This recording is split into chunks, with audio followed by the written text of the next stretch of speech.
Will it actually start working? Oh shit, it did. Here, Guild Wars 2. Guild Wars 2, 0 to legendary, yada yada. And delete this, save it. See if it works. Everything is A. Okay. Put on my headphones.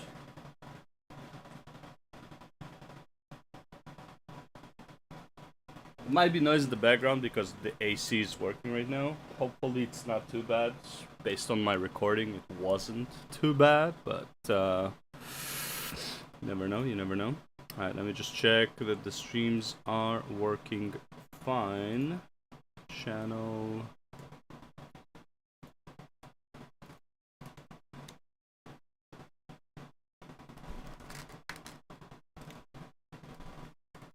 Okay. 0 World Legendary. Yup. Oh. Oh. Yeah, I don't care about that. Home. You're live. Stream manager. Okay, it just didn't turn the thing on. And let me check my YouTube.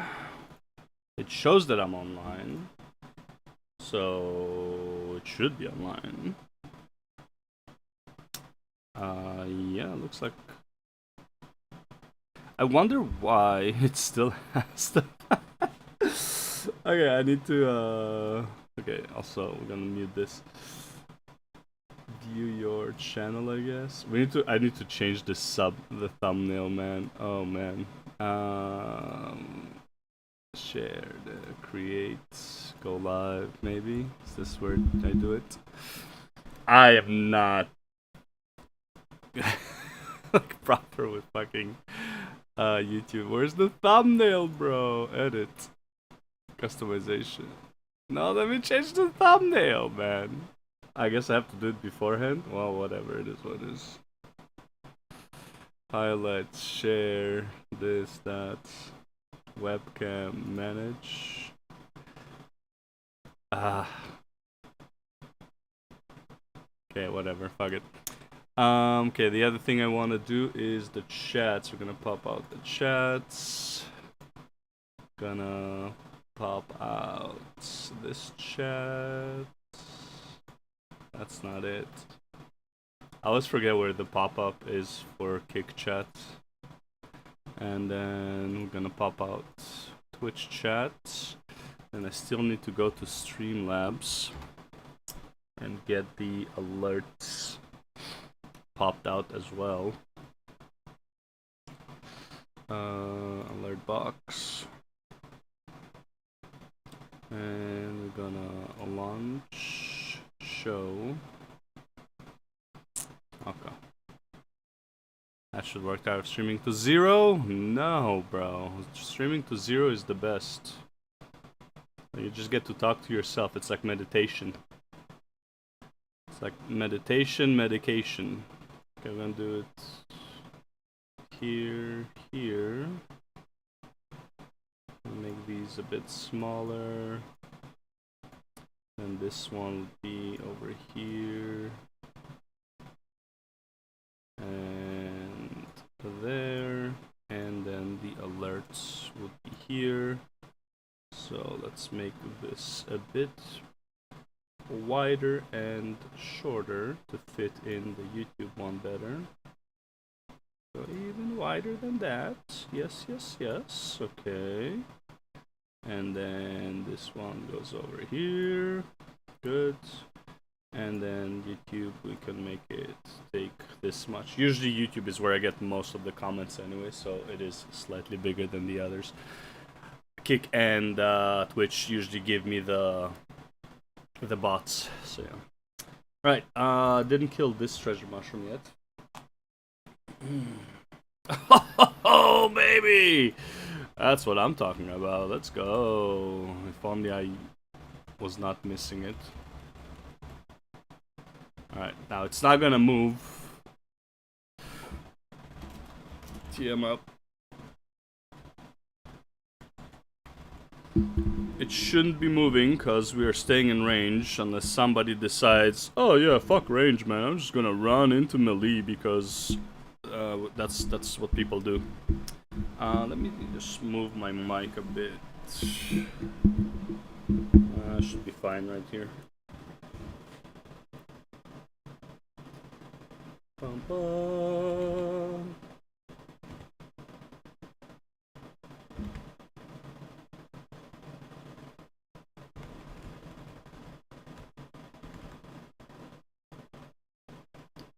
That dodge though. That was some dodging school. Whoa, dodged again. Okay, didn't dodge that one.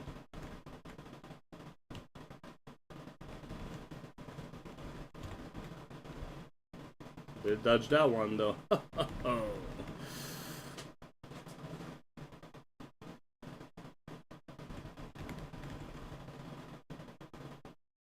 I'm not here to like dick around with actually I feel like the sound might be too much. Well, actually you guys don't even have sound. But I need to lower the volume of the game for sure. Options, something like that.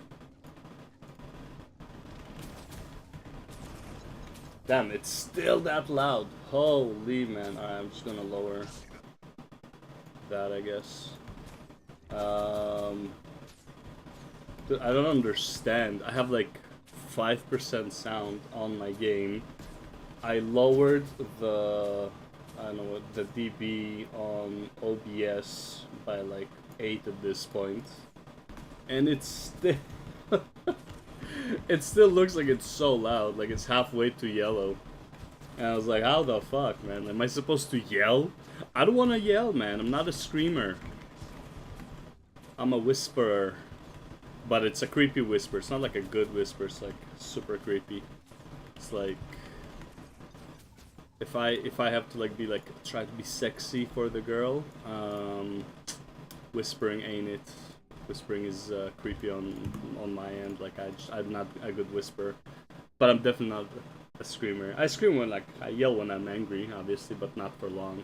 Just kind of like to like shut everyone up. Okay, we got this guy because I didn't do Auric Bastion yet. Do we have this one up?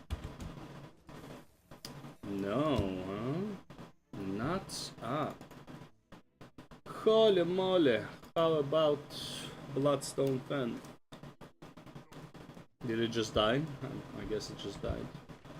Actually, let's see, there's still people here, so maybe it didn't die. Maybe it didn't spawn yet and they're waiting.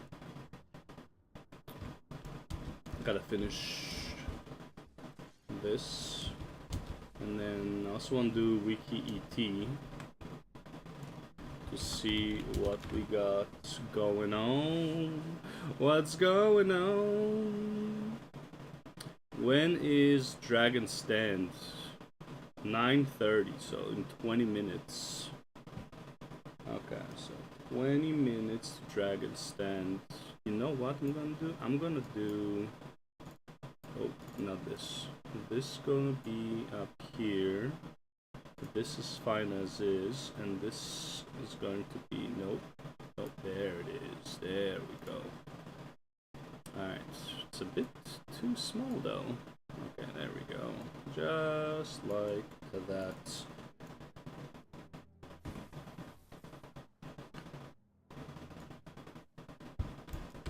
Boop, boop. I'm gonna work on a new world build. I have a... what do you call it? Vipers build on my Mesmer that I am not really using anymore, even though I should, because Virtuoso, Handi Virtuoso can be useful if I ever... Oh wait, bro, it just died. It's right here.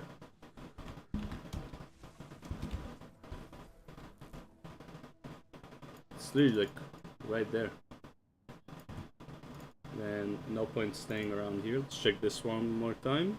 I'll check this again later, obviously. Hey, whoa, hey.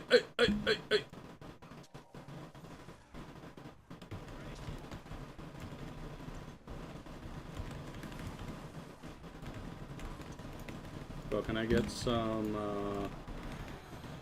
whatever it's called? Jesus, takes forever.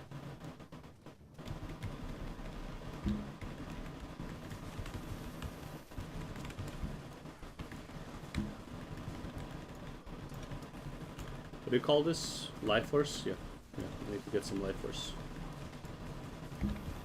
Stop moving, thank you.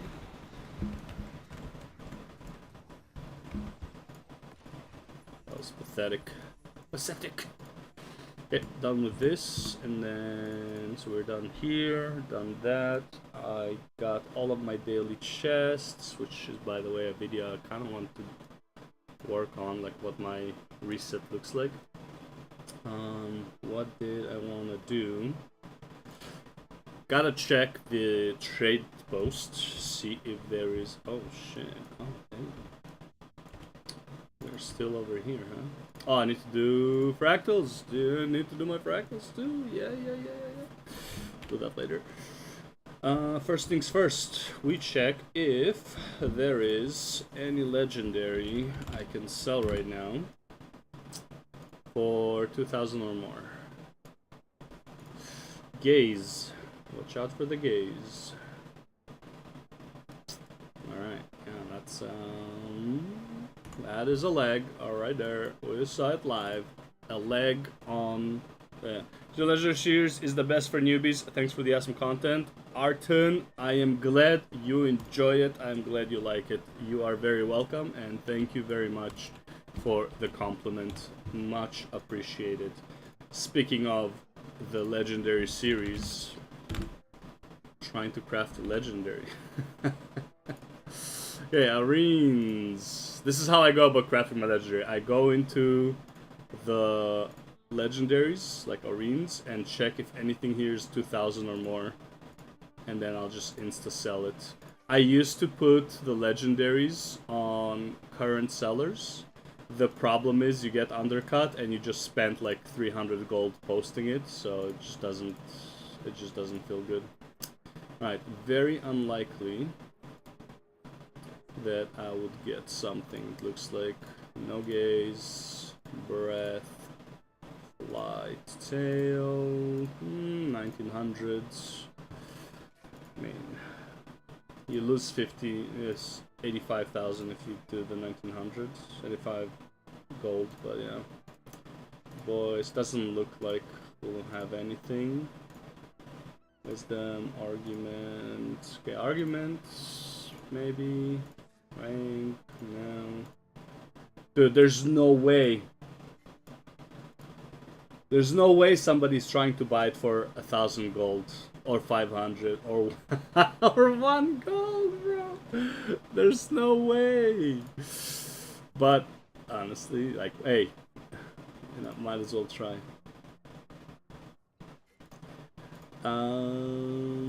Yeah, it doesn't look like anything. I actually missed my opportunity the other day. There was an Arene's Breath for 2,100, and I started like gathering all the materials to craft it. Like I already had it all set up, and then I started working on crafting it. And luckily, I checked, so I just got everything done except creating the precursor and the gift. And then it was like, oh yeah, no, that's gone. I was like, whoo, that would have been bad. All right, so we don't not have anything here. Unfortunate. Did we do this? I did not do this. So daily and oh man, we are running low finally on Bloodstone. That is actually good. That is actually good news. Finally, we're low on those materials. Okay, I did that. Pretty sure I did the laurels, but I didn't do my weekly provisioner token, so let's just get that out of the way as well. I do not need these anymore, so we just buy 7 of these. Then we go to this guy.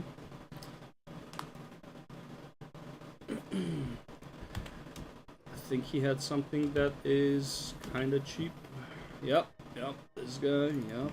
There we go, 7 more. I don't really need these. I think I have like 4 already ready, so I'm kind of not in need, so I'm not really bothering too much with it.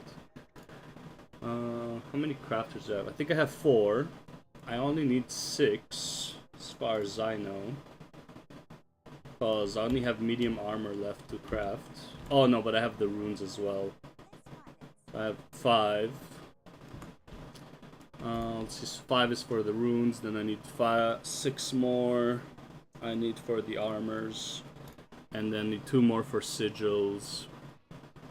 So I need 8. I think that's it. So I need 8 more in total. It's not too bad. So how many do I have now?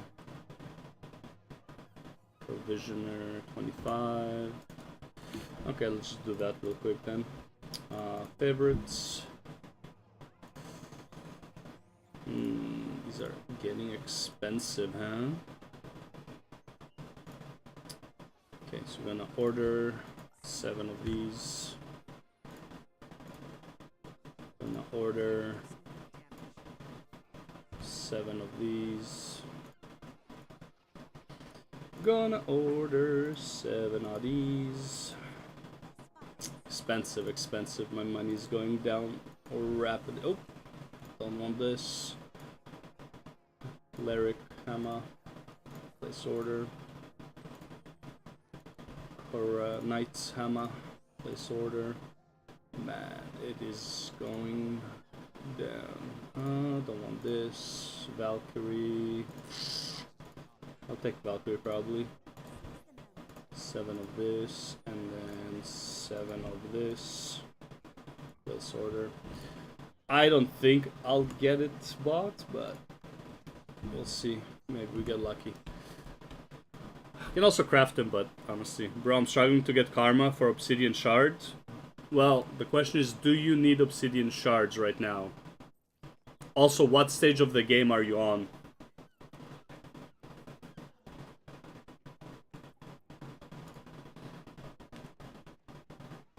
Also, there's other ways to get obsidian shards, which are not recommended, but you can exchange, like, unbound magic for it. You can exchange a bunch of other things, right? Wiki obsidian shard. You can get multiple things sold by, right? So you can get it for laurels, they're pretty cheap, 3 for 3, right? Like, again, not the best, obviously, exchange for a value. You can get them for volatile magic, you can get them right now with the event, honestly, probably the cheapest one, because there's really not much use for the festival tokens, unless you're trying to buy the chests to sell them later, because that's free gold. World v World, I believe you can do it in PvP. Here's for unbound magic. Like, yeah, you can do it for karma, sure, but there's so many ways to get them. And honestly, if you're low on karma, run metas. I'm asking which where you are in the game, because it depends on like which metas you can run. If you're in Heart of Thorns, I would run the Chuck and Ulrich Bassin. Like every 2 hours, basically, you can run them. Ulrich Bassin, you can literally just run every day, all day. You just can't take the last chest reward. You can take all the other chests, which is still technically worth it. If you are in Living World Season 4, I would do Dragonfall all the time. That is... You can do 3 runs per day, realistically. Because you are maxed out on 100 chests, I believe. If you are in Living World Season 5, run the... What do you call it? Drizzlewood, which, by the way, did I buy Drizzlewood today? I don't think I bought Drizzlewood. Drizzlewood. So yeah, getting karma should not be your issue. I understand when you're early on in the game, I can see it being a problem, but usually that problem is only because you don't understand how you are getting karma realistically, right? Whereas like you need to be running metas, like it is like it's kind of unavoidable. I am going to talk about this merchant in the next episode. So for example, when you see stuff like this, 250 for 200, not worth it. 125s, not worth it. It's just like, it's just not enough. For 50s, for 100, yeah, buddy, we buying these guys for sure. But like this one, I'm not buying. Right? Like it's too much at that point in the game. Obviously, I am gonna buy because this is not like Gossamer scrap is not really an issue. Usually, like I get a ton of them anyways. Almost never buy them, so it's not a big issue for me. But if you are just entering this area, then I would not be buying for like the double price ones. How much do I have? 80? Let's be 80.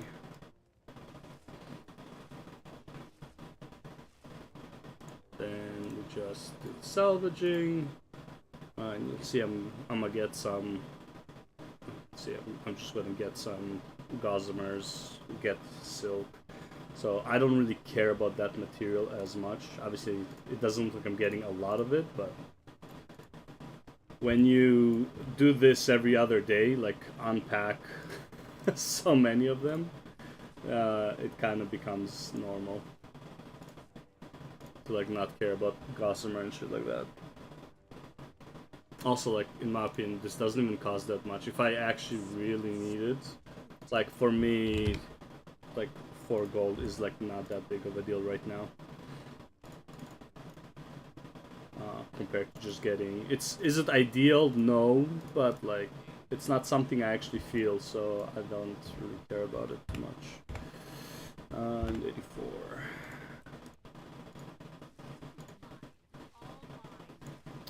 And then we do this. After this, I'll run my fractals real quick. Oh, nice. This is already like capped. By the way, this is another thing I would be talking about. Probably in living... I need to remind myself. I need to write this down. Where is it? Nope, that's the... Okay, this is the end of the previous video. Okay, so... episode 4, I need to take some notes. For the rare, unidentified, I would sell, not salvage. For green, salvage. Blue, salvage. Then we have the drizzlewoods, 250 resources only, 250 rep only, but not the double priced ones. Okay, that's all the notes I want to take for now that I don't want to forget.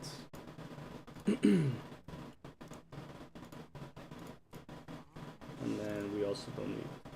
Actually, we'll check Shiro, might sell. Nah, 15, I don't care. Oof, that was a bad gamble. Jorah's defense.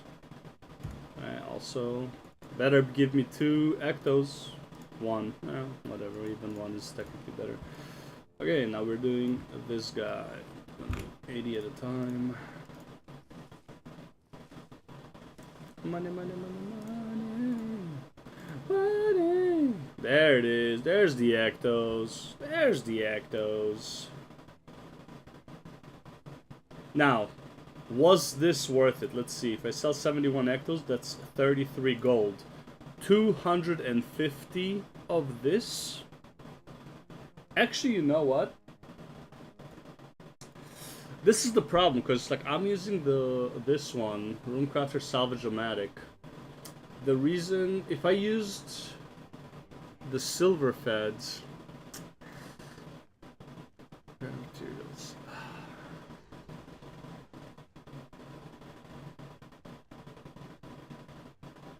Because I am not sure. Because how much is this, right? Like if I sell this, like 250 of this, right? Like let's say I wanna buy it, right? I want to buy it. If I'm buying it, I'm selling it for this price, and I want 250. That's 107 gold. I just used 80, which is let's say a third, and I got basically a third of the price in Ectos, right? So from 80 of those, I got 71. 71 of these is not 71. Say, let's use this one, right? 70. Come on, man. Fuck it, let's sell on this price, okay? 71 is 34, yeah, so times 3-ish, right? So it's still about the same price. I just prefer buying, having Ectos instead of buying them later. In my opinion, probably it is safer to sell this at this point in the game, like when you're starting out. Because, I mean, dude. Right, let's... Yeah, what was like 117 gold, right? 250. Yeah, 107 gold. I mean, honestly, you're not gonna get... You gotta need this gold for like a lot of shit. So yeah, at this point in the game, I am just selling these. If you're like doing the 0 to legendary, yeah, I'm definitely selling them, honestly. You're gonna need the Ectos, but I don't want to buy it. What keybinds are you using for your utility and elite? Oh, I am using my mouse. I have a gaming mouse with 12 buttons. So I have my, basically it's like num1, num2, num7, and num10. Or like basically like 0. So I have the top two. Like if you look straight at the mouse, right, at the buttons, the top two left ones, so like the top left and the middle top one, top middle one. Then the bottom left is my ultimate, and the one right above it would be this one, and my dodge is the one in the middle, like the second from the top or some shit like that. That's my dodge. So all of these are on the mouse button except the heal.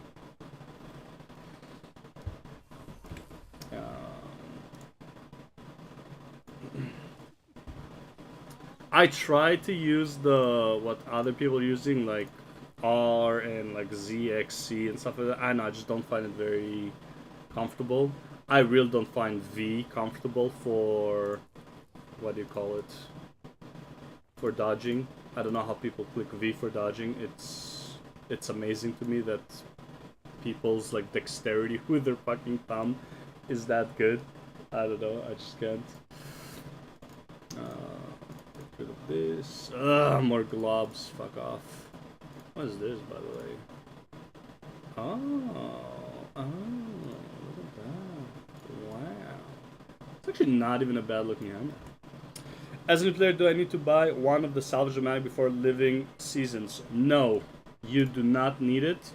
I showcased this, I believe, in episode 2. What you want to do is craft... what did I showcase it on? Because I think I still have it. Do I still have it? Maybe it's on this guy? Yeah, this one. Right, so you can craft Mystic Salvage Kit. So, wiki, Mystic Salvage Kit. So this is what I would highly recommend crafting. Okay, using the 3 basic ones and then 3 Mystic Forge Stones. It is only one choice. Drink. I love that. Fulfill your destiny. God, that is the best sentence from World of Warcraft. Anyways, yeah, I would craft this. Mystic Forge Stones is the only annoying component. Honestly, starting out, you should... I never had a problem with getting Mystic Stoneforge, because you get a lot of achievements early on. And you should be able to get a good chunk of them. You basically get these, I believe, every 500 achievement points early on, or something like that.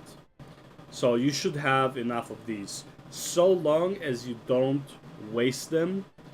So for example, like what I'm doing right now, I am salvaging my these guys, for example, right? Which, by the way, I should be using this if I'm honest. Right, I would not be doing this early on in the game. I would be selling the rare salvage unidentified, the rare unidentified gear. I would be selling it because you're not really getting much value. It is technically better to salvage it. You are technically getting more value for salvaging it. However, at that point in the game, I would much rather have fast gold income to a certain extent than having this, which is like, yes, I can make more gold with this.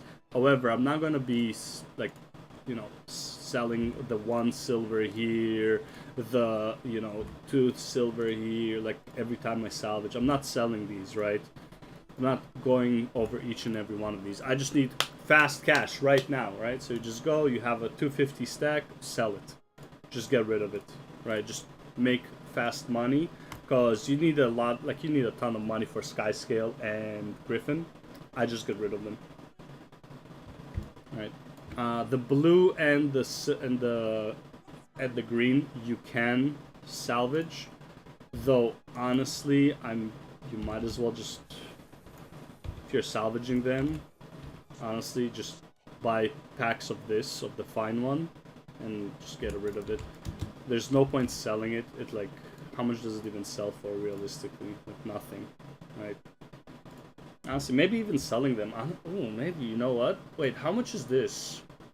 If I buy these, how much is this? This used to be like 5 gold. What is it now? 8 gold. Honestly, no, but you also need luck. Ah, man, but you need luck. Maybe sell the blue. Maybe get rid of the blues because they don't really give you luck, do they? Let's see. No, the blue also gives you luck actually.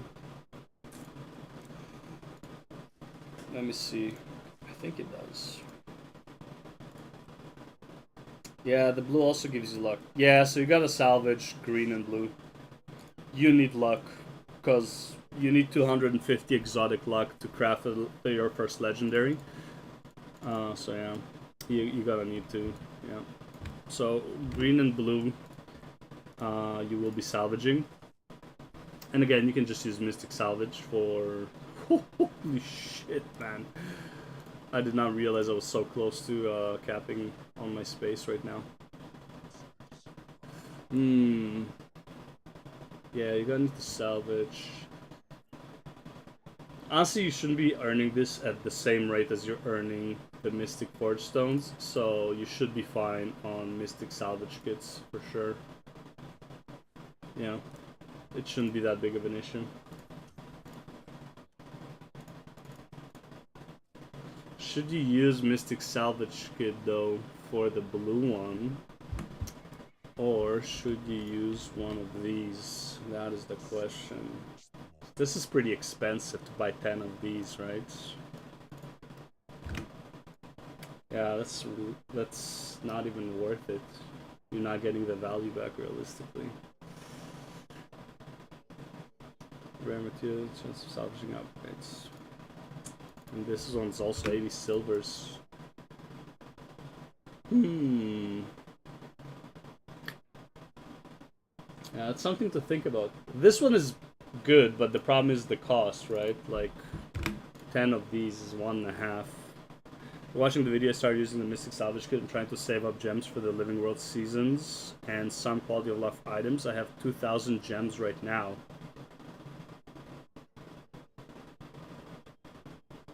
Which gems are you trying to save?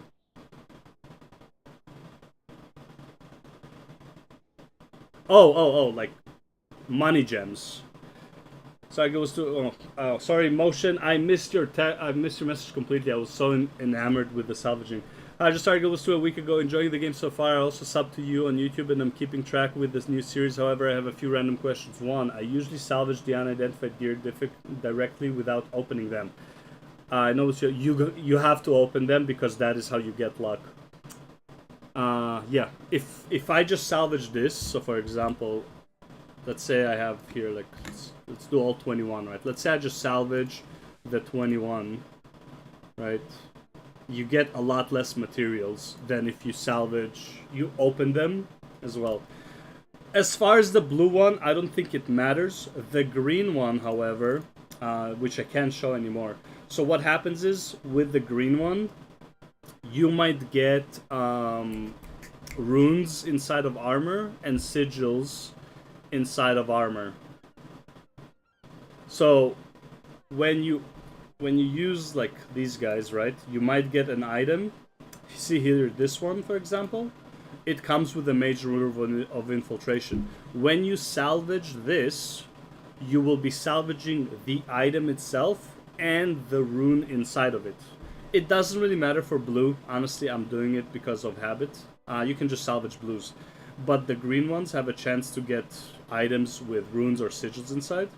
See this one, major sigil, this one has rune.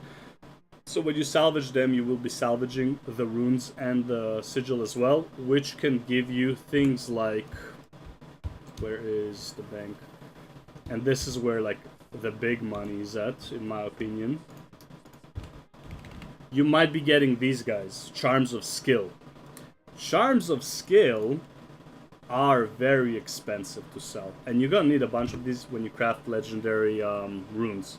So one legendary rune requires 50 of these, so that's 20 gold, right? So these charms is basically what you're like extra profit out of it. So yeah, for the blue ones you don't have to. Obviously, I was doing it out of habit, but yeah. So that's why you want to do it. Also, the other thing is when you're opening greens. So if you salvage green on its own, you're only gonna salvage green.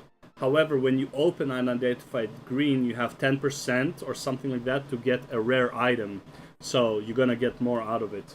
Similar, and like 1% to get an exotic item. Similar with the rare unidentified gear, you have 10% chance for exotic. No chance for ascended, unfortunately. And then with green, you have like 10% chance to get... Sorry, with blue, you have a 10% chance to get a green one. So technically opening it is better. It doesn't matter that much though. But that's basically why you're doing it. You have more to gain if you open them. 2. I just finished my Path of Fire main story and I have 100% completion in all the maps. Holy shit, nice. Excluding mastery points. How do I farm the remaining experience to max my Path of Finder masteries? I'm glad you asked that because I just released the video today.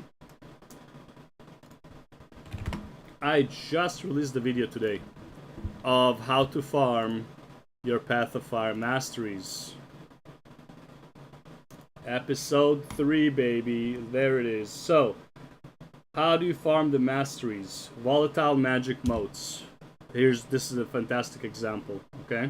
So here's something that is kind of new that you want to do for your dailies from now on, at least for a bit. Reason being is this grants a ton of XP. Excuse me. It gives a ton of XP, basically mastery XP for us at this point, and also gives a good chunk of volatile magic. So look at the XP bar right now. When I pick it up. There's plenty of videos about how to get these volatile motes, just YouTube volatile magic farming. But basically, as you can see, these would give a lot. Just look at the XP bar going up. Ton of XP if you look at my XP bar. Yeah. So collecting these, there's plenty of like, let's do volatile magic farm. Volatile magic daily farm. Or something like that. A daily dose of volatile magic. Okay. Hello everyone. Sida here. Oh, my ears. Alright, so a lot of them are for sky skill. However, there is... Where is it? Dodge High Bluffs. Where was it? Should be here. Number 4. Now that is on the top, so it's this one, right? Yeah, so this is the one you want to do. Now, not the flying one. There's one that is on the ground. Why is he only doing these ones? There. Okay, it's at the beginning. So you have this route at the start. right? And you just go along with this. Honestly, you don't even need a guide. Once you find these, just follow them. Timing, I am sub to you on YouTube as well. Might have to turn that notification bell on. Alright, sweet. So yeah, so this is one way. The other way I'm talking about, which is if you have the Griffin, this is a very fun way. Or, by the way, if you don't have the Griffin, you can just go, so, where's it? Griffin races. So Griffin races, right? You might. So here's a Griffin race that I'm doing. Now look at my XP right now, right? So my XP is about here, right? Look at the end of the race. Where's the race rewards? Okay, so there. So I finished the race, right? I got gold. Look at my XP right now when I accept it. Look at the XP. Boom, boom, boom. Look how much XP you're getting from Griffin races. It is fucking crazy.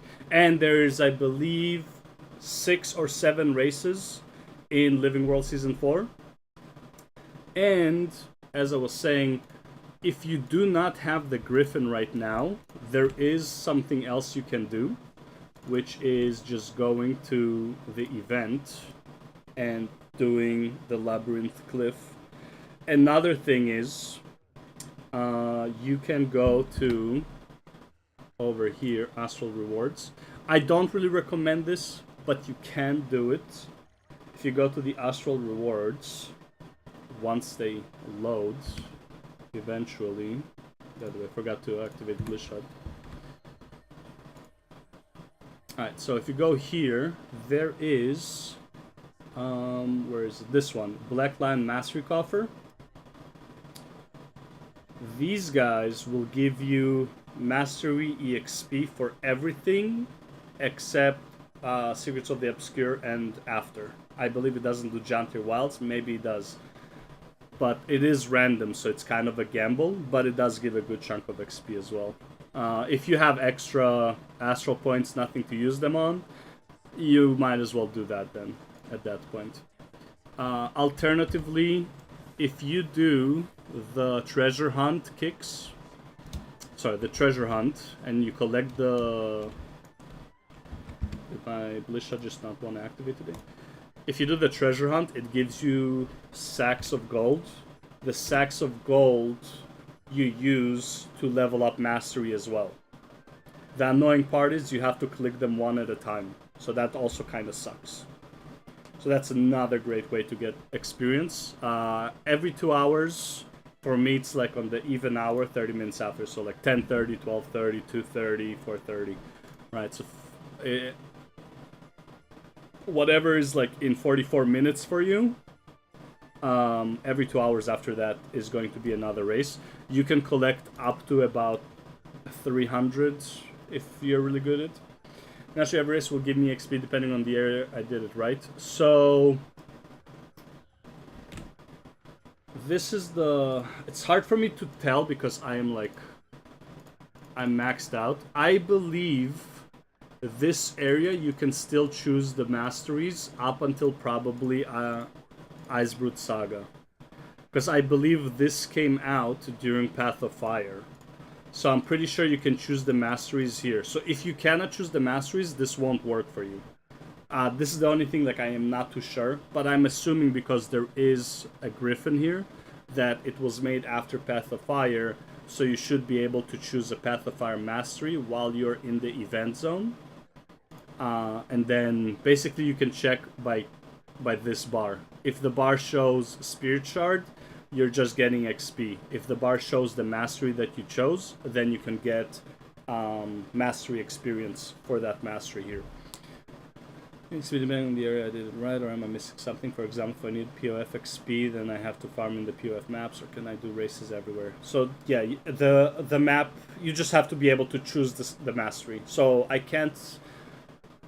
don't think I can do a beetle race in Corteria, because I think there is a beetle race there, and get mastery experience for Path of Fire. It has to be Path of Fire or Living World areas. Problem is, it's hard for me to check because I already maxed them out, so that's a bit annoying.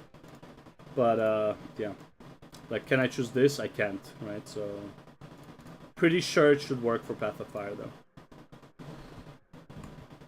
Okay, I don't need to be here anymore. Central 2.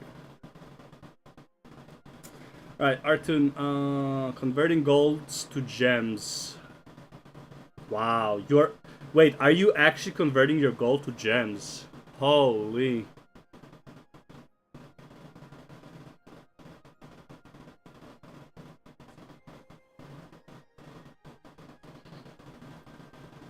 What are you... What quality of life, or like, why are you saving gems for living world? Is actually what I'm wondering. What do you need from gems? Also, like, can my Lish Hut work? Like, what is going on? Try to reset it, I guess. That's weird, that wasn't going on.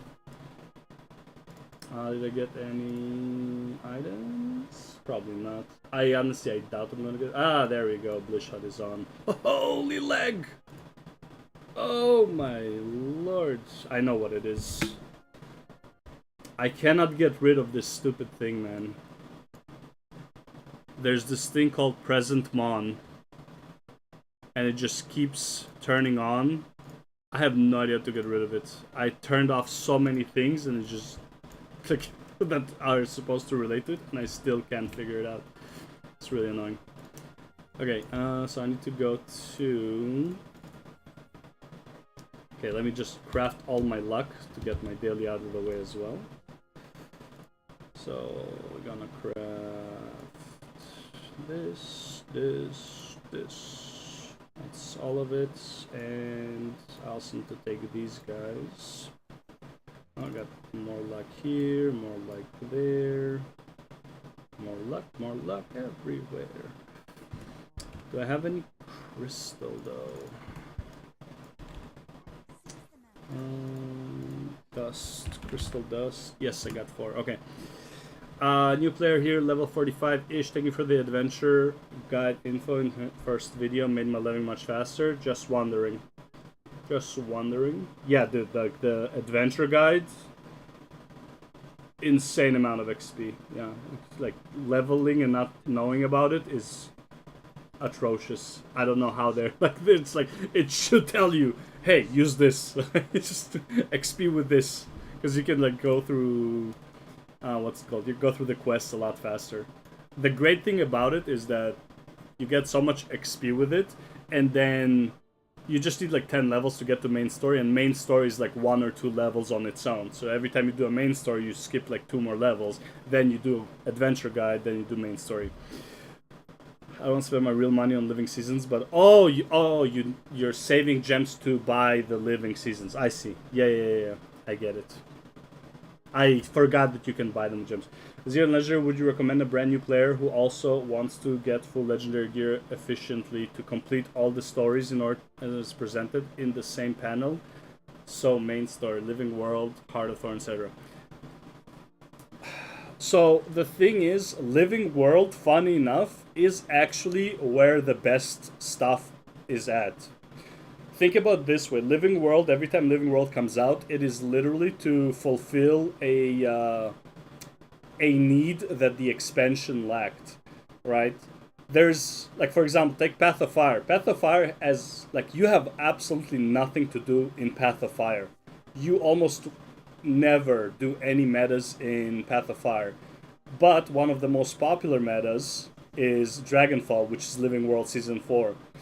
In Heart of Thorns, aside from, like, the legendary weapon that you can get, Khaled Ball, there's really not much to do in Heart of Thorns, right? Most people are doing the farms in Living World Season 3, right? Like, well, you have the metas. Actually, no, Heart of Thorns is a bit different. Heart of Thorns actually had a good chunk of metas and raids and all that stuff. But in terms of, like, something to do on a regular daily basis, that's Living World, right? Like, the Bloodstone is covering the need for ascended accessories, right? The Bloodstone and the Winterberries. This is something you do on the regular because this is the easiest way to get your ascended accessories. There's no easy way in Heart of Thorns or anything before it to get the like, ascended accessories and trinkets and stuff like that. So it's like living worlds are there to like fulfill a certain need that the expansion kind of fucked up on. What would you recommend a brand new player who also wants to get full legendary gear efficiently to complete all the stories in order to... So if you just want legendaries and you don't care about, like, if you don't care about story, I would just go for End of Dragons right away.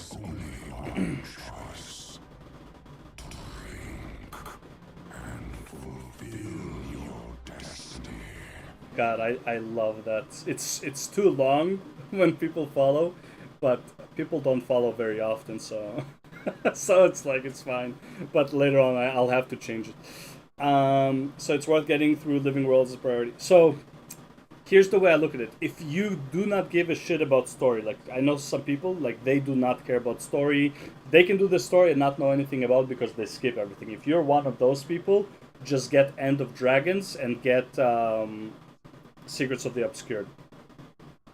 Just do that.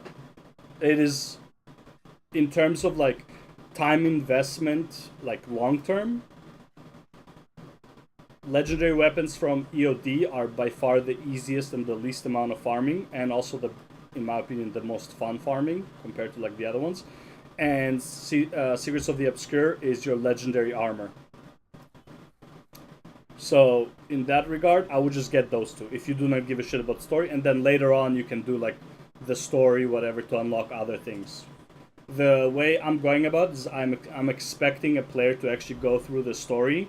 So my goal is with the series is like, hey, you reached this point in the story, this is what you unlocked that can help you farm for the legendary.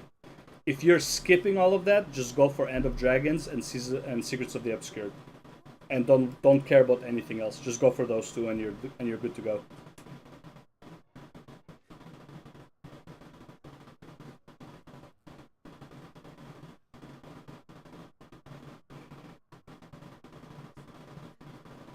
And like you want to get Path of Fire and Living World Season 4 realistically for the mounts.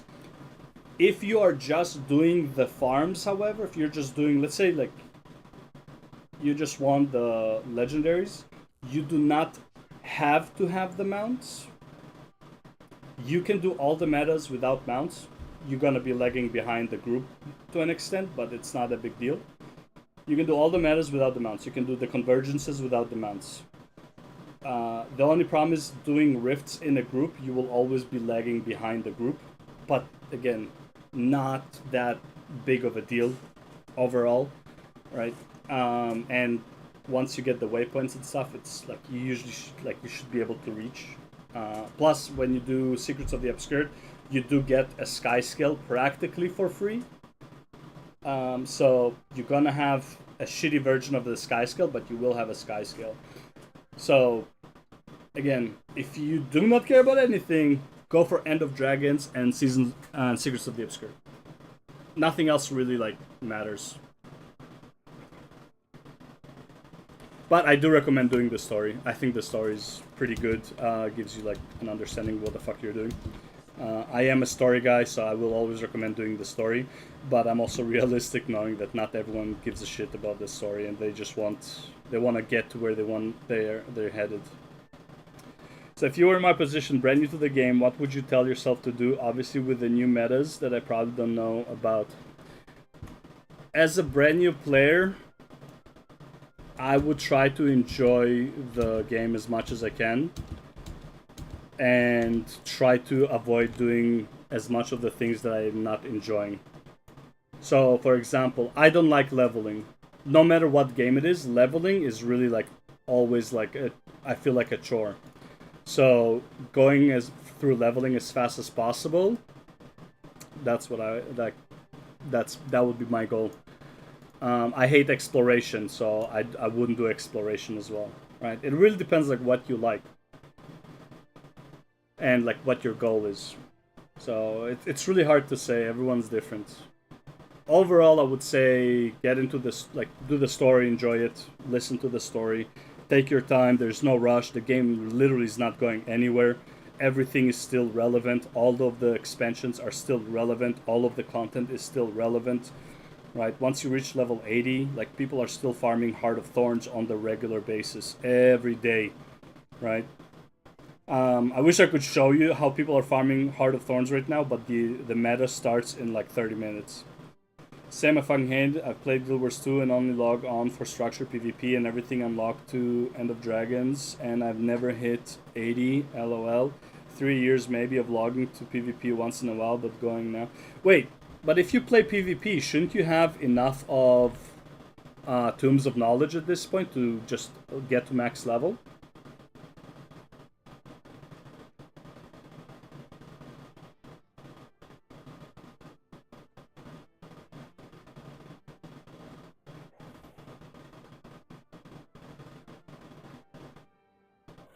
Bro, just use these and get to level 80. Each one of these is a level. Just skip to 80, bro. If you hate leveling, just skip to 80. I'm trying to figure out what classes I would enjoy doing PvE. Well, yeah, that is a whole other story. But if you did PvP, you should kind of, especially if you have 200 tombs, you did a lot of PvP. You probably have an idea of how many of the classes are playing, right?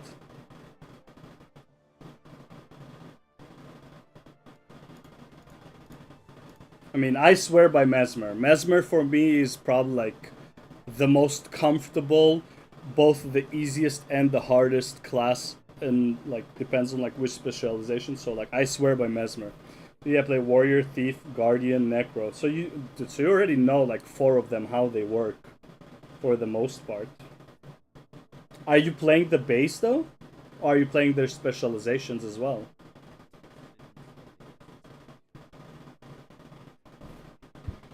By the way,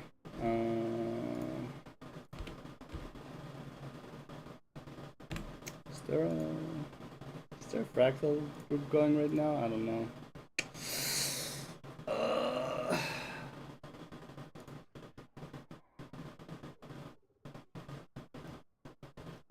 It's on T4s. Yeah. All specialization minus Spectre. I don't really enjoy support. Wait, was Spectre support? I actually have like no idea what Spectre does. It looked interesting because it has like its own like shield thing. At long last, Yaminotaka, thank you for the sub. Sub into YouTube, I believe it was. Toyota specialization minus Spectre. I don't really enjoy support. Mostly play Spellbreaker, Willbender, Daredevil, Necro. I'm kind of new to. You might actually enjoy Reaper if you're enjoying Spellbreaker or Willbender, because they're all like go into a ton of damage kind of thing. Daredevil a bit different, but yeah. Actually, no, Daredevil's also very similar. In that case, honestly, Willbender is S tier, by the way. For PvE, Willbender is S tier. So, like, if you like Willbender, just play Willbender.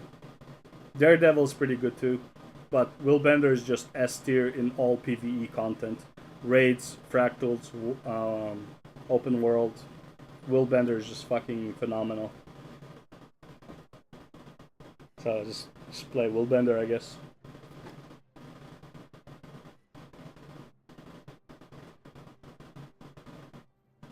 He's also pretty damn fast. And some achievements that require like fast kills. Willbender's just gonna melt some of the story bosses. I was off-putting myself with Guardian as I had it in my head. I need to do this in order, and that's the last elite to get. Yeah. Look, at the end of the day, the worst case scenario, what I did, so this is how I picked my main eventually. I went to YouTube. I did Guild Wars 2 all specializations. It's probably like a 40-minute video or whatever, or you can do a detailed class analysis, whatever. All classes profession in 200 seconds, up to date, like 3 years ago, doesn't matter. But it gives you an idea of like how each of them plays. Does this have timestamps? I hope it has timestamps.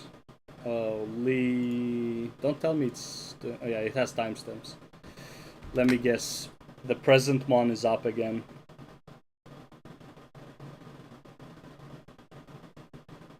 I'm just gonna keep my task manager open.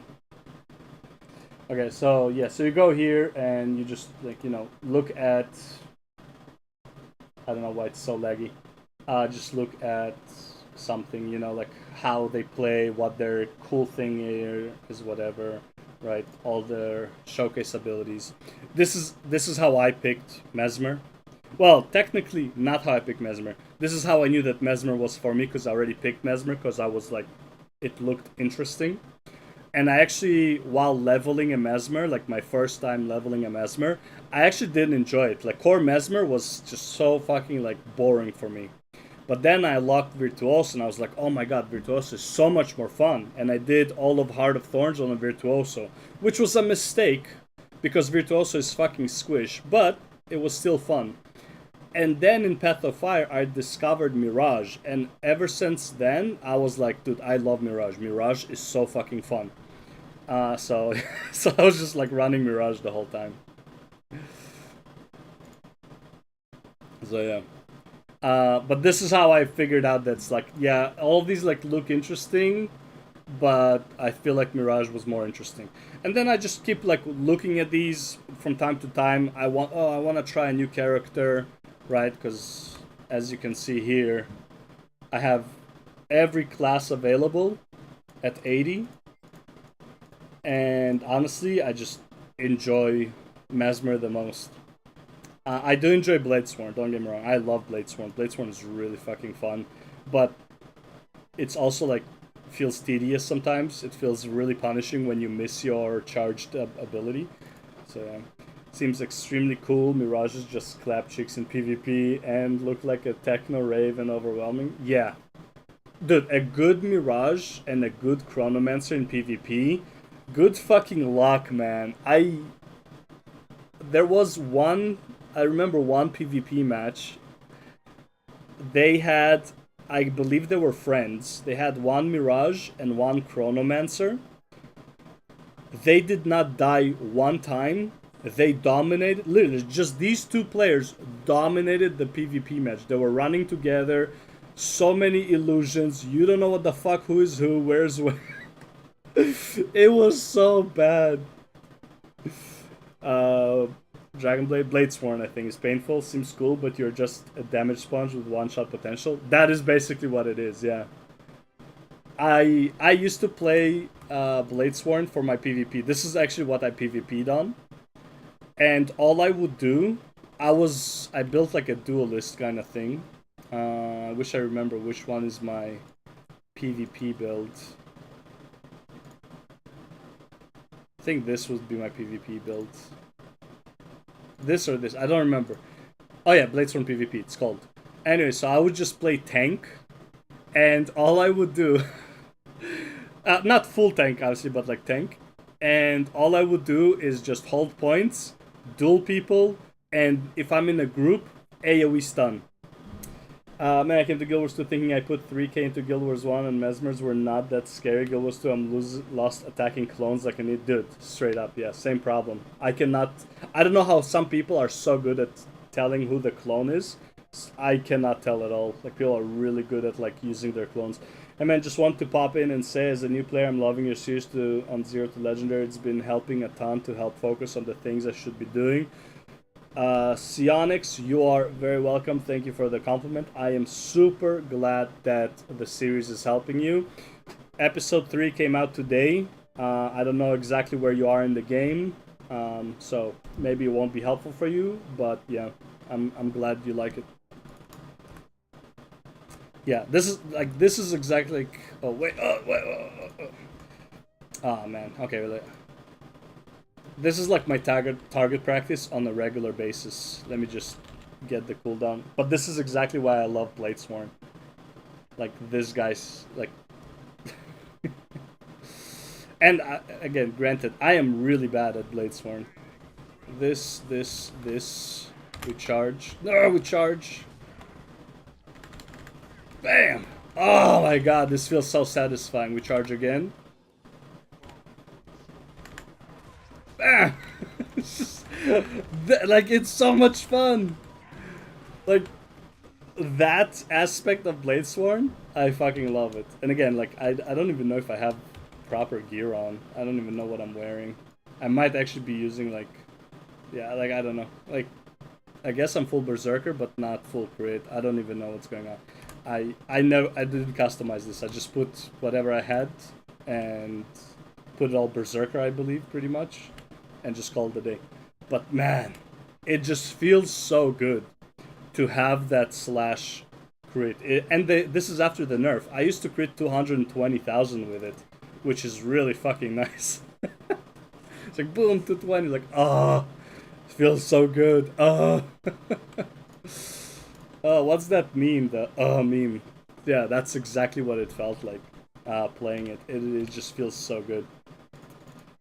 Right, so what I want to do is I actually want to change my...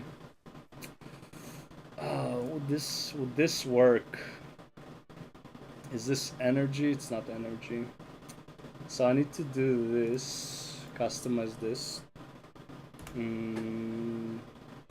Earth. 6 seconds upon critical hitting effect.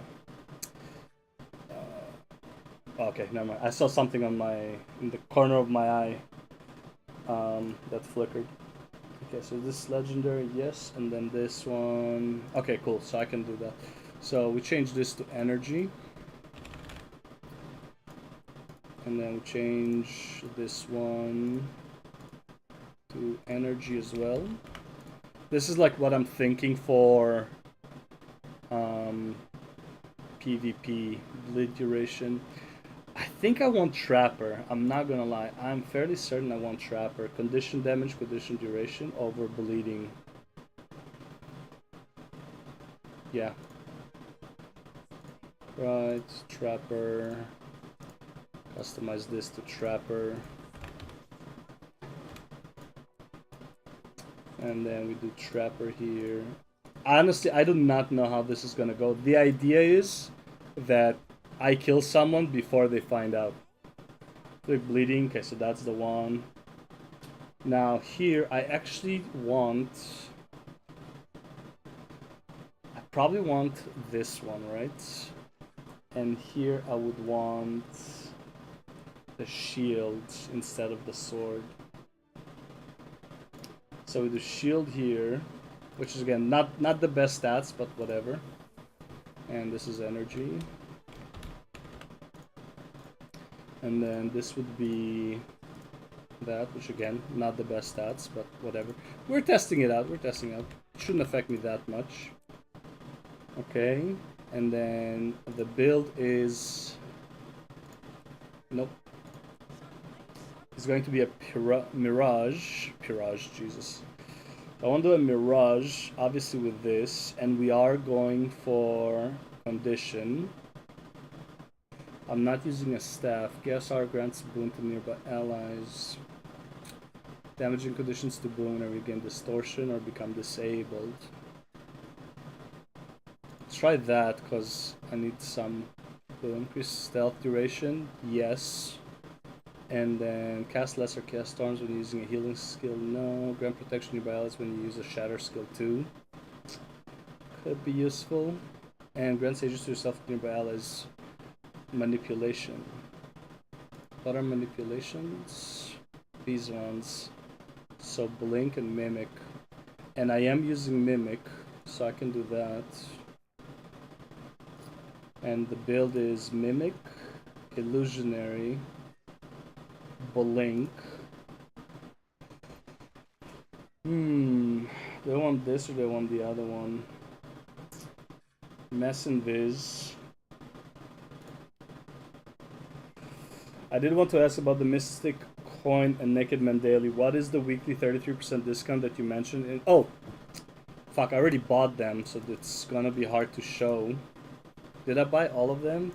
No, I didn't buy the PvP one because I don't think I had any. So, okay, so if I go to PvP, and this is true for fractals, raids, and World v World. So if you go to, just remembering who sells it, these are the weapons, I think it's this guy. Mystic Coin. Okay, so you see this guy, Mystic Clover.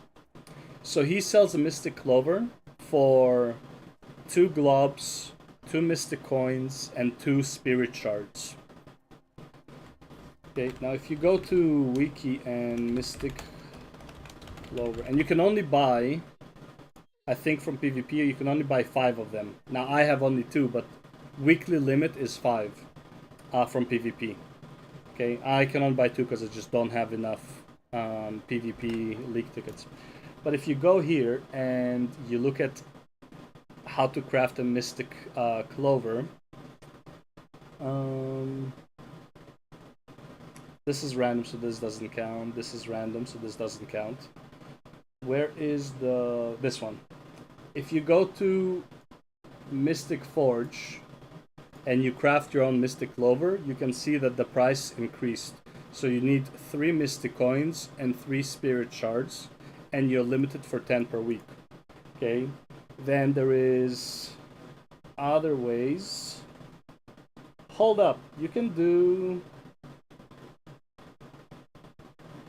I forgot about this one. I need to do this one. Okay, this is also why strikes are important. I forgot about the one from strikes, but like here's another one, Ward Crafter Lookery, right? So there's no limit on this, and you can buy, you can just get Mystic Coins. Looks like there's no limit at least. Also 3, 3, and 3. Right, so this is the 33% discount where it's like you can buy a limited amount per week that would cost you 33% less. Because the regular one, if you buy it like without the limited, costs 3 each. That's what I meant. The discount. Anyways, yo, Nikki the Lost, where you at? Okay, yo, how did I not know about this? Actually, I probably knew and I completely forgot because I've been away for like a year. These Mystic Clovers are straight up time gated. They're not time gated. The cheaper version of it is time gated. You can just go to, where was it? I can go to Ward Crafting, Luceria, whatever her name is. Okay, and this is over here. So I can just go to her and get them. I think he's upstairs. Just give me a second here. Just gonna, before I forget. Yeah, it's this guy, right? Yeah, Mystic Clover, baby. Let's go. We need more of these for sure. Oh, you can buy Mystic Coins 10 per... Dude, I need to add this in... Okay, I need to remember this for Soto. I'm gonna take notes for this. Ho ho ho. I was not aware of this. I was not aware. Good thing I just checked. This is there for Soto. Wizards, Tower, Strike Vendor, Mystic Coins or Clovers. Great question, man. You just reminded me of something I forgot a long time ago. Hell yeah. Okay, and then... Oh man, I can craft...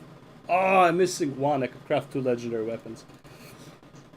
And then I want to go to... Lowlands. Learning on the job. Noobs coming in to ask stupid questions, getting great answers from the memory. Seriously. Alright, so... If you go to this guy over here, this is Soto. You can... Looks like you can buy Mystic Clovers. Okay, and... Okay, so this is 5... Limit of 5 per week, it looks like. Even though the wiki doesn't show it. Oh, no. Sorry, never mind. I'm limited to 5 because I only have 15 Mystic Coins. Right, but here, you can buy as many as you want, apparently. They're just more expensive. So there you go.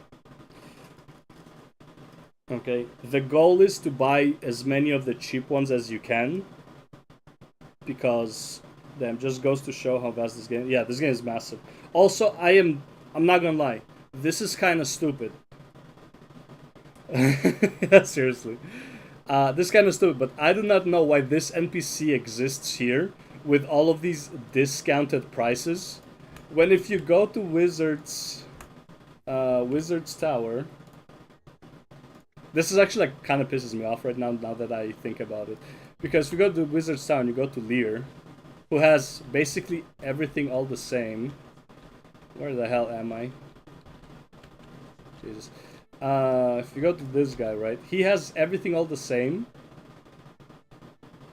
but his prices are like doubled for like for Ectoplasm for no reason. But here you go. Lear also has the Mystic Clover 3333. Okay, 3353. So yeah, so you can just buy it here. But again, if you're not here, then you can't. But honestly, the goal is to like buy the cheaper ones as much as you can, because I think I went through over like 500 Mystic Clovers, all at like the discounted price.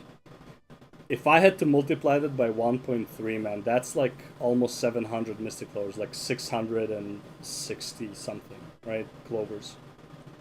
And it's farming materials out of the game with confusing vendors. Yes, basically, yeah. But yeah, hey, you learned something, I learned something today. I actually, like, the thing is, I knew in the back of my head, because I've been farming strikes recently, like trying to do the weekly and the daily. I've been farming, and I was like, I am fairly certain there was something in strikes that I need, and I just don't remember what it is. So I'm just farming it on, like, because I took like a year break up until like about a month ago. I didn't play for like a year, and I came back and I was like, I should be doing strikes. I just don't remember why. It's like, I remember before leaving that I was doing strikes on a regular basis, but I am not sure why I was doing it. And this is why. There it is. Speaking of strikes, actually, what is the daily strike? Please be easy. Okay, Fallen, Etherblade Hideout, and Phoebe. Honestly, not too bad, not too bad, not too bad. It's actually not bad at all. Also, do I need this for the... No, I don't really need this for the orb, but whatever. Let me check if there's a strike going. This is how I play the game most of the time. Just check, is there a strike going? Yes, no. PDS. Oh, public. No. What's PDS?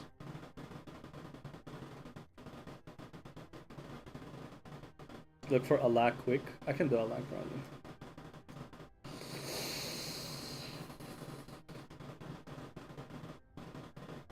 It's filling too slowly, so maybe I should do it. Do you need to learn mechanics for strike?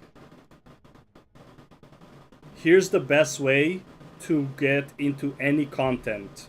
Raid, strike, fractals. Go in as a healer.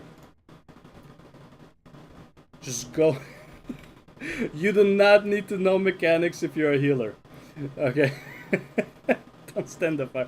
Yeah, I wish it's not as simple as don't stand the fire, but the thing is, just go in as a healer. Here, I'll do it like this. Hey, a heal. I'll do it like this, okay? So I'll come in, I'll go in as a... I can go in as a... You know what? I'll make it even easier. I'll go in as a Lack Mirage healer.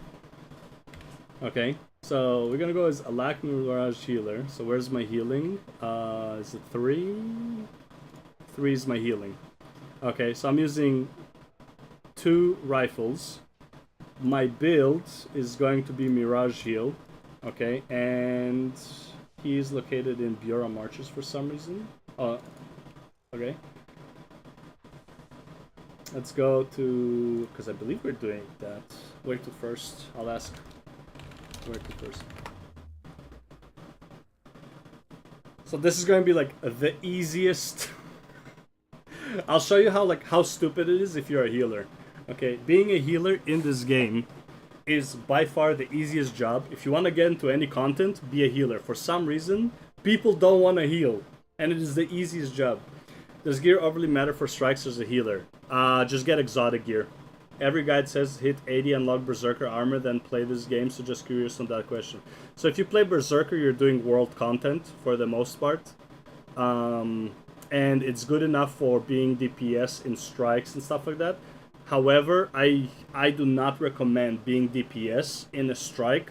DPS, by far, is the hardest job, which is kind of funny compared to every other MMORPG. DPS is the hardest job in this game. You are expected to do a certain amount of DPS. You have to do mechanics or you die. The healers cannot out-heal like bad mechanic performance. But they can out-heal themselves doing bad mechanic performance because many healers run... I don't know why we're doing Dragonstorm, but I guess so, whatever. You can out-heal yourself because many healers run Toughness. You don't need to run like Harrier, which is DPS. I honestly prefer Giver in many cases. Harrier is for power, which you kind of need sometimes. For like one fractal, you could use it. But most of the time I like to run Givers, for example, because like you just survive everything. You can just stand in everything and just survive. Most strikes you don't need to know mechanics for. Also, there are always two healers in a strike. Most strikes you can do with one healer, so even if you die as a healer, you're good to go. Okay, then, like, is it okay with exotic gear? It is totally okay with exotic gear, yeah. But you need to have the exotic gear for that. If you boost it to 80, which, again, not on the first character, but eventually. If you boost to 80, funny enough, you get a Celestial exotic full set. That is good enough to heal 95% of the content. You can be a healer with Celestial gear. You cannot DPS with Celestial gear. You can boon DPS with Celestial gear, but you cannot DPS with Celestial gear. Like, it's just not good enough. I'm kind of saddened we're doing Dragonstorm because I already did it, but instead of like, what's it called? But whatever, I'll do it again. Not a big deal because I want to do the strikes. So I should just boost my tune and save the tombs for alts then. I just maybe, if you have the level 80 boost and you know which character you want to make for level 80 and it's at and like you have to make a new one, I would boost. If you're at like level 50, I would just get to 80. Right?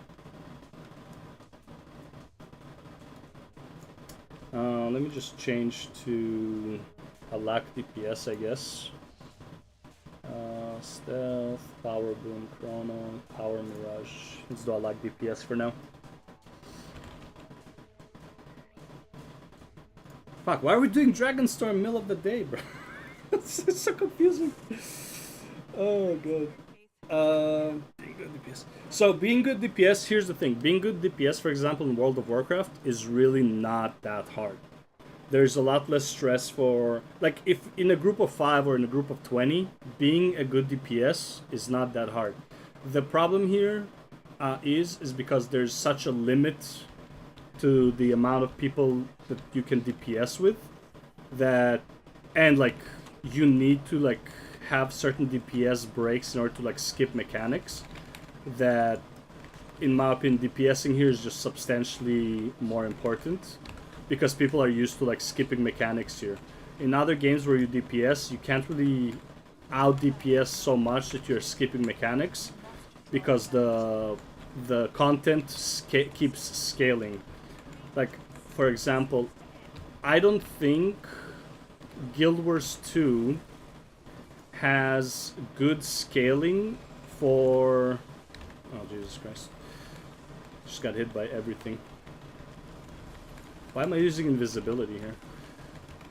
Guild Wars 2 is not good at scaling based on DPS. DPS in this game is supposed to be at like 30k DPS at like peak. Like 35k should be peak. The problem is right now, people are doing like 47k DPS, like 45k DPS. And the problem with that is because you're doing so much DPS and the content does not scale to that damage, that you end up skipping mechanics. And you are actually expected to skip mechanics at this point because it is possible.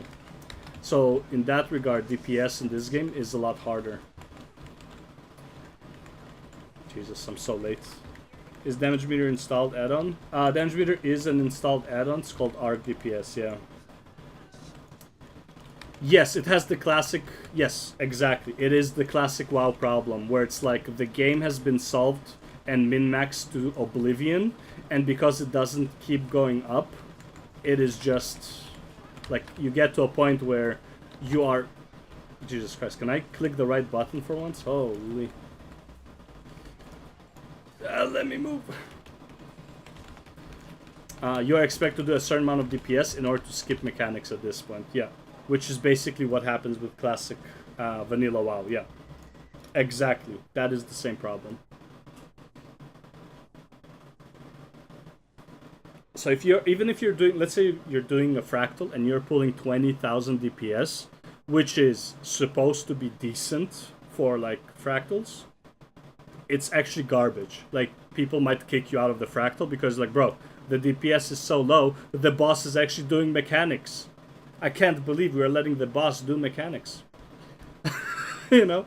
But here's the thing. But if you come in as, like, a boon DPS, you're expected to do very little DPS. Not like healer DPS, not like 2k, 3k, but if you're pulling 10,000 DPS while the DPS is pulling 30k, nobody's gonna care. It's like, whatever, I'm getting my alacrity, I'm getting my quickness, even though his DPS is kind of low. It's like, it's not a big deal. Because here's two things. Even though DPS is the hardest job, it is still the most popular job. Finding a boon DPS and a healer is harder than just finding a DPS. So even if you're underperforming, it's still better to keep you in the group, because it's just such a hassle to find a new one in many cases, right? So if you really want to go into harder content before you think you're ready, yeah, just boon DPS or healer. It's like, they're just such easy jobs. And again, I'm saying easy jobs in the sense that it's like, you still need to know how to do your job. You still need to be able to provide the boon. But like, in many classes, it's like, it's really easy to provide. Like, I'm playing, what do you call it? Jesus. I don't know why I didn't block that. I'm playing Mirage Alacrity right now, right? All I have to do to provide alacrity is hit my dodge button. And not die, obviously. It is the exact... yeah, you're right. It is the opposite problem. It is the opposite problem. It is...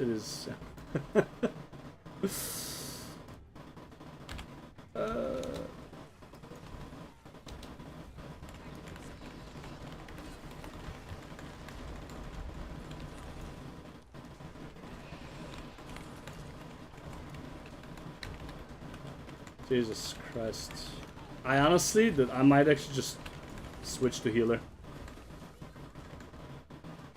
Like, we're taking we're taking damage over here.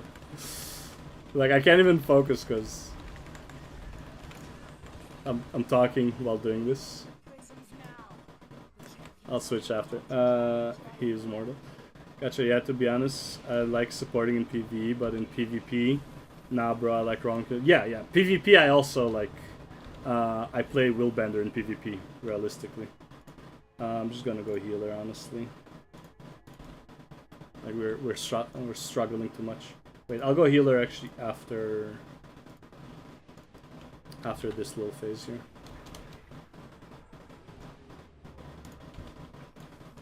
After this crystal, I'll go for healer.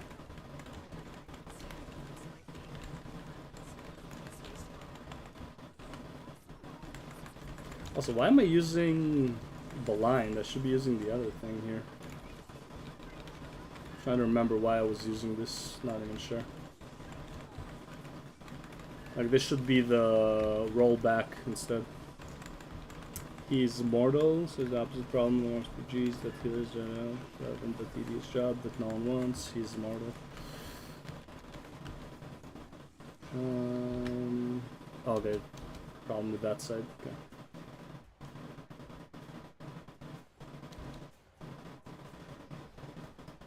Man, there's so much to cover on the next episode. Oh my god, man.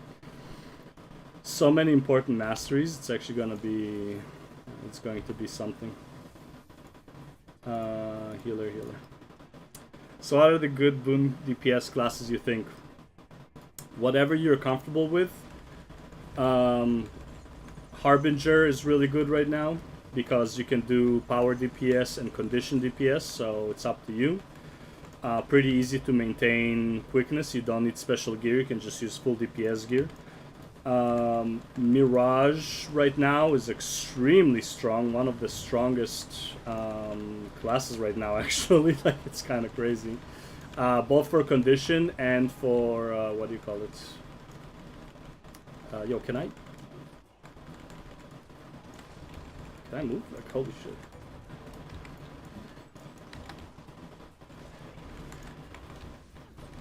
Yeah, condition power Mirage right now is like extremely good. The problem is that it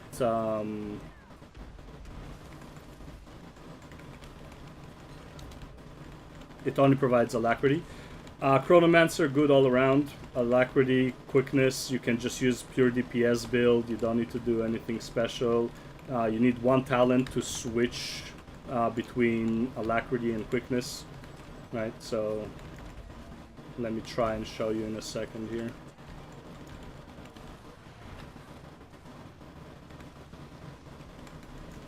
Oh, I didn't dodge. Nah, we're good. Sec, I'll show you. Chronomancer, in my opinion, is probably like the easiest one. But Machinist, I believe, can do both. Not well, Engineer can do both. Guardian can do both. I personally hate Guardian Healer. I think Guardian Healer is the worst healer in the game. It's the best and the worst at the same time because it's a reactive healer. Like, you have to wait for people to take damage in order to heal them, which is really fucking annoying because sometimes damage here can get like really overwhelming really fast. Continuous healing is fine. Like, if it's just like, you know, you want a continuous healing, then Guardian is fine, but because of the reactive nature of it, it's really annoying.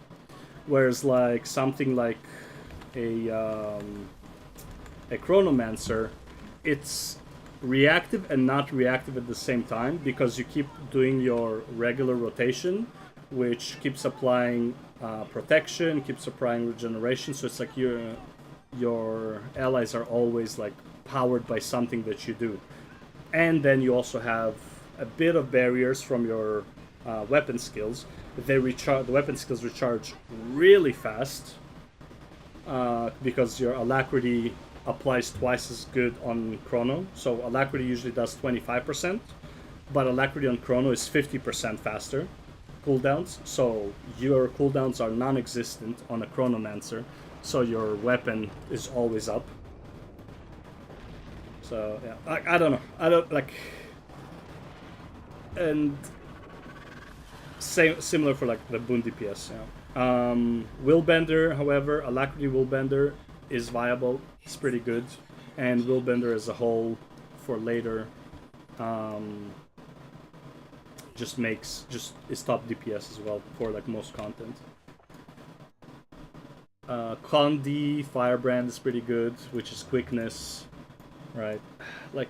I think they're all good and they're all viable. That's the problem. And in terms of like boon DPS, honestly, so long as you're like, hey Azriel, so long as you are able to provide your boon, honestly, you're good to go. Oh, you're going to Wizards. No, Arborstone. It really doesn't matter. Whatever you're comfortable with playing, and whatever is like easy for you to play. Just got this live suggestion to me. Looks fun. I'm glad you're here to have fun. Alright, so finally I can showcase how easy it is to be a healer. All I gotta do here is chase after my squad. Now, usually I go for Mantra of Recovery. However, I actually decided to use this one because it has the least amount of cooldown. With the alacrity, it's at 8 seconds. This lasts for 10 seconds, so as long as I use Mirror on cooldown, I will provide regeneration for my team indefinitely. A heal here. A heal, sweat through.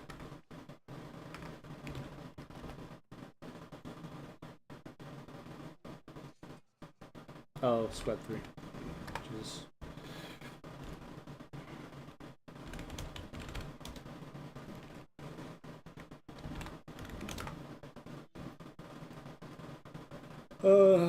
It was so easy. I just got this last suggestion. Healing on Mesmer is so easy, not gonna lie. It's my main healer. It was so easy, I want to swap to other A-heal for some challenge. Honestly, I'm not gonna lie. The easiest healer by far is Alacrity Scourge.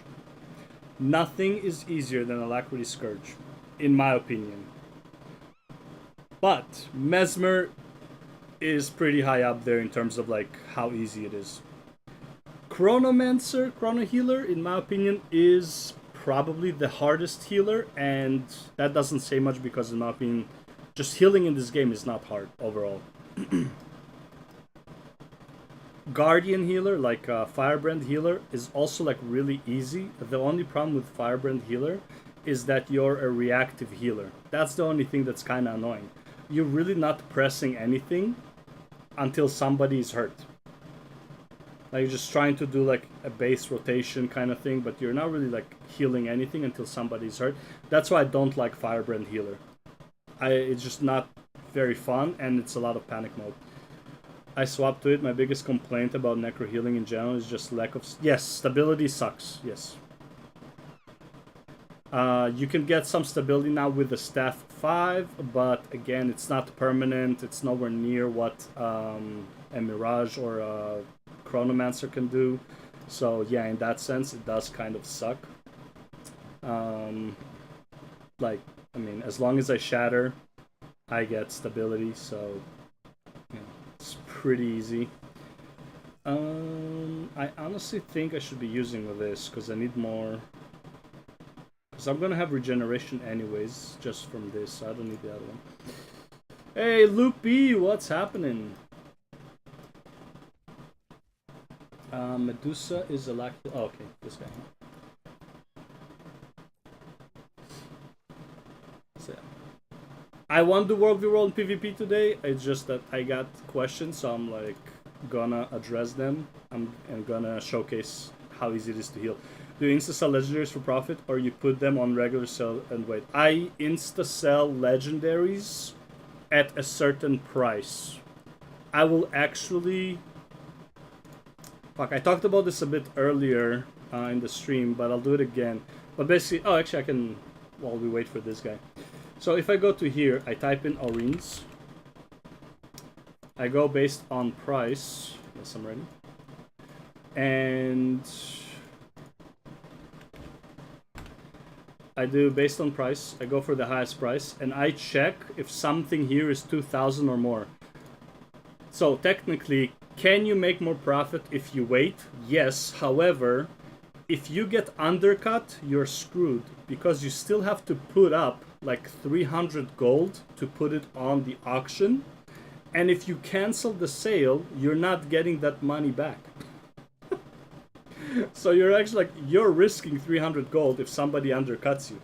So I just insta-sell 2,000, 2,100 is the goal.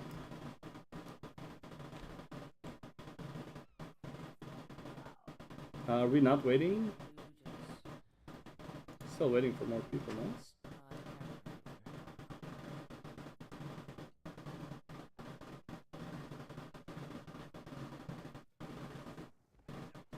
Well, I guess it won't start regardless.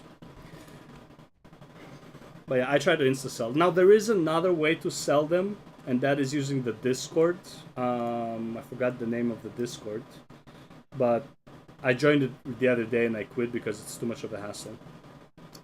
To check the prices, what if it's a Gen 1 weapon? What is the price you won't go under? Same. I always look for about...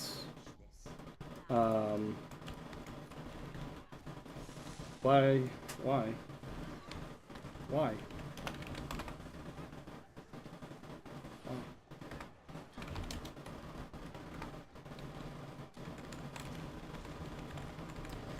I don't know why we started this. Somebody was super impatient. Anyways, this is how hard it is to heal in this game, right? Like, this is Mirage healing.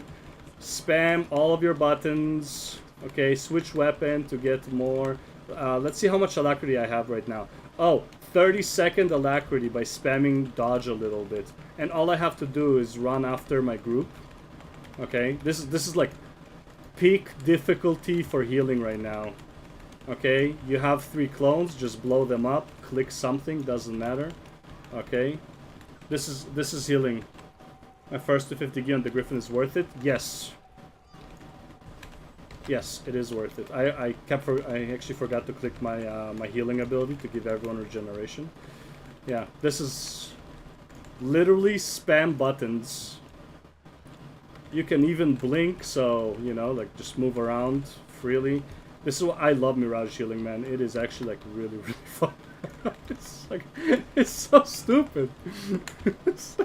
Cutting Mirage being #1 DPS in Snugger surprise. Yeah, after the changes, it like, I hate that build, I'm not gonna lie. I'm not a fan of that build. It feels very slow, but yeah, it is extremely powerful. But honestly, Power Mirage is really fucking good. Mirage, yeah, they definitely are going to nerf Mirage. There's no way they're keeping Mirage as is. Okay, do this, that, then, okay. Switch weapons, dodge again, click this, click that. Alright, everybody has stability, everybody has protection, everybody has 30 seconds of alacrity. And dude, I'm reading the chat right now. Like, I'm like semi-looking at the screen. This is how hard it is to like heal in this game. Okay, alright. Yeah, the hardest healing, man. I can't believe it. How do you do this? Yeah, they definitely gonna nerf something for sure. Oh, we took some damage. No, we didn't even take damage. Alright, cool. Yeah, everybody has a life. Yeah. What was the reply to that? I am in work. What did you say? Let me see what... 1 second. If I have to go back into the thing. Worth buying? Yes, it is worth buying the Griffin. You should, honestly, because of Astro Vault, because of other things, you should be able to make 250 gold at this point. By the time you reach, what do you call it? Which one is it? Which one is it? I guess this one. Yeah, follow the group. You know, worst case, we all die. And then it's not your fault. Boom. Alright, there we go. This is how hard healing is the hardest job in the game. What's my DPS? Who cares? 1000 DPS? Dude, you can do 0 DPS. Nobody cares about the DPS of the healer, okay? If everybody's alive and everybody's getting their boons, we're good. Okay? just keep dodging. Just keep dodging. I mean, my highest is level 42, and from the Blackland key drops, made 20 gold just from random items from chest. Yeah, like... Oh. Yeah, just making money in this game right now, especially like to get to the Griffin stuff, is extremely easy. Now, if you somehow made it to the point where you can get the Griffin but you don't have the money, honestly, keep going to the next thing. Okay, once you have the money, get the Griffin. Oh shit, nobody stacked. Alright, heal. Interrupt, I guess. Whatever. Heal again. Yep. This is any tips for farming Mystic Clover. Yes. But didn't I kind of cover it for episode 1? Okay, well, okay, let me ask this. Gustavo, have you watched my 0 to Legendary series? Yeah, video 1 and 2 cover it. Isn't this one? No, it's this one. They are correct. Ooh. Oh. God damn, healing is so hard. Yeah, well, again, I would, like, yeah. Don't laugh at him, like, not everybody watched the video. It's like, I can't assume everybody watched the video. But, yeah, I covered this in 0 to Legendary video on YouTube. We are currently on episode 3, and episode 1 and 2 mostly covers where to get it. If you are in Soto, there is more, but yeah. Alright, so, any questions about how hard it is to heal? Why did they kick the DPS? It wasn't his fault that he joined late. But these guys are mean. I watched the videos, understood literally nothing. Yes, I am a new player. Okay, cool. What did you not understand? That's why we're here. That's why I'm streaming right now. People can come live and ask me questions. Obviously, they're like, I didn't make it like bulletproof in terms of like, you know, all the content. Some stuff it's like, because I'm approaching it from the idea of how I would play it if I was a brand new player. Like, sorry, if I already have my knowledge and I made a brand new account. So obviously, like, it's going to be hard for me to say exactly how a brand new player is going to understand the information, right? So all I can do is say what I would do and explain to the best of my ability, and, you know, if you understand, you understand. If you don't, then you don't. And BRB restroom will reload. Okay, so we are doing FIB, I guess. But yeah, Theo, if you got any questions, this is why we're here. Ask away.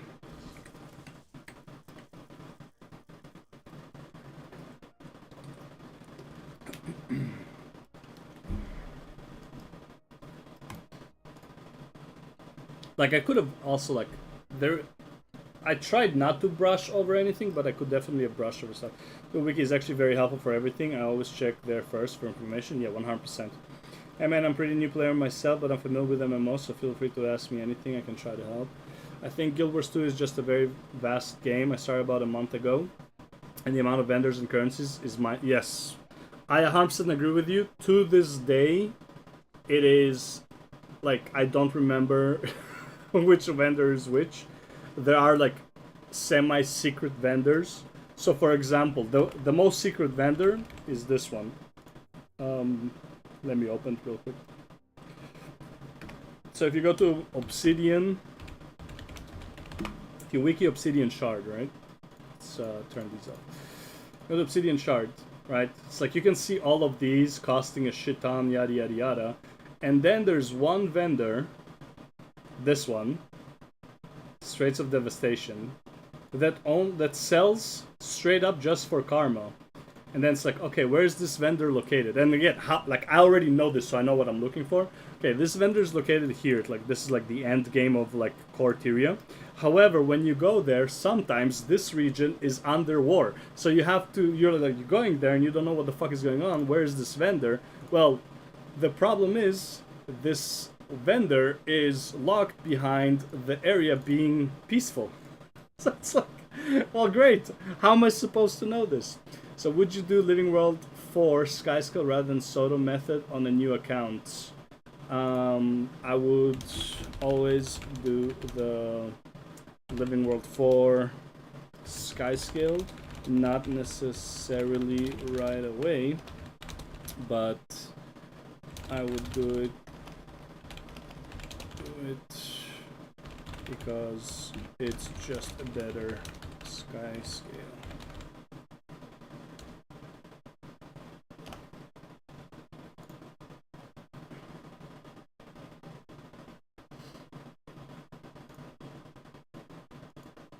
Yeah, so that's actually a really good question.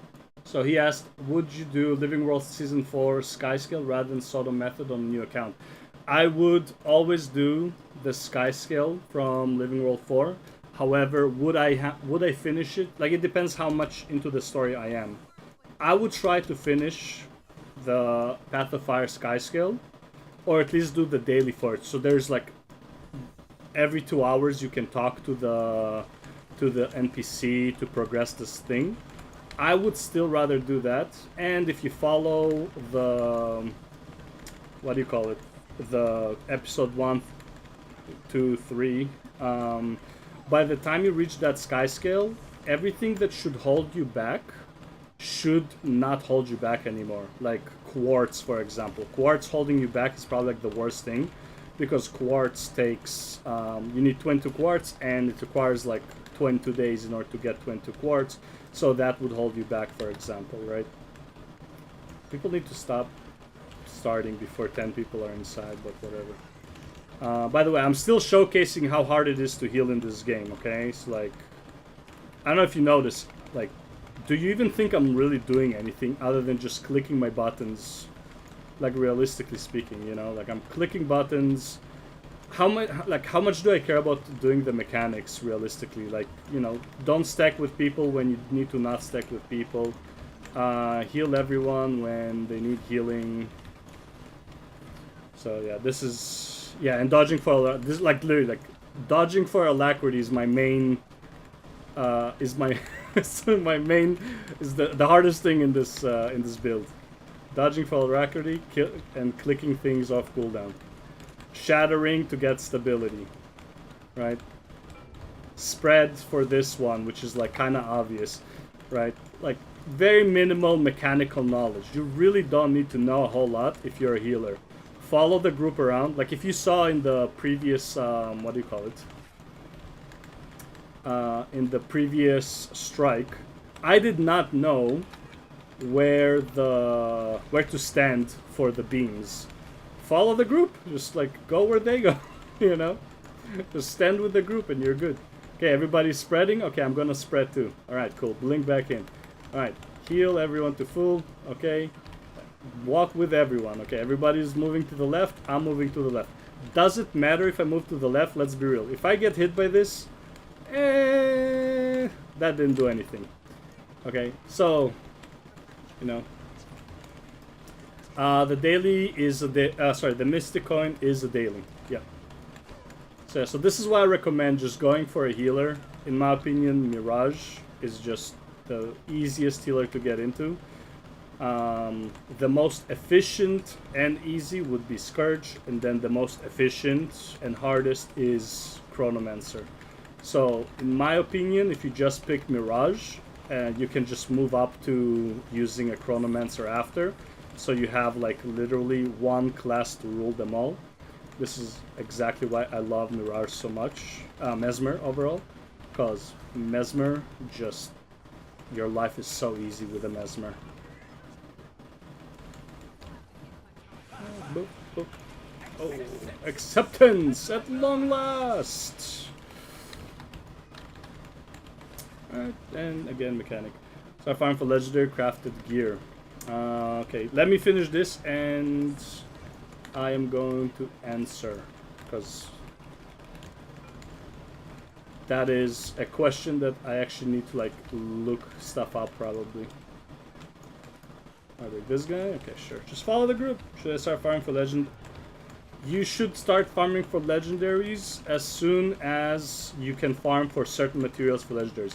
I'm not saying you should craft a legendary before you like, you know, can, but there are certain things you can do that would make your journey to craft a legendary later on just so much easier. Let me just kill this guy and I'm gonna answer all the questions. Just messaging. Oh, okay, you were? Okay. Sorry, I'm just gonna finish this real quick and then I can answer more questions. Oh yeah, so I think healers are supposed to absorb this. I'm not sure. Again, if you don't know, just don't do it. Somebody else will. And then you can see the mechanics and you'll know what you're supposed to do and what you're not supposed to do. Yeah, it's pretty much like that. And we res, and then we heal.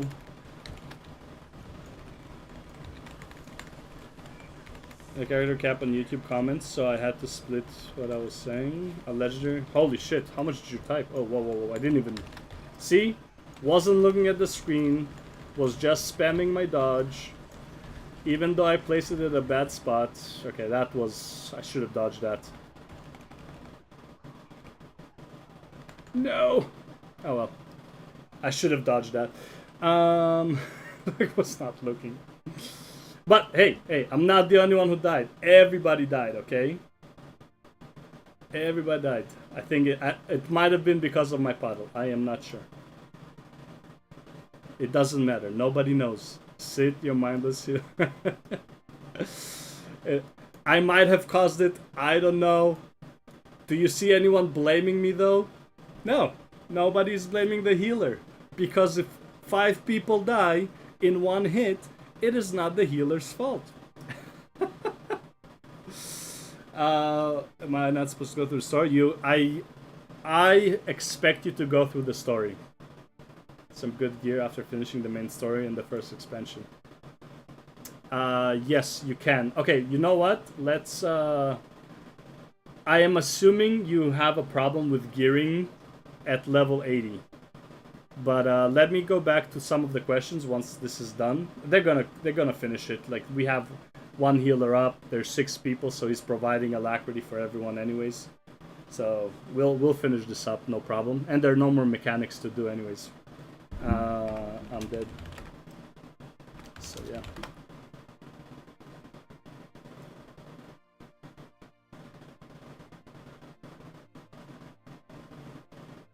You got it.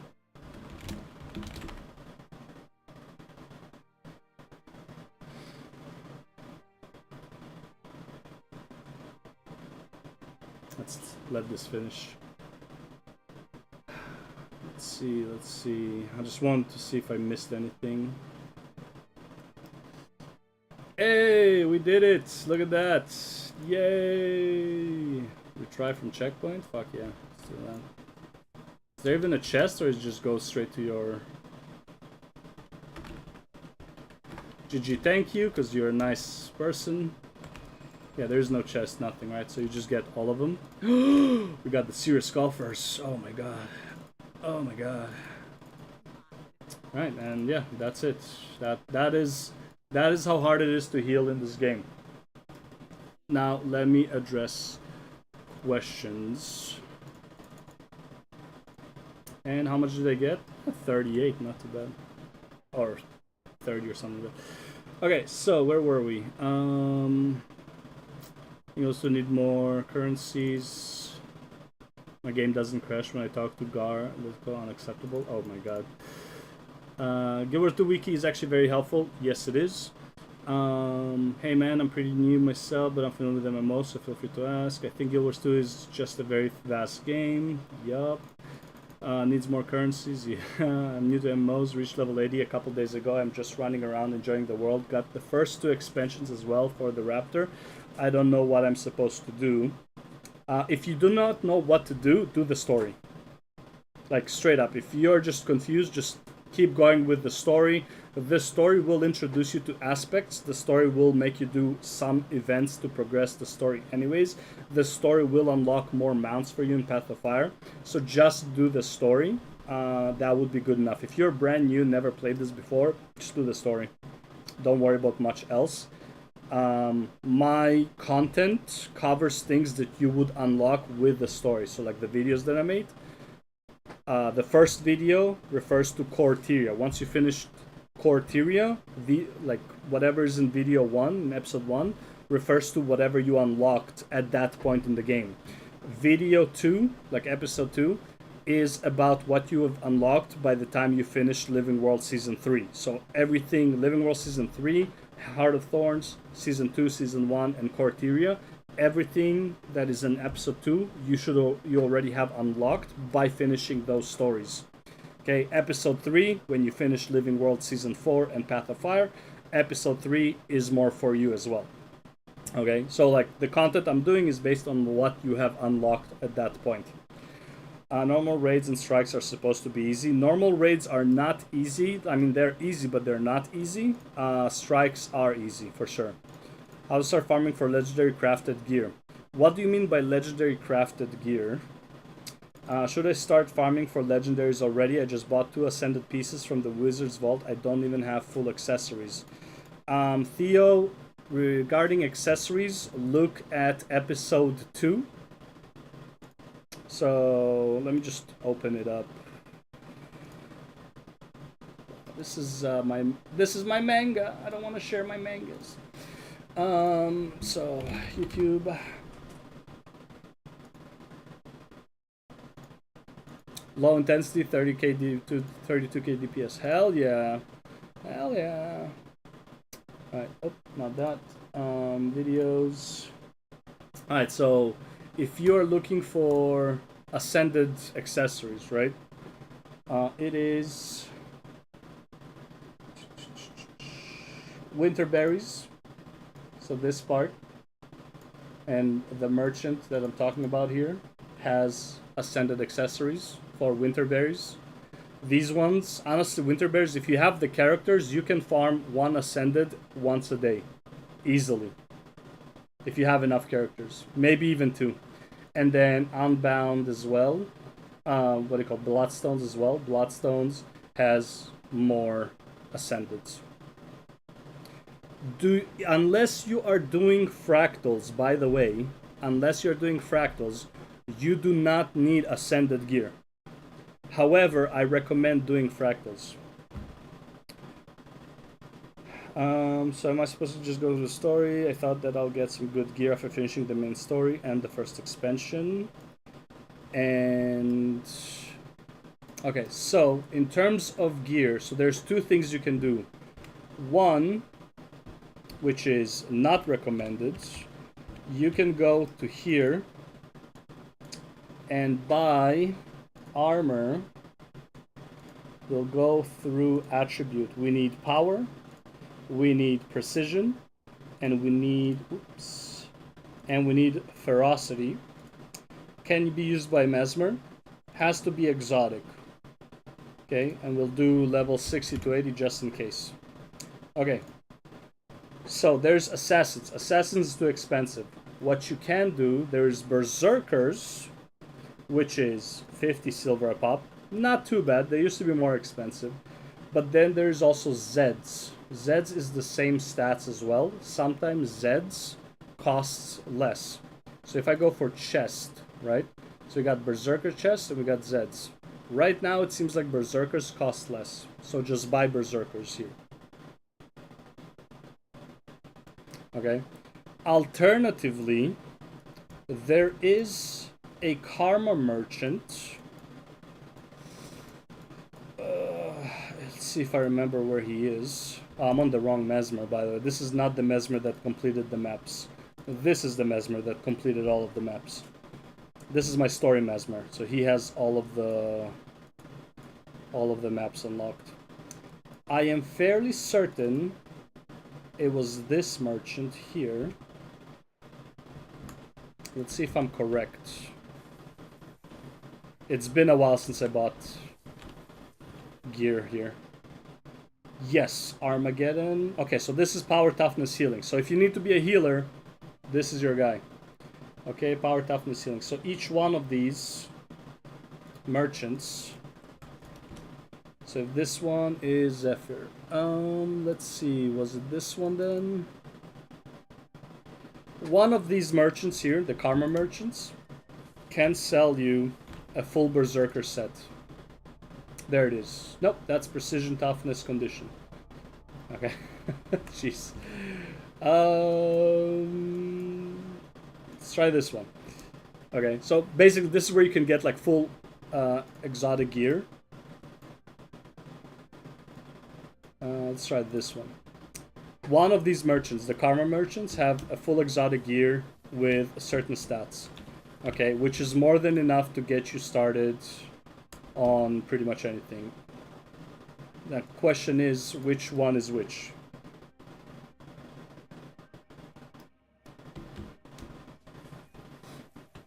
Alternatively, if you have also been doing World v World, you can buy World v World ones. Precision, Vitality, Healing. I'm not sure why, but you would want those stats at all. That is what it is. It has to be this one. By has to be means I'm running out of options and it's getting embarrassing. Where are you? Has to be this one, right? Yes, there you go. There you go. Berserker. You can buy Berserker armor sets from the trader for very cheap. It's okay, we still have it. But yeah, here you go. Karma, get Berserker, good to go. Okay. Now, do you have accessories here? You have accessories here as well. Not the ones you want, but you know, you have accessories. Alternatively, however, another thing you can do, and if you are doing your Astro Vault, you have laurels. If you go to the laurel merchant, okay, there's so many ways to get gear right now, it's kind of crazy. You go to this guy, you can get ascended rings. There are 2 berserker rings here. This is berserker ring, and this was nope. There's one more berserker ring, and I remember there's 2 of them. This one, yeah. So these 2 are berserker rings, for example. You can get a berserker amulet over here. I do not recommend getting the berserker what do you call it, accessory. First of all, 40 laurels and also 50 globs of ectoplasm. That's a bit much. That's a bit much. Okay, but you can easily get the rings or the what's it called, or the amulet. Which, by the way, if you follow my episodes, you do not need to. But if you really want to, you can. And you can also get laurels over here. Where are they? Laurels. This one. I don't remember how many you can get. I think it's 100 laurels per season. And honestly, there is like nothing you can do with laurels. It's a helpful resource. You can get like tier 6 materials. You can get some stuff, sure, but it's like a supplement. Like laurels are a supplement resource. If you have them, you probably don't have anything to use them on. Okay, I've been buying literally this chest for like 112 weeks or days basically, because I have nothing to do with my laurels. I have 183. This chest costs 10 each. So every time I buy it, it's like minus 10. just keep like using it. I have nothing to do with laurels. Okay, sorry, you're not supposed. Okay, next question. By the way, is there not a revive mechanic in this game? I heard you are supposed to teleport out and get back in group events. So people can revive you in this game, or you use a waypoint. What most people do is once you get to End of Dragons, you can unlock a Jade bot, which is going to be your 1 revive basically. So I use the Jade bot. Once you die, you can just click on the Jade bot and it would consume it, but you can teleport to it. So you can use Jade bot as the 1 revive mechanic. Most of the time, your second life, like being down but not dead, is enough for people to revive you. Honestly, if you're doing a meta and you do not know what you're doing and you feel like you're gonna die a lot, just... Yes, another good way, LS. You can get with guild commendations. I didn't even talk about guild stuff in the guide because I can't expect you to join a guild. However, because you can't just like... The problem is with joining a guild here, you can't just join a guild. You have to like find people and stuff like that. That's why I wasn't talking about it. But yes, if you have a guild, you go to the guild hall and just talk to the guild merchant. What are those? Jade bots? Guild trader, I think. I don't remember because like I never use these guys. Okay, multiple things you can do at the guilds, however. Maybe it's this guy. What's a different mark? Guild comment. Oh, there we go. Commendation trader. Guild commendations you get by doing World v World with your guild or doing weekly guild stuff. So yeah, you have this guy. Now the good thing about him, first of all, you can get obviously the ascended stuff. The other good thing, I think it's the bartender actually. You can get some exotic gear as well. But the other good thing here, just need to find out where they put the bartender. I think I remember.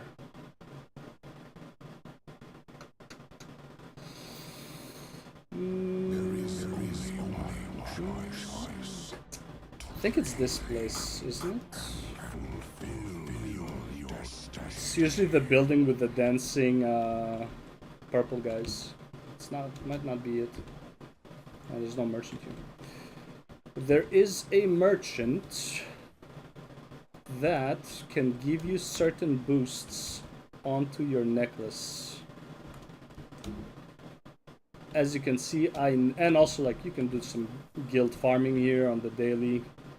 Okay, it's not here. Dude, where's... Ah, there it is. Yes, see? Purple dancing guys? I feel like that's how guilds usually mark themselves. So, there's a merchant here. This guy, yes. It was expensive, bro. It's fucking 20 bucks or some shit. But anyway, so you can get these boosts. These are not for Nexus, these are just boosts. You can get Karma boost, and these are for free. You can just change them at will. Magic Find increase, Guild experience, World v World, PvP track, right? So you can just change them up, right? And it will appear somewhere over here. Increase World v World reward track gain by 10%. PvP track experience gain. Bonus rate for map stuff. Okay, so there's like a bunch of them here. Okay, usually I just do the World v World one. But yeah, so guild is something that you should... Yo, Biggie D, what's up, man? How's it going? Guilds are something you want to get into, but there's no real way to get into a guild aside from talking to people. That's why I didn't cover it. Like, it's not... I'm not going to tell people to talk to other people. Everything I covered, you can pretty much do solo as a solo player. But yeah, if you like, joining a guild is definitely beneficial. I unlock gliding. Okay, let's see. Soon I'm not supposed to just go through story. Yada yada. You only farm. Do you only farm your mystic clover from fractals? Is other method not worth it? Clock. Sorry, I just now replying to you, Clock.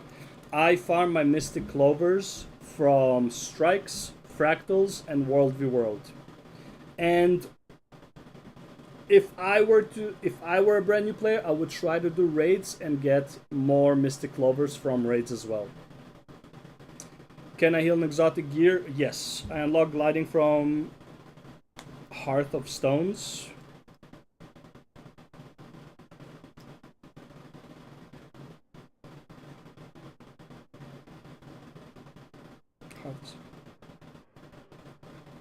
Oh, Heart of Thorns. And went for Path of... Jesus. And went for Path of Fire story for mounts. After that, it's much easier. Yes, you are correct. If you want to skip certain things, then yes. Getting the mounts is one of the top priorities for sure. I do like doing the daily farm because even though unlocking the mounts is top priority, they're still logged behind a lot of story, which would take you a few days. That is a few days you could have used for farming Bloodstone or Winter Berries that you're not going to get back. But which one is more important first, up to you and how much time you have to play. Is the Sun Ring are from Juntry Wilds for coins? Well, we didn't get to that point, and honestly, if you got to Juntry Wilds, you should have full Ascended by now. So it doesn't really matter that it's easy to get in Juntry Wilds. What are those? No meme, guild commendations. Okay, so guild commendations. I want the Shadow Dragon. Also, have I been duped or is saving all my boosters for World War grinding wise, or have I just been outplayed by content creators? So here's speaking of saving your boosters, okay? Okay, so this is not it. Let's just... Can I leave? Leave, okay. Speaking of saving your boosters, okay? Let me go to my bank. As somebody who sucks at using their boosters, okay? I regret not using my boosters. That being said, there are certain times when I do use my boosters. If a World v World event is going on, you know for sure I am popping my birthday booster. I am popping a World v World XP booster, wherever it is.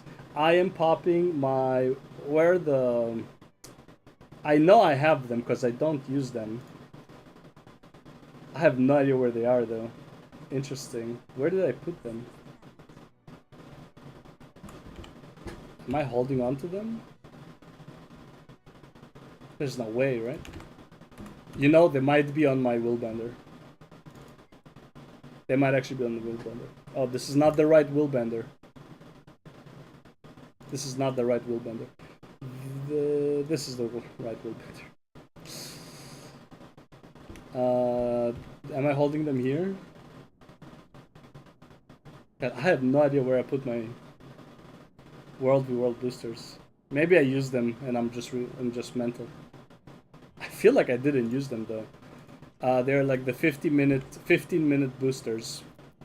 I'll just show you them real quick.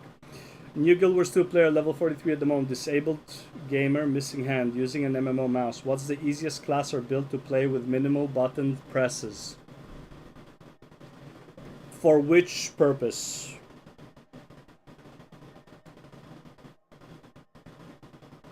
I would say Mirage is one of the... If you have a gaming mouse, so it means you have the 12 buttons, I would say Mirage is one of the easiest ones. PvE mostly. Mirage is super easy.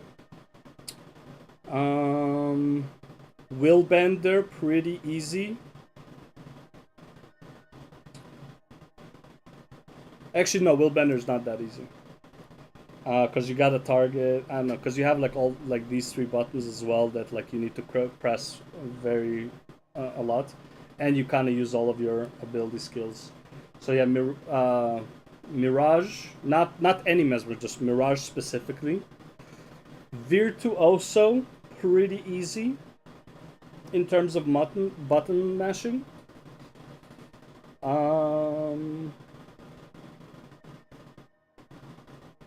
Harbinger and Reaper are very easy as well.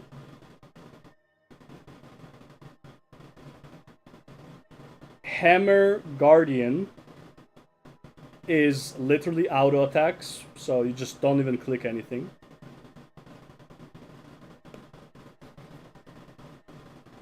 Yeah, there are a few, yeah. Honestly, what I would do... where is this? Okay, so... Guild Wars 2, low intensity... Okay. Easiest playstyle in Guild Wars, now 9 low intensity builds. Look for low intensity stuff. Okay. Low intensity, 30k DPS, 32k DPS. No button, 30k DPS. No buttons! You don't click anything! And you do 30k DPS! Okay, so there are plenty of them. Just look for the low intensity ones. They usually don't require a lot of buttons. That would be how I would go about it. Especially PvE. Most times, like, you literally spam buttons because like there's nothing else to do anyways. And here we go, another one. 20k DPS, 1 key, no hands. Yeah.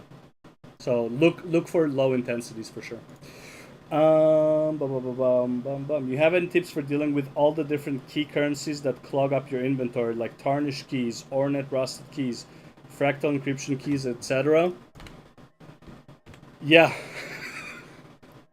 Shared inventory. that's my... there's no other way. Inventory measured in Guild Wars 2 is really, really bad. It is what it is. This is how I go about it. I just use shared inventory.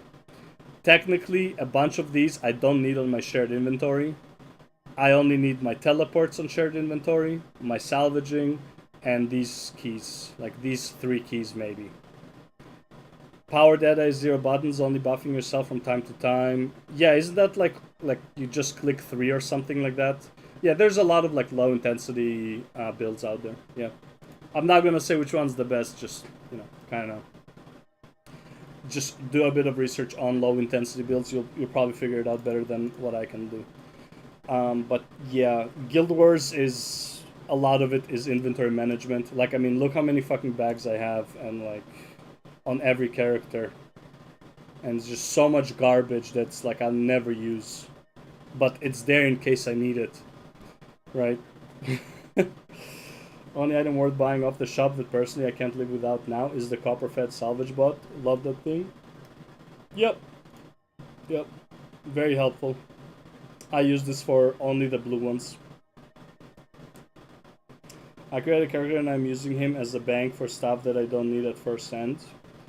Yeah, so you will need to create characters as like inventory holders. However, stuff like keys and stuff that you use on the regular, like there's nowhere to put it. Like, unfortunately, why is this over here? Portable. There we go. Combine 3 mini minister. Oh yeah. I knew I had this somewhere. Let's put it in the bank. Let's put it in the bank. Also this, another thing that I need to get rid of. Oh, I need to actually record this. This will be for Living World Season 5 though. So I'll keep it for now. Where's the Mr. Banks guy there? And I think you have it. So, dude, like, seriously, I know. I'm gonna start right now. Right now, let me just see. Yes, we have Mr. Kittens over here. I'm just gonna take this real quick, and I'm going to World v World, and then I'm gonna try out the build. Okay, so where did I put it? Am I blind? I am so blind. Where the hell did I put it?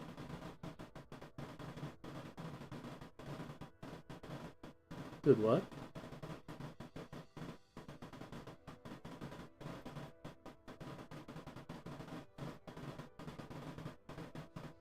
I did put it in, didn't I? That's what she said. But, it's not it, that's not it. Bro, am I crazy?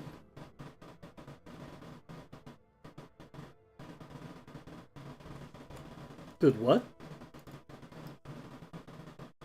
And yeah, I hate World v World. Can I keep playing PvP and be on World v World map just to get my Gift of Battle? Yes, you can. But you need to be in World v World to get your Gift of Battle. And you need to participate in World v World to...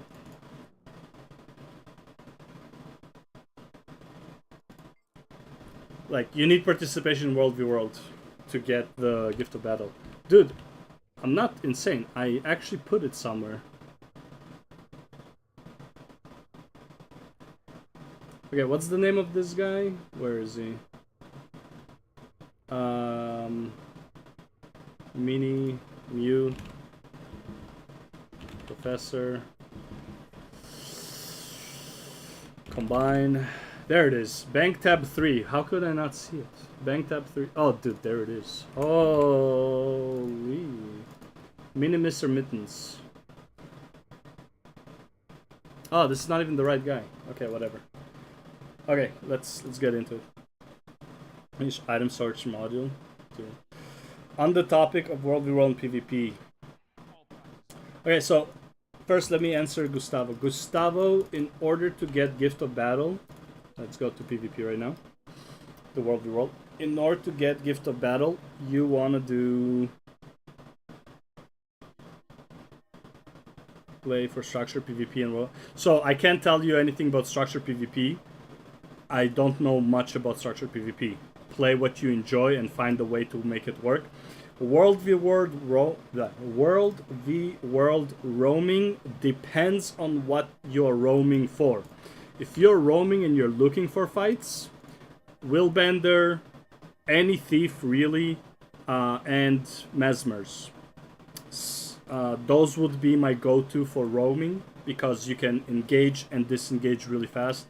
Other ones would be not Spellbreaker, Berserker are insanely good at getting in and getting out of trouble. But yeah, so here we go. So let's say I was farming for Gift of Battle, right? So I would choose Gift of Battle here. The most important thing here is that I have to keep participation 6 because it gives me the most amount of reward track. In order to keep participation 6, I have to actually do stuff.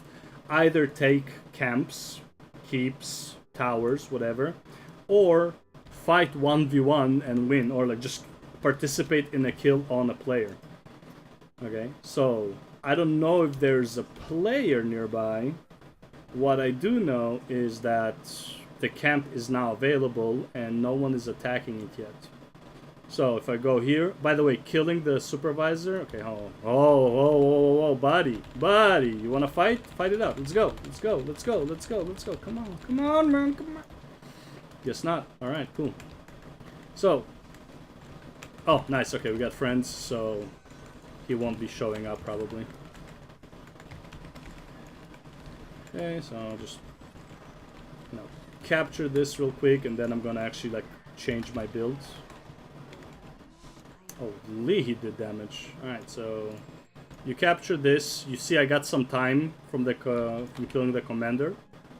I got you get up to 5 minutes, I believe, and then you get to tier 6, and then 1 second, it will capture, and you will see it will be 10 minutes. So once every 10 to 12 minutes, you gotta do something that resets the timer.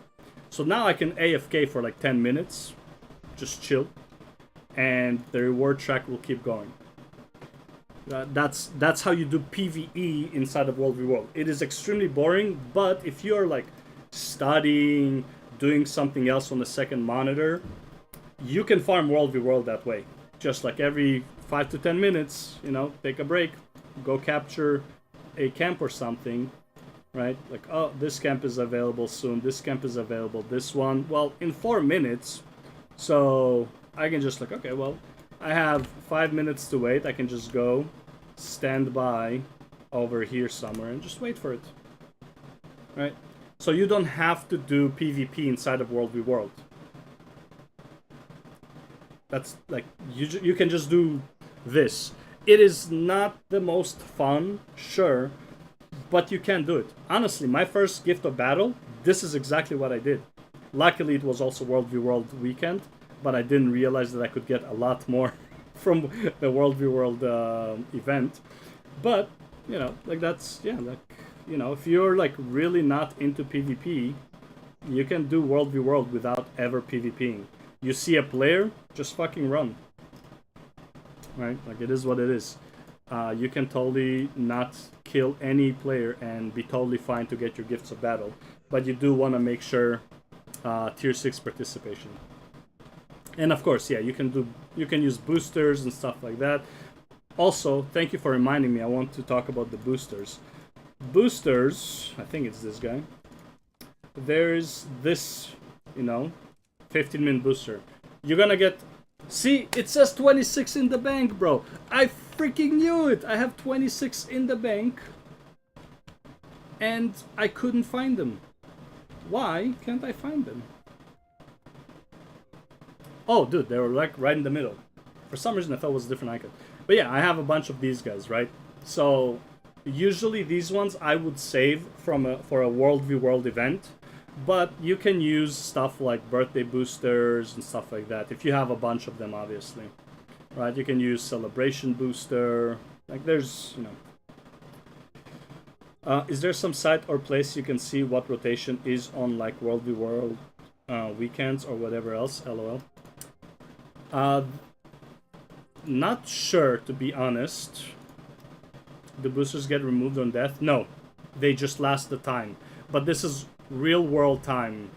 So, unlike certain buffs you can get in the game that would stay with you, like I believe armor reinforcement. Is there one over here? Yeah. This one? No. Where is the reinforcement thing? I don't know. I don't hang around these parts. But armor reinforcements, I believe, just stays even if you like leave the game. But the other ones, they're like real-time duration. Aren't they only for World v World EXP and not for track progression? World v World EXP gives you track progression too.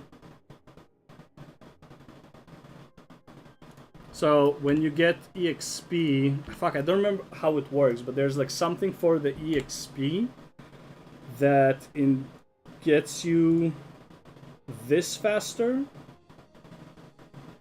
I don't remember like the exact thing how it works, but it's more than just like the levels or the levels themselves. Where is it? Like the levels themselves. Where are my levels? Legend. Is this the? So the levels themselves will give you certain rewards, or something like that. Either way, I just save them for the World World XP. I am no expert in World v World or PvP. Yeah, like by leveling up, you also get rewards for leveling up.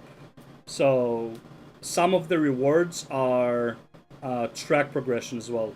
Increases the pipes you get. No, so like yeah, my level increases the pips. That's true, but every level you also get certain rewards. Because like this is for the from these, right? Like this from blah blah blah. Participation is this, but then when you level up, you also get certain rewards. I'm pretty sure. Again, I am no expert in this. I'm no expert in on level up. So if you get more XP, you level up faster, you get more rewards that would account for increasing your progression as well, right? I don't have like a list on me. I'm sure there's something on the wiki. Either way, feel free to use it. It overall is helpful, and if it's not helpful, then fucking use it and get rid of it and make some space in your bank, you know.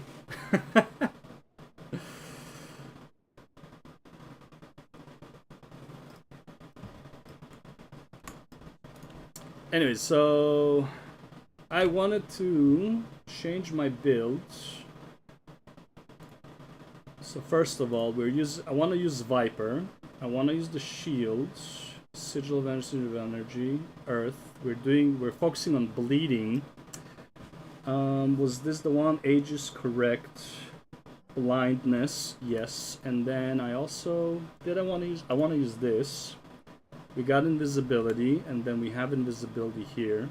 Total of 13 seconds of invisibility. Do I want to use this or do I want to use Mimic? Man, I kind of like Mimic because it helps me either with Blinks or with Illusionary. Anyways, let's go find some action.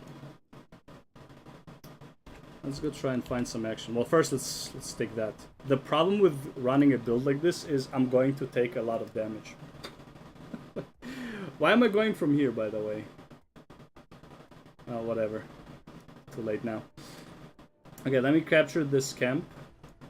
Oh, blue already took it back. Wow. Where's red? Wait. Red is our neighbor, and blue took it back instead of red? Damn, blue is active as fuck. Should I go for the tower? Or should I... I think I want to go to PvP, though. I think I want to start practicing PvP. But anyways, this is like all there is to World v World. See, just like keep your tier 6 going, and you know, this is like practically AFK mode. Let's get this guy.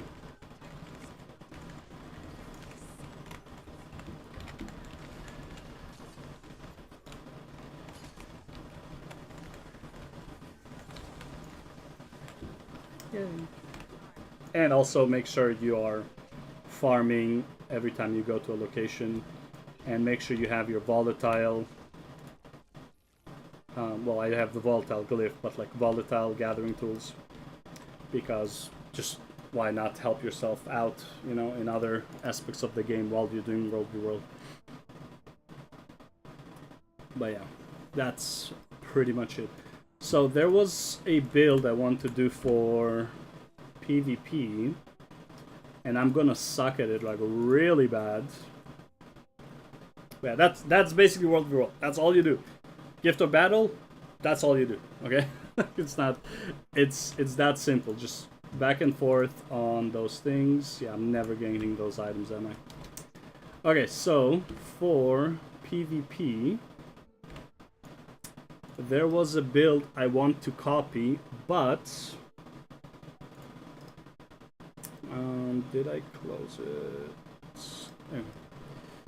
It was Gilbert's to Santo Sushi.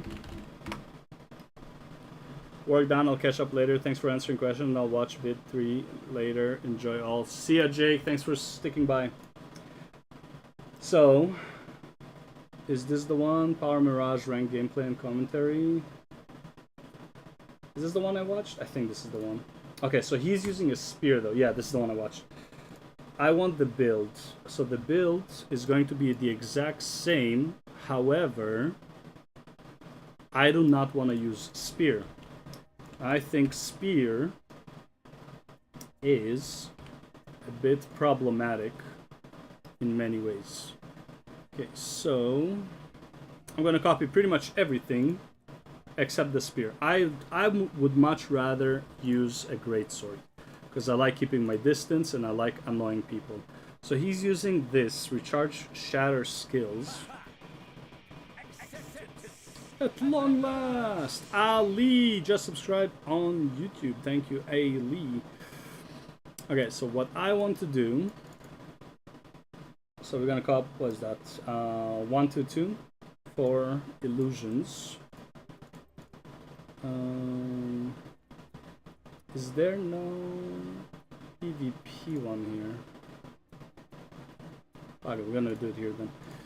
Okay, 1, 2, 2 for illusions. He was using this and this. Do I care about having a sword?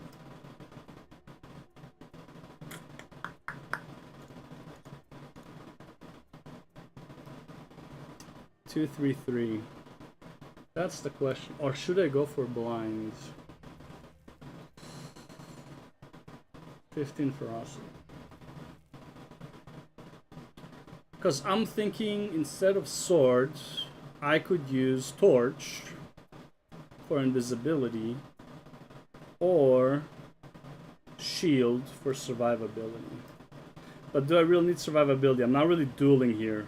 The whole point is like kind of like team play, do damage from afar. So yeah, I guess we'll use sword. And then for this is 1, 3, 3. Okay, so this is the build. Now when it comes to Jessel Rosado, thank you for the YouTube sub. Damn, subs are going up. Like holy shit, man. I'm like really surprised. I actually didn't even expect to have that many views on the videos. So that was like really surprising to me. Okay, so for PvP, for my gear, we're using this. I want to use razor, swords, and I need a great sword. So actually I might even have a great sword for some reason.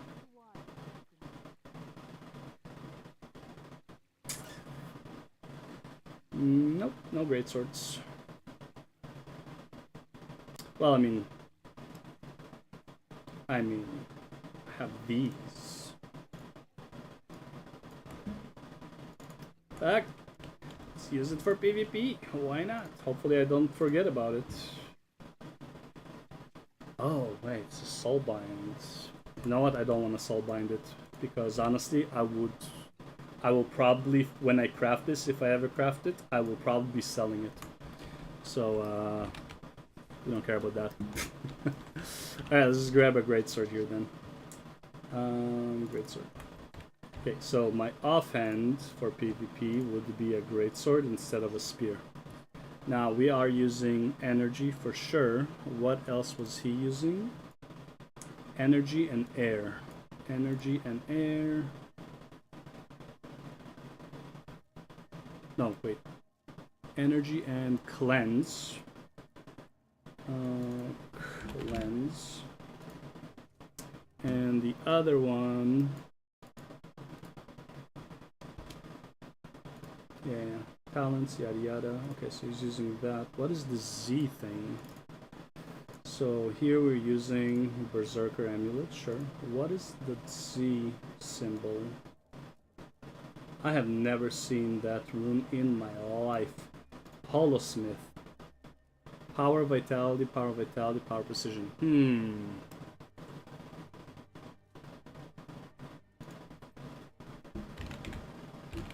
I don't think that would help us. I want high precision, actually. Power, precision. Let's see how much precision is here. 190. Right, 225.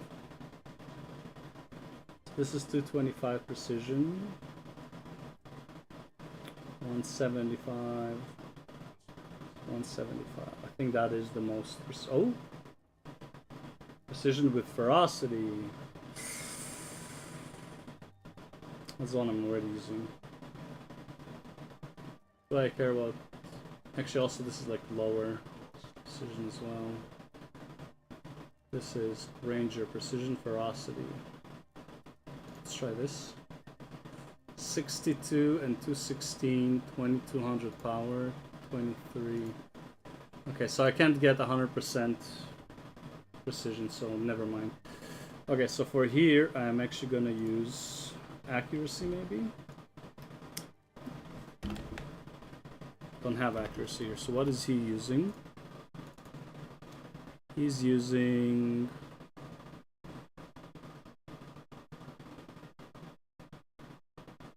Well, what is it? Sigils.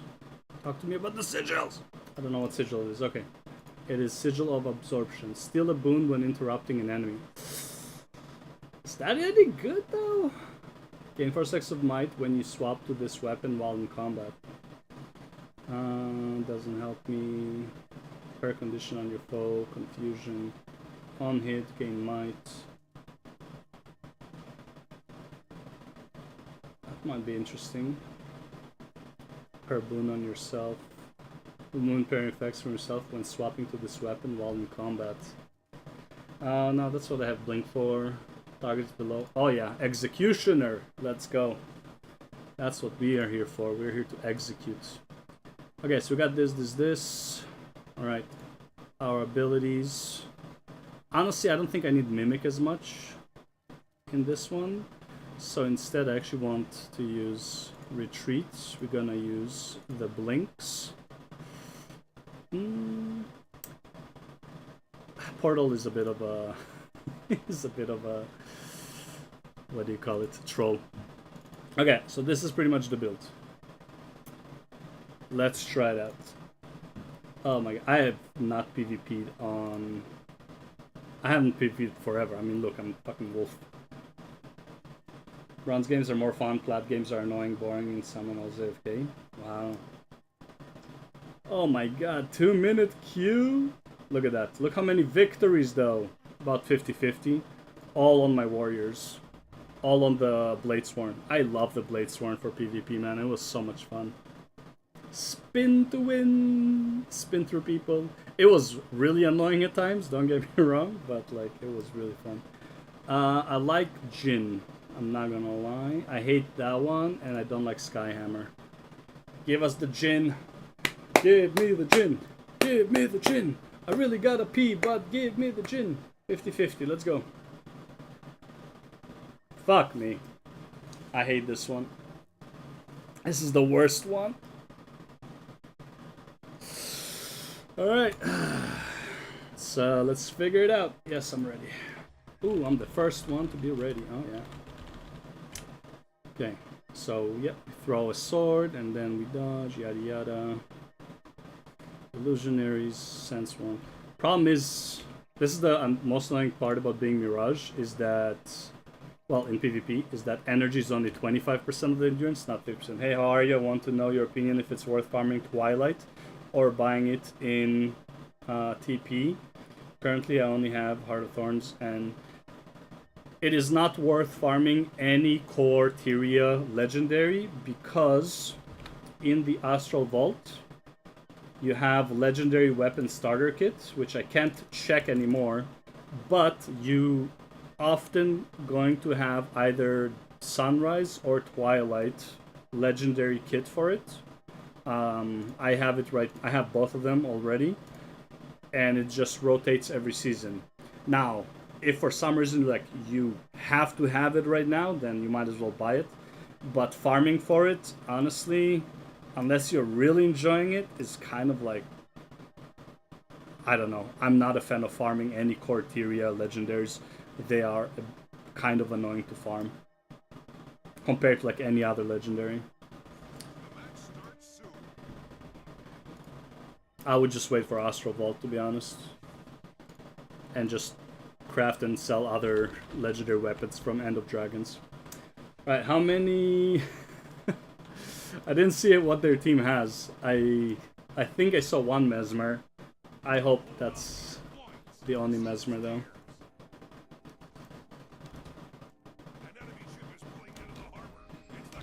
Missed. Alright, who we got here? Fuck me too.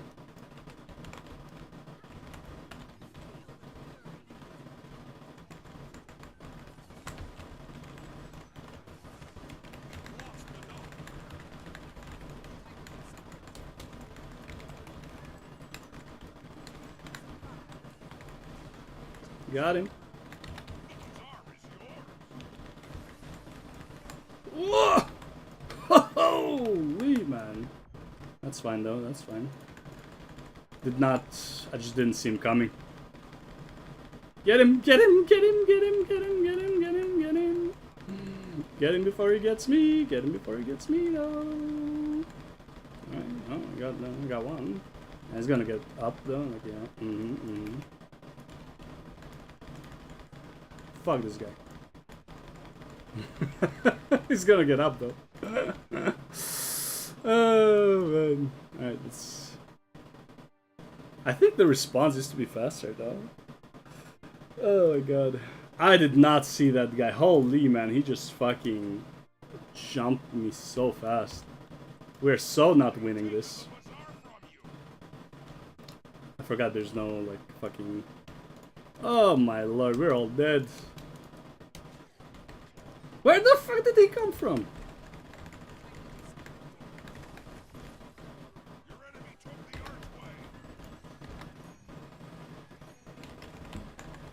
Dude, like, they're so annoying, man. Like, where are you coming from, bro? Hello?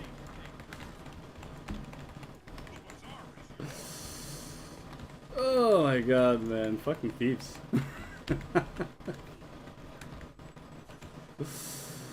Holy man.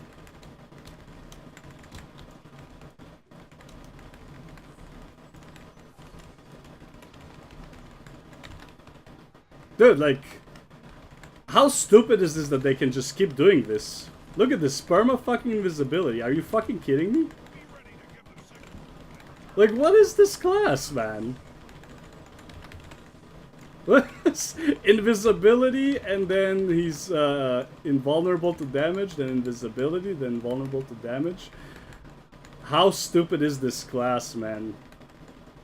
Like, no game ever is it a good idea to have a class that can perma-invis for like 20 seconds in a row, and then give it also invulnerability while he does damage.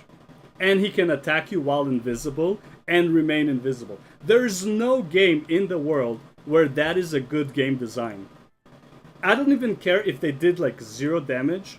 The lack of fun when a class like this exists is the problem. It is just not fun playing against a garbage design like this, where literally the guy is invulnerable for so long. It is just so stupid.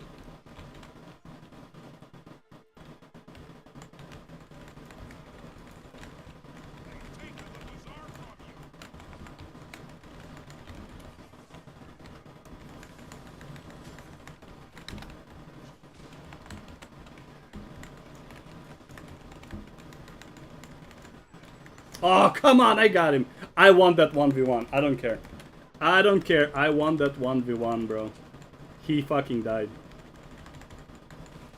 I don't know. We like legit have nothing to deal with that thief, man. It's just such a garbage design. I'm not even mad. I'm just like, this is my opinion. If you like, I'm not even gonna blame the players who play thief, because it's like, yeah, that's part of the game. But like, you gotta solve this issue, man. Being able to invis for so long, so often, plus having an invulnerability where you're doing a ton of damage and take no damage. Bro, this is like literally the worst fucking design you can have in a game.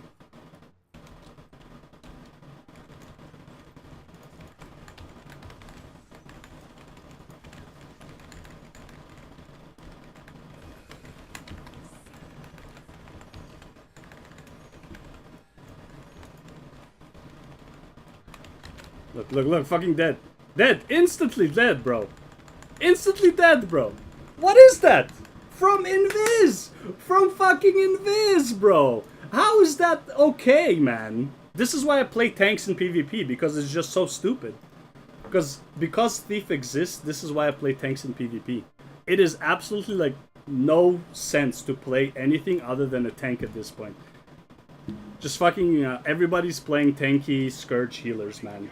Why? Because you're not gonna die to a thief instantly.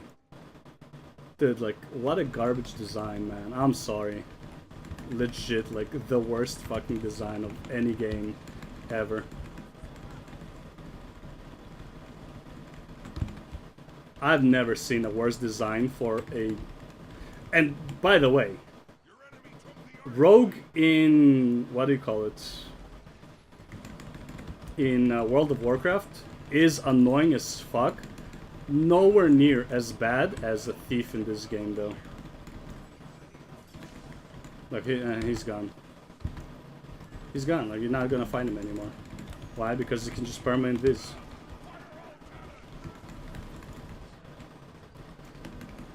It's just so stupid, bro. It is just so stupid that you can be in Viz for so fucking long.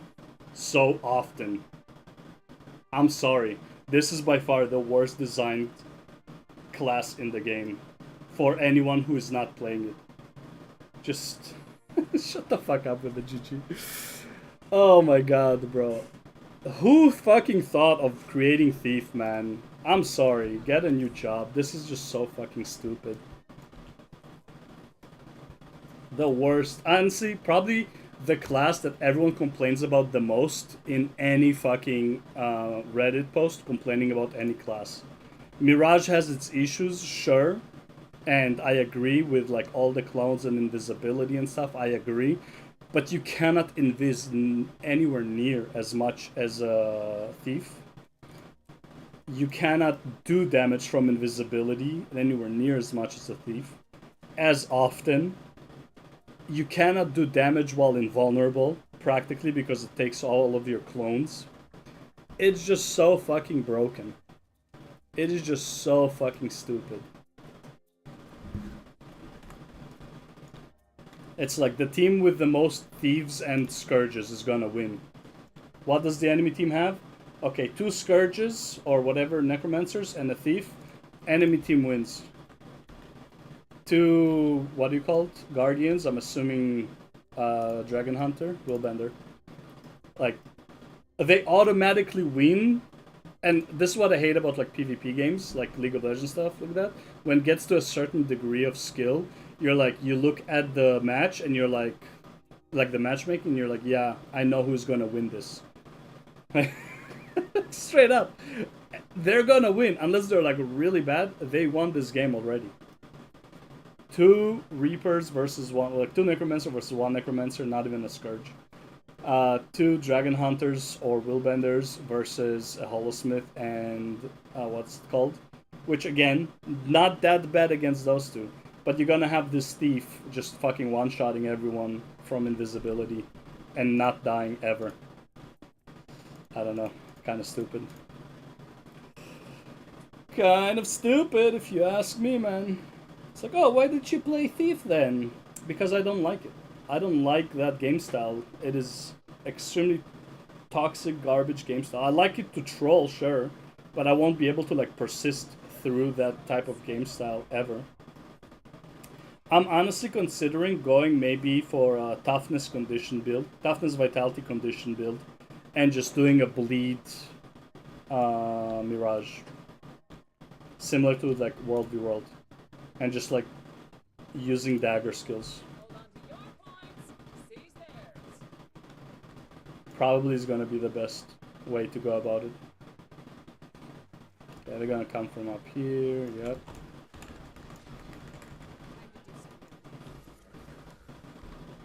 Look how fucking fast this guy is. Oh, look, he's invulnerable. Hell yeah.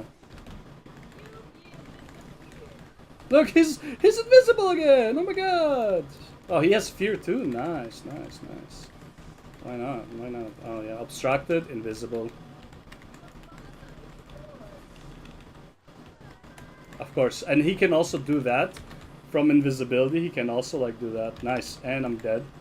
Why? Because he has no fucking cooldowns. It's so stupid, bro! Look, look, look, man. Look how fucking retarded it is. Oh, gotta do this, because he's gonna do that, yep.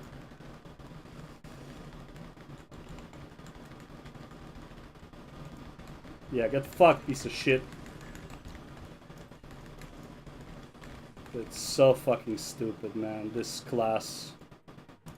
Bro, legit, honestly, you know how like you have like banning options in, what do you call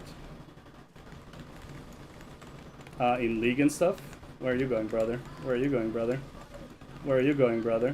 You think I'm done with you? Where are you going, brother? Oh, yeah, yeah, yeah, you got to your friends, piece of shit. Oh my god, bro. Oh, there it is, there it is, there it is. I'm, like, I have no cooldowns, so, like, yeah.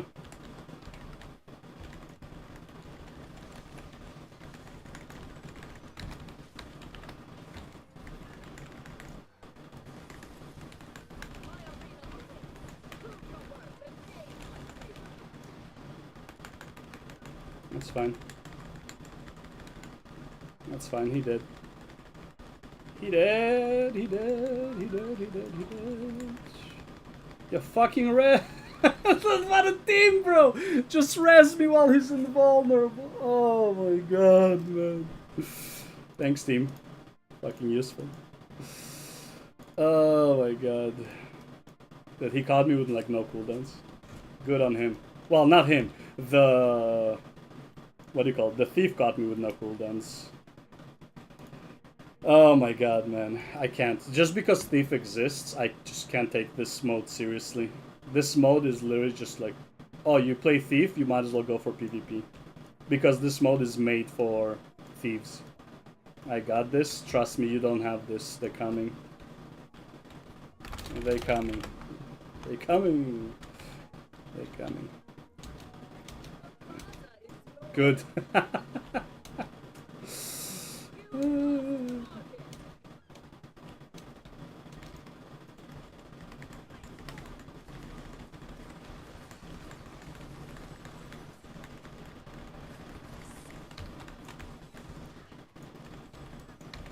How are you alive?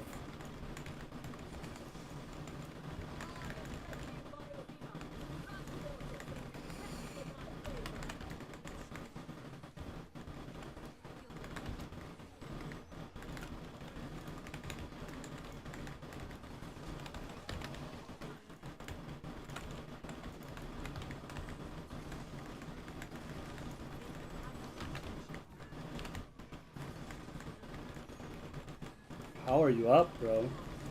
Where are you going, bro? I'm so dead.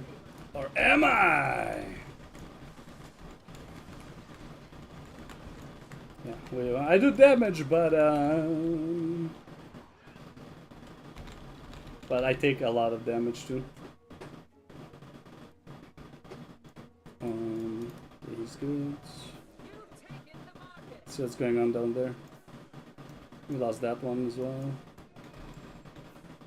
Oh yeah, buddy. Oh yeah. Oh yeah.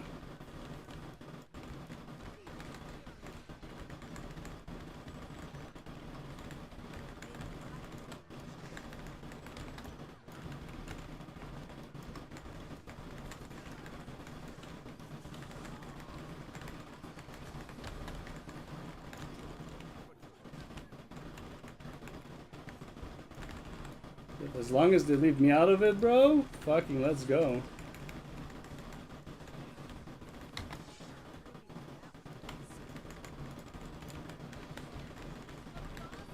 I don't know what this guy is thinking to himself, but I don't mind at all.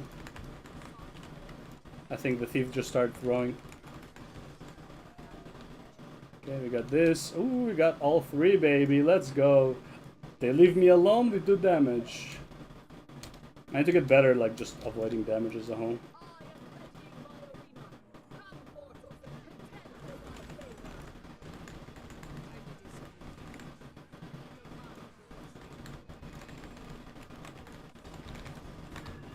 He did. Ah, baby, rampage! Let's go! Let's go! Let's go! Fucking rampage. Because the thief is not on my case, bro. Actually, you know, I think I might go for invisibility and just run around with my team. Like, it is actually impossible for me. Yeah, I saw you, motherfucker. I think I didn't see you. You think I didn't see you? You think I didn't see you? Huh? Yeah, what's up? What's up? What's up? Oh, you want some of this? You want some of this? Yeah, get the fuck out of here, bro. Get the fuck out of here.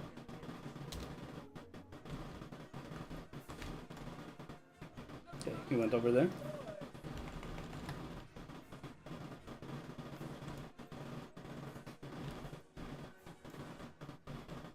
Alright, buddy.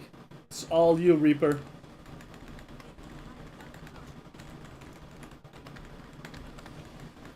Alright, they're all should be blind right about now.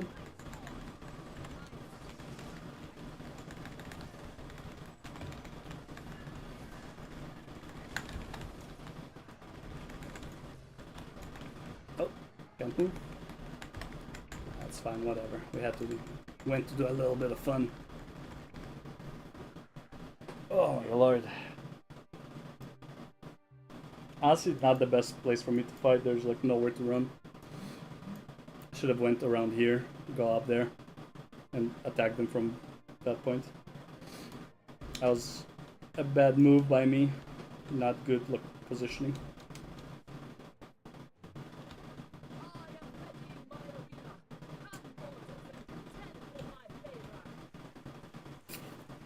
Okay, they're all busy. So...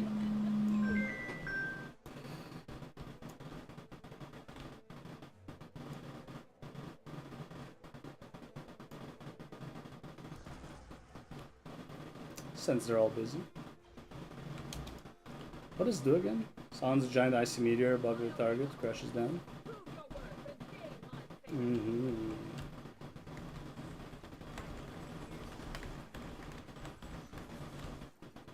Well, I don't mind. If they're sticking back, like, fuck man. I'm not going to them. Or am I?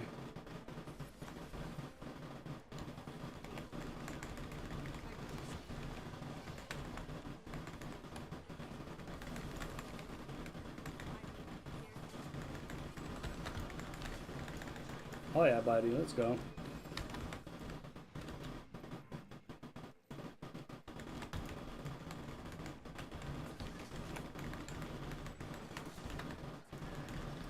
I'm all out of movement. I'm all out of movement. Oh my god, the cool, like, damn, cooldowns feel forever. Should I just go for alacrity, man? Like, just to get more fucking cooldowns? Oh, no way. No way, bro, no way. Yeah, no way. It's like, did not expect better rest. I'm surprised we're winning this, but honestly, they started throwing hard. Like, this thief, dude, this thief was like 3v1ing, bro.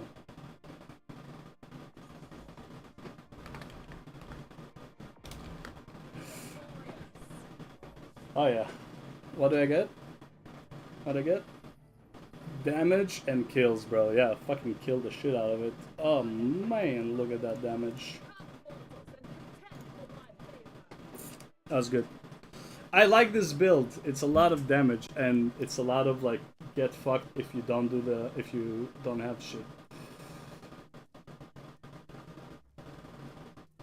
Give me a second. Gotta take this phone call.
Okay, I think I saw something. Let's read a comment real quick. Ling and Lion appears they have the same skills and stamina and function. What makes it better? How's the mastery? Can't unlock the mastery for sky scale outside of the PLF one. There is a mastery in Soto.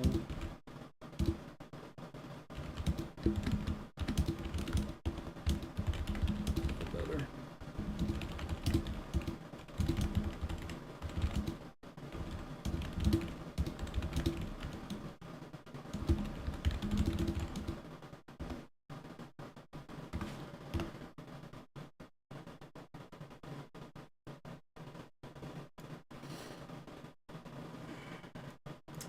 Yeah, because what's the difference in the masteries, right? Mastery for Path of Fire Sky Scale. Now mount, dismount Sky Scale in midair. While aloft, use the mount hotkey to hop on and off Sky Scale. Hovering next to rifts will close them and reveal flight. And then the wall latch. What is the Soda one? Flight training. Now mount, dismount Sky in midair. While aloft, use the Complete the achievement and new friend to summon your Sky Scale outside of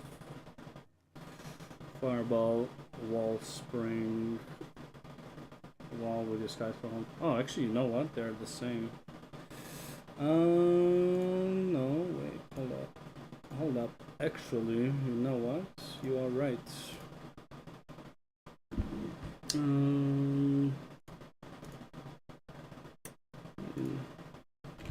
know what? You are actually correct. Solar Mastery. To the left ones. Well, you gotta do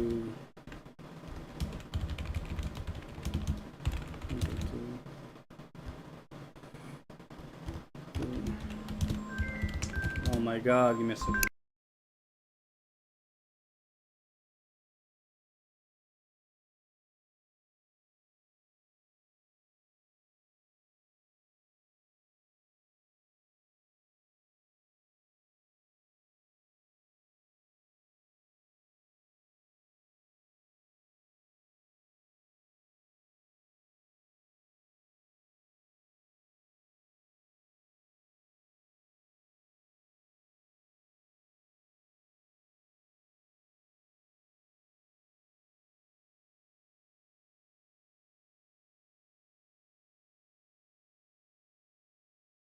Jesus, combining both masteries, supposed to give some more rewards.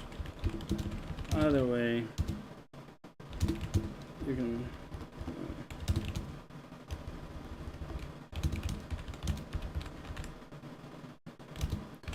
Maybe I should address this. Thanks for the.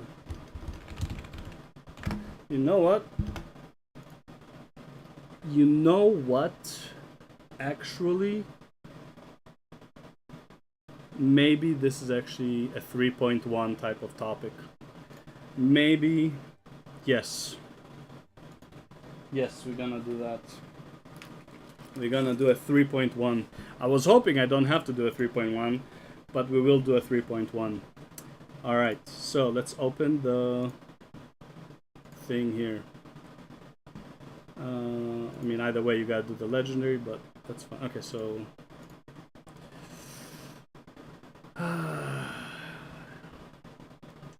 Okay, where's the thing? Okay, I'm gonna do this. I'm gonna start recording.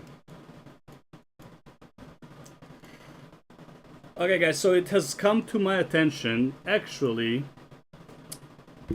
I was a bit wrong. Not wrong necessarily, but there is something you can skip in the episode 3. And that is the sky scale. So here's the condition, in a sense, that I would skip it. If I had Secrets of the Obscured, I would just go into Secrets of the Obscured expansion, skip everything. Honestly, this is actually like, you can do this if you're level 80. Skip everything. Do Secrets of the Obscured, only the first 2 stories, I believe. Get your sky scale. If you have Secrets of the Obscured, okay, and you go to the masteries, Secrets of the Obscured, you can get flight training fairly early. Get flight training. Get 2, what do you call it? Mastery points. But this story for flight training happens fairly early on. I think it's about here. Hell breaks loose. Right after Commander Without a Cause. I'm pretty sure it happens here. Maybe Mother of Stars. But I'm pretty sure. My new friend, the Astral Water, put me to the work, yada yada yada. I am fairly certain Hell Breaks Loose, you can already unlock your Soto sky scale. Let me just make sure. When do you unlock Soto sky scale? I'm pretty sure it's the second story. Who rescues his mastery check? To unlock Soto sky scale, players must which unlocks a new friend achievement. Finding an abandoned sky scale egg, completing sky scale egg infusion, and collecting materials for a sky scale saddle. The new method introducing Obscure is generally faster than the older, yada yada yada. Here's the more complete the Who Rescued Whom mastery track. Okay, so you just have to reach. Yeah, so you just have to complete Commander Without a Cause, which puts you inside of the Soto maps. Talk to the NPC, and you can actually work towards your. Like, just get your default sky scale. It is not a great sky scale at first, and honestly, again, it depends how much you care about the story. In my opinion, Soto Season 1 doesn't really talk much about anything, really, in terms of what you did before, so it doesn't really offer many spoilers. But yeah, just get that. If you want to, get your flight training. You only need up to here, realistically. So you need 2, 4, 7. I wonder how many insights are. So you get that, plus in the story, I believe you get 3 already. Where's the story for Heart of Thorns? This one? Yeah, so you get 3. What do you call it? Mastery points here. Yeah, so up to here, these 3 are all in the same one zone, so you can get some mastery points. Let's see how many insights were there. Insight for Soto. Amnitas, Auric Basin. So this is Amnitas. Amnitas, Insight, Auric Basin, Insight. I need Insight for Archipelago.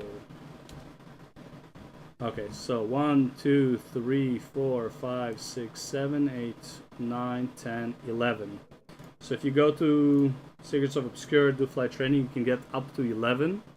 So that's, yeah, you can get all 4 of these, basically, just from that. You can have one, like 3 points missing here. Combat launch doesn't matter too much. Everything else doesn't matter as much, but like these 4, you can get them if you go into Soto and just run, what do you call it, achievements there? Not achievements, run the insights, and do events to level this up. Yeah, I honestly think this is probably way better. This is substantially better than getting the Path of Fire Sky Scale. Yeah. Now, the thing is, I believe that if you combine these 2 masteries, it is overall a better Sky Scale. Like, it gets like double bonuses from like the wall latch and stuff like that. But in terms of like just getting a Sky Scale and not worrying about the massive grind that Sky Scale is, honestly, yeah. Just go for the Soto Sky Scale. Yeah. Big shout out to the guy who responded, who asked, would you do Living World Season 4 Sky Scale rather than Soto? Now, the only way I would do this is honestly if I have Soto and I don't care about the story too much and I can skip End of Dragons. Otherwise, to do this and you're going based on the story, you have all of End of Dragons to do in between, which really kind of sucks without a Sky Scale. Plus, the metas in End of Dragons suck without a Sky Scale. So, only thing is, you will eventually need the last mastery for the flight training to take the Sky Scale out of Solarius. Is it the last one? I thought it was the first one.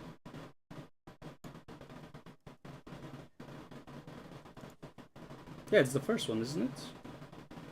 A new friend on Sky Scale. Yeah, so complete the achievement, a new friend. And I'm going to assume a new friend requires the last mastery. Raise Sky Skill by completing Sky Skill collection for Sky Skill training. Oh, yeah, you're right. You are right. Yeah. So yeah, so it's not even worth, unless you plan on skipping End of Dragons. And I don't like skipping. Yeah. Yeah, you are right. You are right. Never mind. No 3.1 then. We are not doing 3.1. I think it's more value to get Living World Season 3, 4, or Janthier and Soto.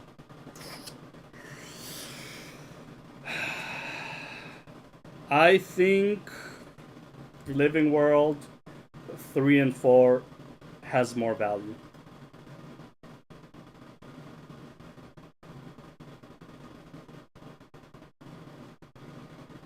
Yeah. It has more value. Janthier Wilds doesn't really give you anything worthwhile, realistically, in terms of legendaries. I'm speaking purely in terms of legendaries. Janthier Wilds is one of the worst ways to get a legendary. Way too expensive. Backpiece, I highly recommend getting the Fractal one. Fractal, I wouldn't call it free, but because Fractal is just something that... And if you hate Fractals, then yeah, go for Janthier. Or go for the World v World backpiece. Okay, Oryx looks nice and all, but it's just, in my opinion, one of the worst ways to get a legendary backpiece. And to spend 50 for Griffin if I have Soto. You still, yes, Griffin only comes from Path of Fire. So if you want the Griffin, which I recommend, you still need the 250 gold. Yeah. I would go with the Living Worlds, to be honest. I don't think Jantir Wilds adds a good enough content, in a sense, that the other expansions don't. Jantir Wilds would be worth it if the two legendaries were easier to craft than the other legendaries of the same category. Like, the back piece is very expensive, very annoying to farm. The spear is way worse than just getting the spear from Corteria, which is insane to say that a core tier legendary is easier to get than a brand new legendary, considering End of Dragons. Do you really need a Griffin?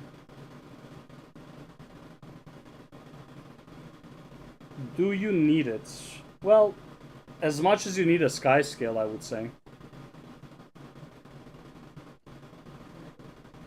You don't really need a Sky Scale, you just need, like, you need the bunny and you need a raptor. You don't need any other mount, really. And, sorry, well, on the water mount, skimmer, sure, but, like, in terms of, like, above water, you don't need anything other than the raptor and the bunny. Do you really need all the other ones? Not really.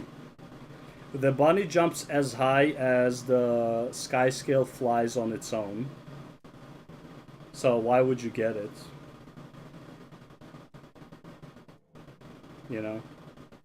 You can glide to most places anyways. Like, if I were to do my End of Dragon chest run, I'm saving like maybe 3 minutes, 2 to 3 minutes by using the Griffin and the Sky Scale. If I didn't have them, I would just have to glide Raptor and Bunny, and I would still be able to do them, no problem. It's just convenient. I would 100% get the Griffin though. I love the Griffin. Do you need it? No. So, again, it's up to you. It makes a lot of things a lot easier though. Also, 250 gold is really not that big of a deal anymore because of Astral Vault. Realistically speaking. When I get to End of Dragons, I'll be talking about how I made my first like hundreds of gold, and this is before Astral Vault, so. But yeah, it will be basically precursor crafting. Would be how I made like my first like 1000 gold. I just crafted precursors. They're practically free. You just need EOD materials, but they're really cheap to farm, to craft, especially if you've been doing the dailies from the episodes. So yeah, I would have just crafted them.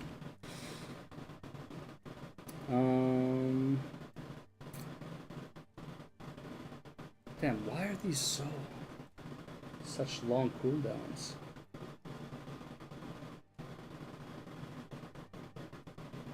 $35.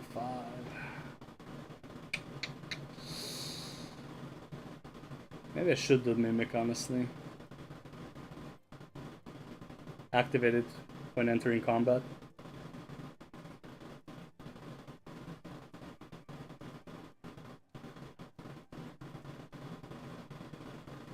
Does also get one shot really easily. Maybe I just get decoy. Nah, that doesn't help me either.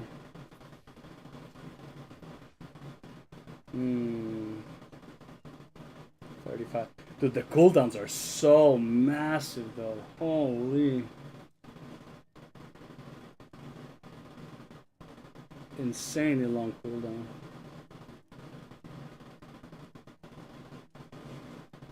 Yeah, luckily it won't even save me for this. Wow. Yeah, these are like massively long cooldowns.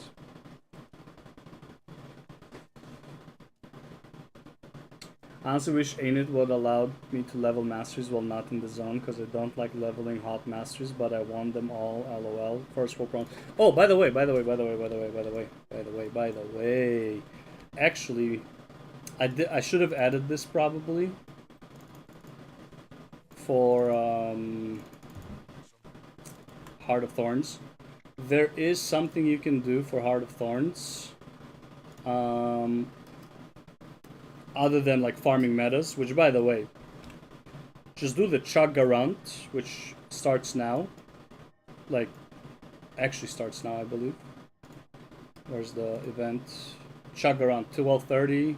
It's 12:26. So yeah, this starts like right now. So if you do chug around and do Tarrier, or is it Battle for Tarrier? You're gonna level your masteries pretty fast. However, what I like to do is I need to move this.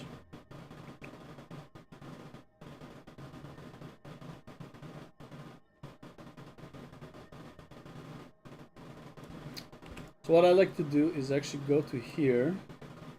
Not here, sorry. Leyline Confluence. One of the things, there's multiple of these, but this one is one of the easier ones, and I'm going the wrong way, of course, because why not? Okay, I'm just gonna use the beetle over here.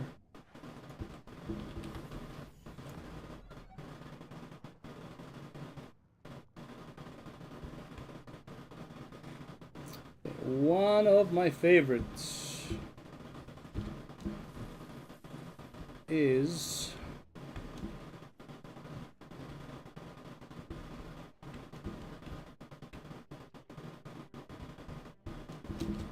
this one. This one, again, you can do it once a day. I already messed it up. That's good. Just trying to remember the number. I think it was 3. Yeah. So 3, 1 is a charge. So I just like to do this one, especially if I'm doing chug around.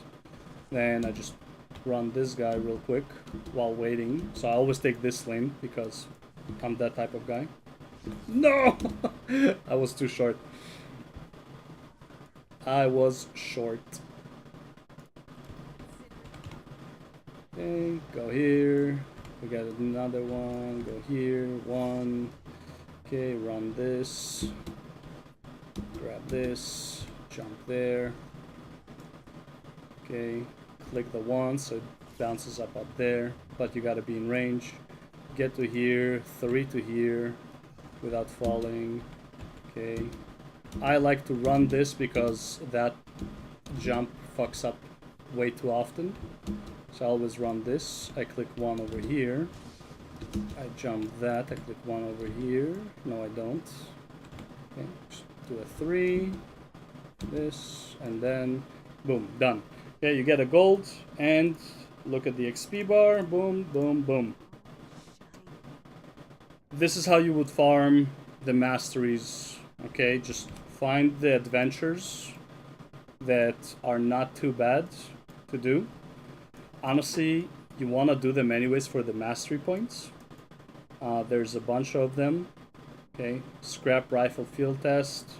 Just shoot the rifle a few times. There's a mushroom run somewhere here, which is a real pain in the dick, but doable.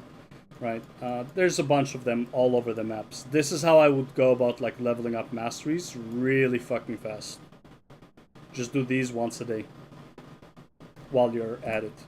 And other than that, obviously, just do the events and yada yada yada. Also, you get materials, so that's nice. Did we get any of these? No. Alright, let's check if any of the Oreen's weapons are up to 2,000. Nope. Nope. Nope. See how many people are selling as well? Like, this is why, like, I might actually, like, go down to, like, 1,900 at some point, because this is getting a bit absurd. Again, you're only losing, like, 75 gold, or, like, how much are you losing? Like, 70 gold? If you craft like this. By the way, why is it only showing some of the weapons?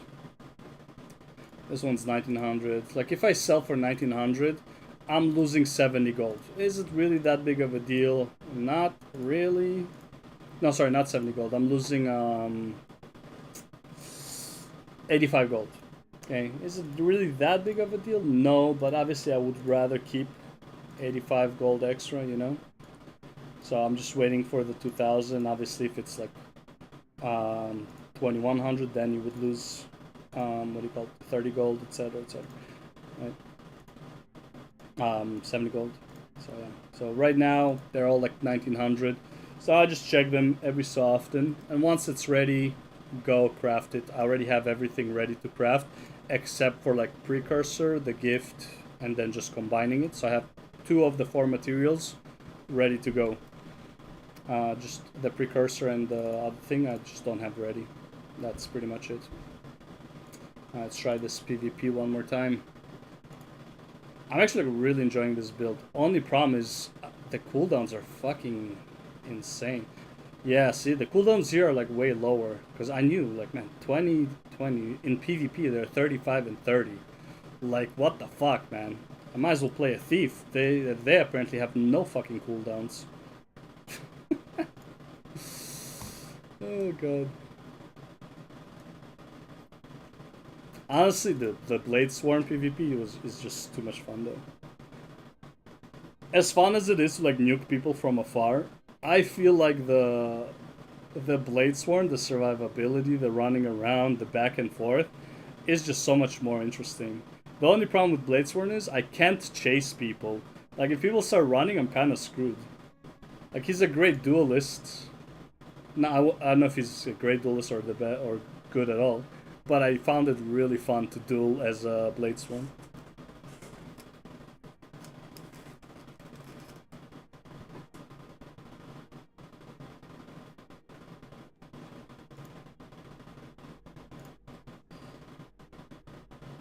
Strike and burn nearby posts, losing in this wave, burns, confusing traps. I feel like maybe using confusion. So here's like my other thing. Maybe going staff for PvP might actually be better. Because you can make it a bit more tanky. But also because of confusion, I feel like thieves would just kill themselves all the time. Because they also go like super squish mode, right? So maybe I should do that. Willbender was fun too, but Willbender's like hit and run. So it has its moments, but I can't like stay in a fight. Not great for team fights either. Like you're like jump in and everybody just fucking massacres you. But yeah, that's what I would do for masters. Oh man. Can we go? Guys, hello? Damn. Guess not. Back in the queue. How much XP do you get with battle? See, I think this was empty. No, this is a new one, isn't it? I don't even know.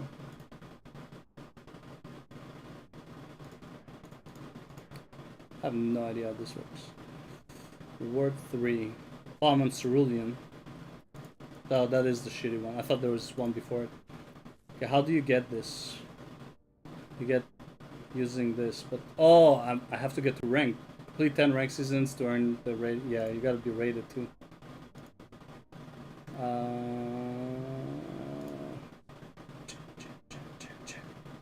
How do you get into the other one though? The push thing. I feel like the push one would be more fun with this build. Yeah, Jin, baby. Hell yeah, we're doing the Jin. Jin. Are we red?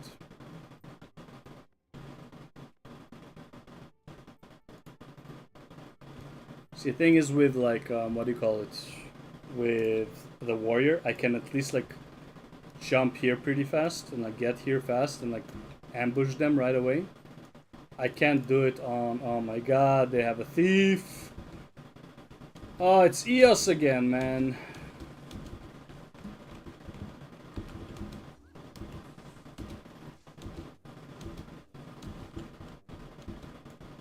not you. Take that! Get out of here, thief.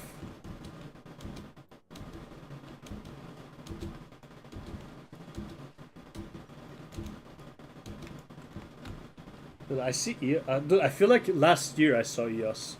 Hello, thank you for guide, the guide series. Yo, you are very welcome. Dude, I forgot to reply to the guy actually about the thing. Fuck, I gotta do it later. I gotta reply to him about the achievement.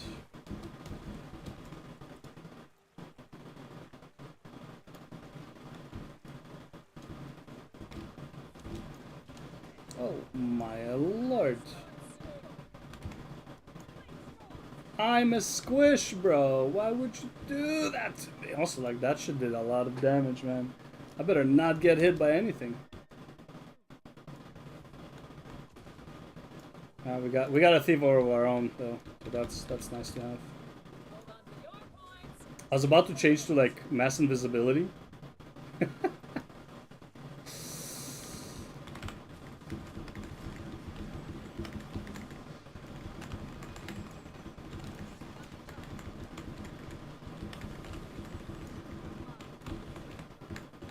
away from pet. I don't want to deal with you. Can't even see anything.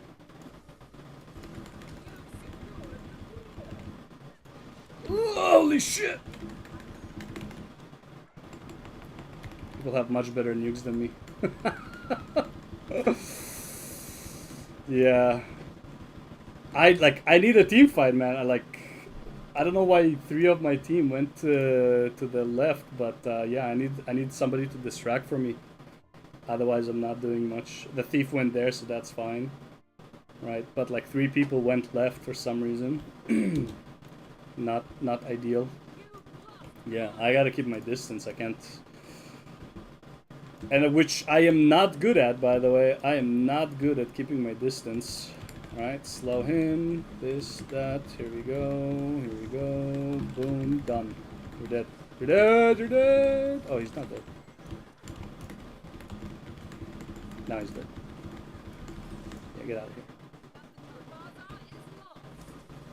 Oh, they got our thing there. Haha!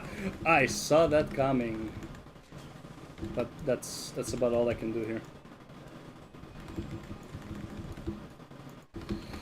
Yeah, that's all I can do. Get off of me!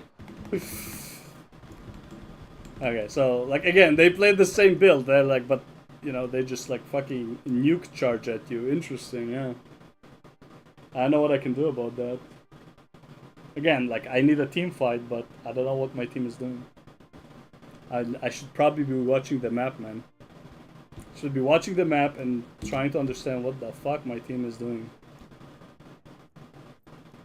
Because if they, like, lock onto me, like, it's kind of over. Like, I can't do anything.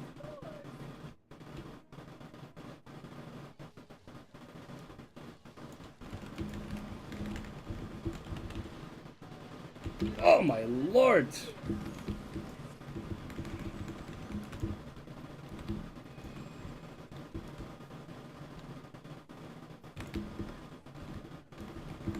What is that range? Dude, that's bigger than my blink! Are you kidding me? What the fuck is that nuke range? Holy. Also, it goes off really fucking fast, man. Trash team AFK. Alright.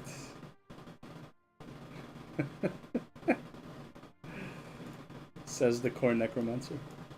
Not that it's a bad build, but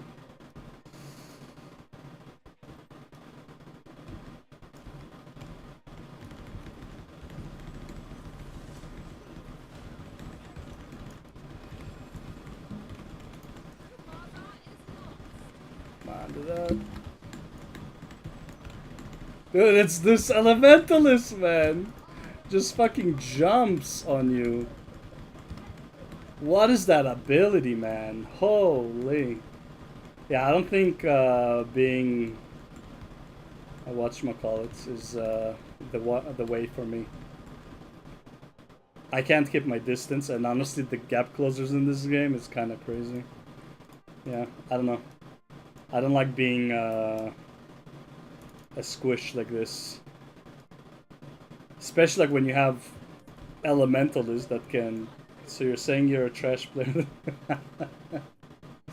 Here comes the toxicity!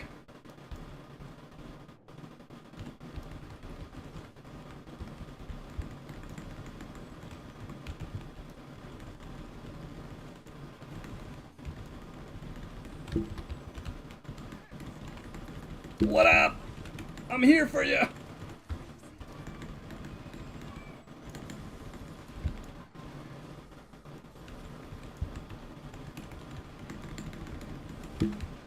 Ah, I didn't get a chance. Honestly, I won that. That was a 2v1 and I almost killed him. Dodged his Reaper completely. Oh, you guys killed my clone. Not good. I win against Reapers. Well, I mean, that's not much. Like, let's be real. Reapers are kind of dog shit.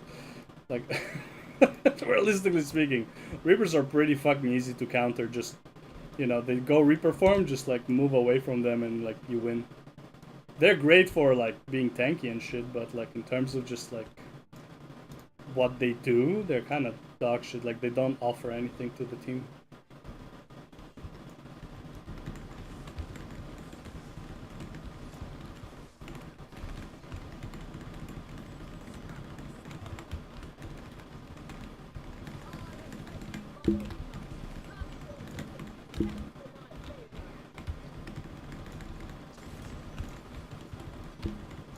Yeah. Like, once you run out of cooldowns, man, there's really not much you can do at that point. Oh! Wrong target, buddy! Wrong target. Yeah, not much you can do. Like, cooldowns are so limited. I don't know why they made the cooldowns so long on the Mirage when you have players with like fucking 10-second fucking nukes. Not even. And of course, thieves exist as well, so that's a problem too. Since thieves exist, then, you know, people shouldn't even have cooldowns realistically.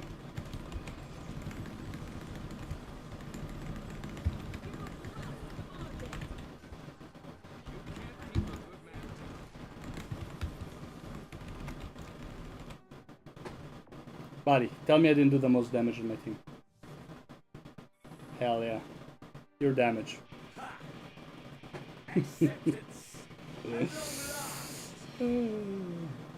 Top damage, baby.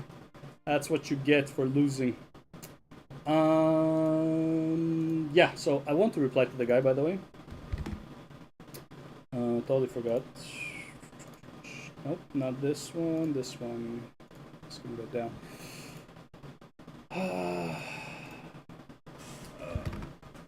Also, if you wanna use the sky scale outside of Soto, you max out its mastery, which isn't a tall order, but if you are not in Soto yet, kind of a lot to ask for skipping a few expansion.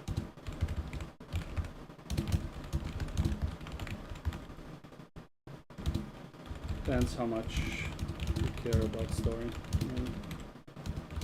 You already finished story and you have option of either or, then yeah, Soto is the way to go.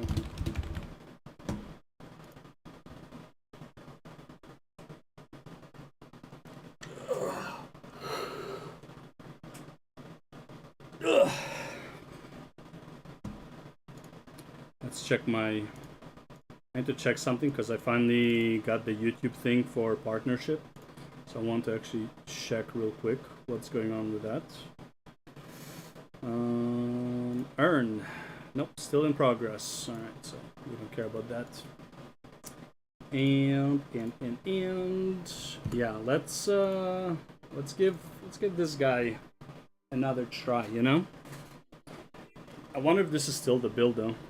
Let's go to meta battle. Meta battle. Meta baba. Meta battle. Builds. Warrior. Ain't nobody using. Bro, nobody's using it. He's not even good anymore. He's not even close to good. What the f... Nobody's using Bladesworn, man. Fuck it. Let's do this guy. I want to see what he uses for defensives. No, I did power one.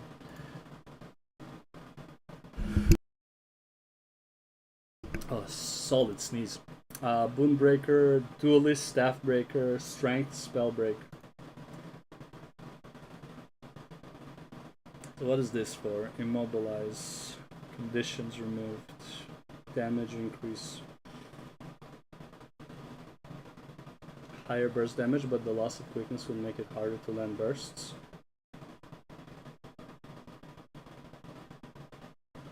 That's Berserker's power. Oh, this guy. Higher burst, but we don't have quickness. But do I need quickness on Bladesworn? Not really. Not really. So, let's copy this real quick. Bladesworn PvP. We are using... Whenever you apply might to yourself. So I was using this, but fuck it. We're going damage, baby. We get stability versus the increased strike damage. Physical skills further increase all outgoing strike damage for a period of time. Okay, we'll do that. Now here, I did have this. Frag missiles whenever you're blocking. Oh.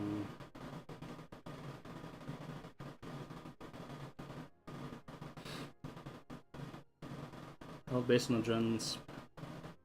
You can heal a lot from with this one. You know what? Fuck it. I'm gonna keep using this. Gain health and endurance whenever you apply might to yourself, which is unique. Endurance gain 2. Yeah, I don't care about that. We'll do damage. You know what? Fuck it. Let's give it a shot. Let's try it out. Who cares, man? We're doing PvP for fun. We're doing PvP for fun. Also, I like being more tanky. I mean, realistically speaking, I can't play Mesmer in PvP. World v World may, because I have more room to escape, but PvP closed corridors and shit, dude. Like, nah, I just insta get fucking shot. Also, people can come from all directions. I don't know, man. I'm not saying Mesmer sucks for PvP, just not great for my low skill level. He's getting one shot out of nowhere. Kinda sucks. And if I build tanky, I don't do enough damage. Then. So I'm gonna gain all adrenaline. Nearby allies gain endurance. Oh. Heal yourself and enter Stim State. When Stim State expires, you're healed again. Using this skill while in Stim State grants boons.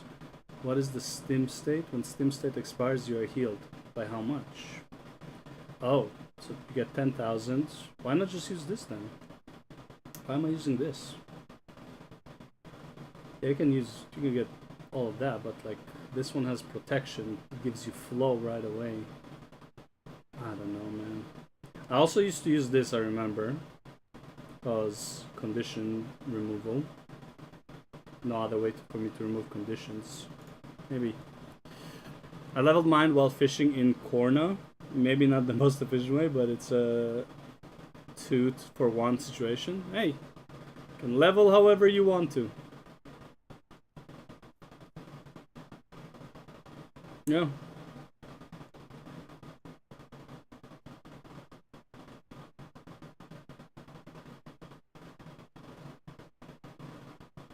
Well, Korna is... Korna.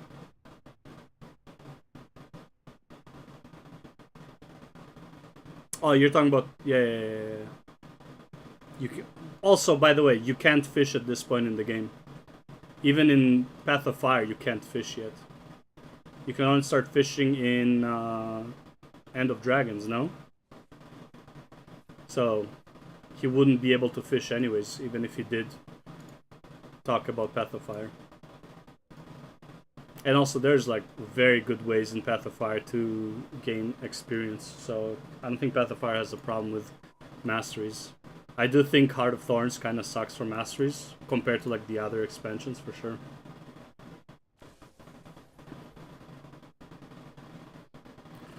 So this is my stun break. Against ability and launch number of foes into the air. That's stability. And gain stability and swiftness and info become immune to critical hits. Wasn't there a different one that was like immunity or something? Call out target foe, vulnerable, fear in your foes. Taking damage from attacks, you are still susceptible to conditions. And yeah, this is the one. I used to use this one.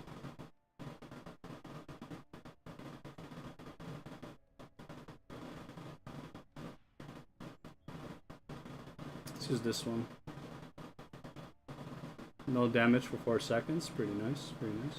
I use this and then I can do that. So if I need to heal, try to use this as well. Maybe. But I swear it's the same 10 people doing the PvP right now. I'm not playing ranked as well, so there's probably like less people or something if unranked matches or whatever, but yeah.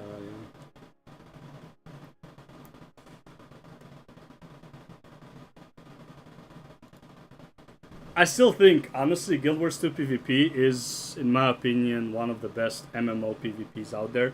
I think Elder Scrolls is pretty close.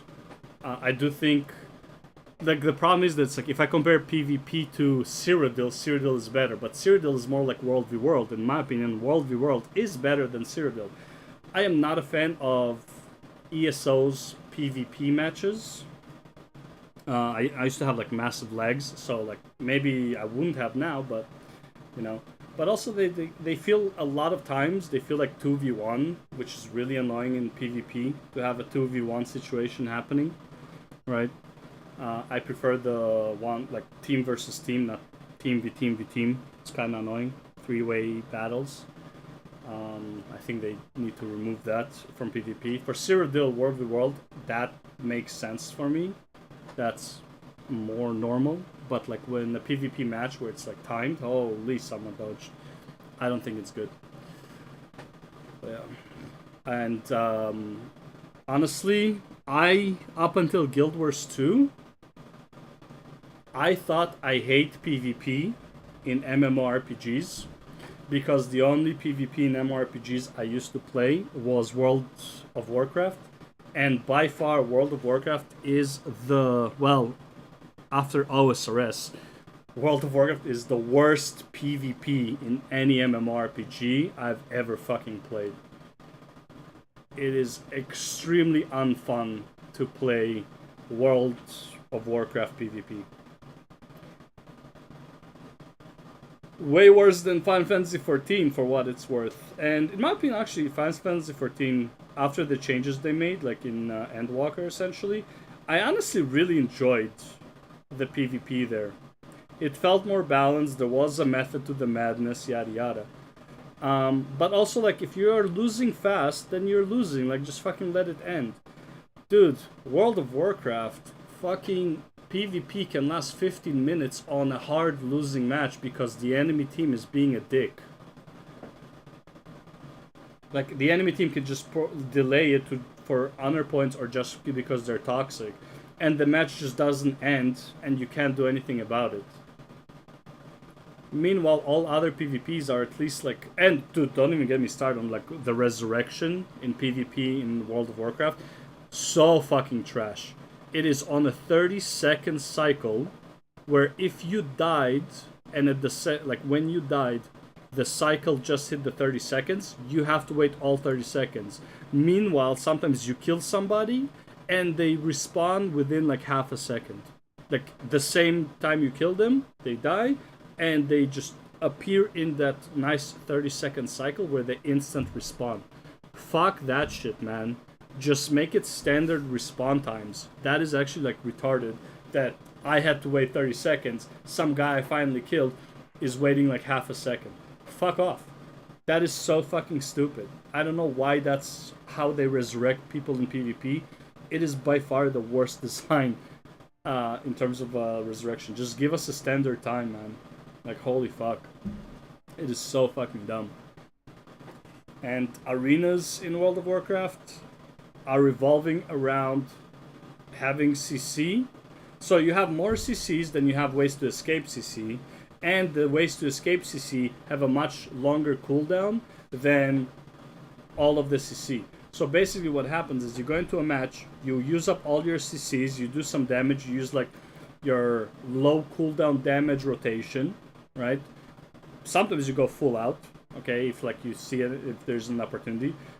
If you fail to kill someone, you then start running around for a minute, okay, because the enemy has 2-minute cooldown on their CC cancellation, 2 to 5 minutes.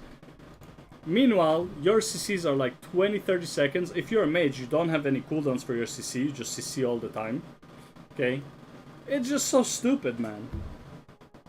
I don't know. I feel like, ooh, forest. Ooh, forest, man. Nah, I'll go for the Jhin too. I still think Jhin is the most fun one because it's all action all the time. Forest is pretty fun too, though, especially going into the enemy base. Like a maniac, I know. Okay, we got a thief. We got a reaper, a mesmer, a thief, a reaper, 2 reapers then. We got 2 thieves, elementalist, and a ranger.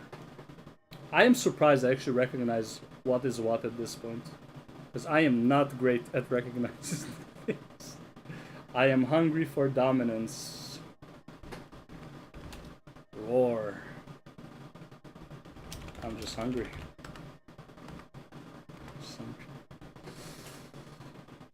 Wait! I'm on the wrong build!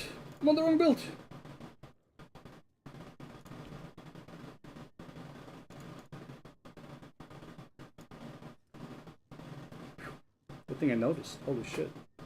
I have returned! Jake, welcome back. I gave up on the Mirage. I gave up on the Mirage. What is this? This is the spear. I should not be using spear, but whatever. So you need a target for 4, yeah? Just wanna see how 4 works, brother? Let me see how it works! Hey! Oh, dude! Yo, that 4? Damn! So spear is meta for class. Seems arena natty to do. I don't have no idea what I don't even know what my spear skills are. I just know 4 looked like hella strong.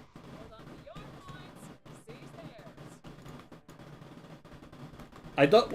Where's my weapon? Oh my god, man. Oh, dude, no way.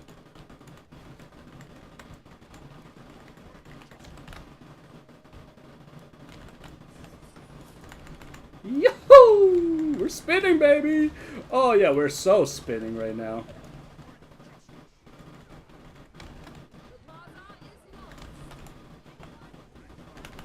Whee! That's what we do here. We're just spinning, baby.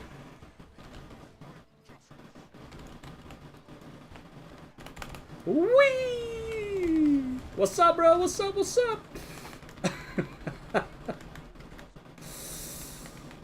Get him!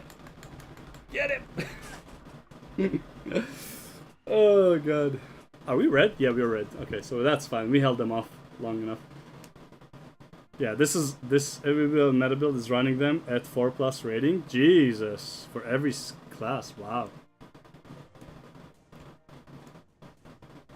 Yeah, I have no idea. I don't even know what my abilities do, so.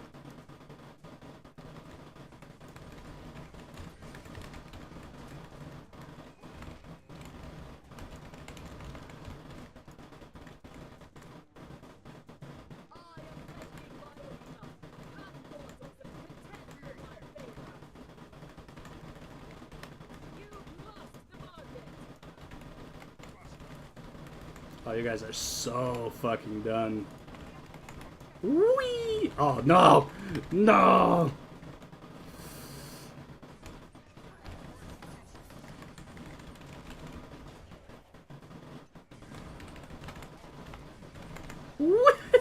No! No! I was fucking crippled! Oh, God.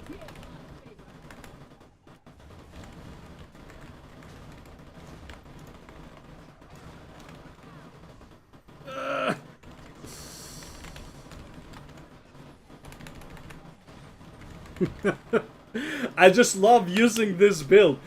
It's like, am I killing anyone? No, but dude, it's an AoE stun right there. Oh yeah, baby, we're back at it again. Let's go. Just gonna do some stuff here real quick. Oh my god, I killed myself. You don't kill me, I kill me. Alright, so we're gonna start using the spear a bit more, I guess. I need to start using this with that. This build is good, but you need teammates to back you up. Works really well with a good Mirage player. Yeah. I mean, I'm literally just fucking fighting solo right now. And...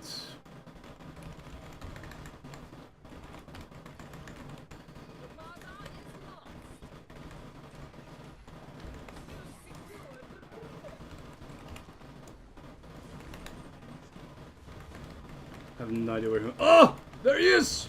There he is! Get him! That was the fake.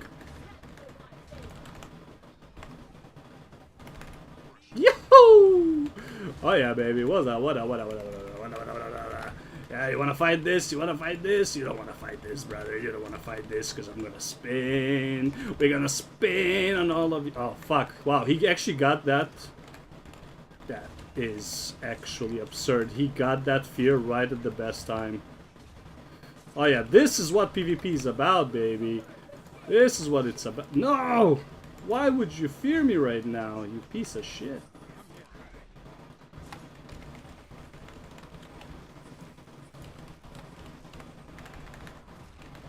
Oh, he dodged it! No way! He dodged it! I'm so dead. Sorry. Hammer, Axe, Shield, Zerger is very fun solo because you get so much CC and burst on Viscerate. I shouldn't have tried to resurrect him. Dude, I thought we were winning it, so I was throwing hard, but they fucking got reinforcements out the wazoo. I thought we were winning that fight. Also, dude, why are we fighting in the middle of nowhere? Like, we should be fighting on objectives. Okay, throw that, throw this.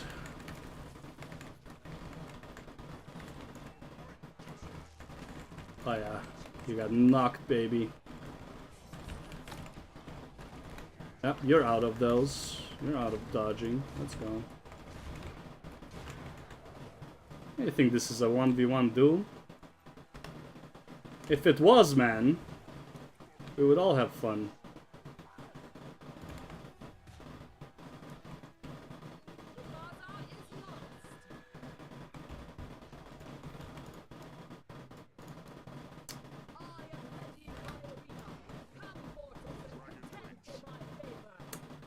And I had like no charges.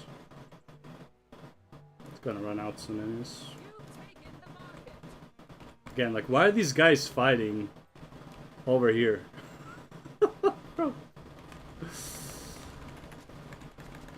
Dude, that spear throw though? Oh my lord.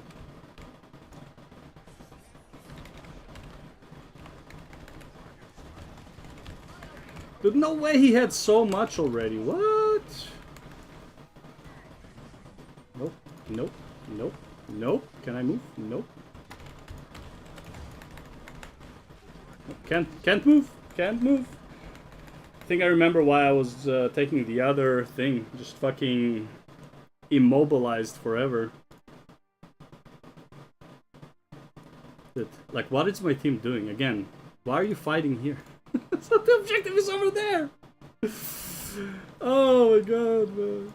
Like, I'm not saying I'm doing amazing, but at least I know to go for the objective.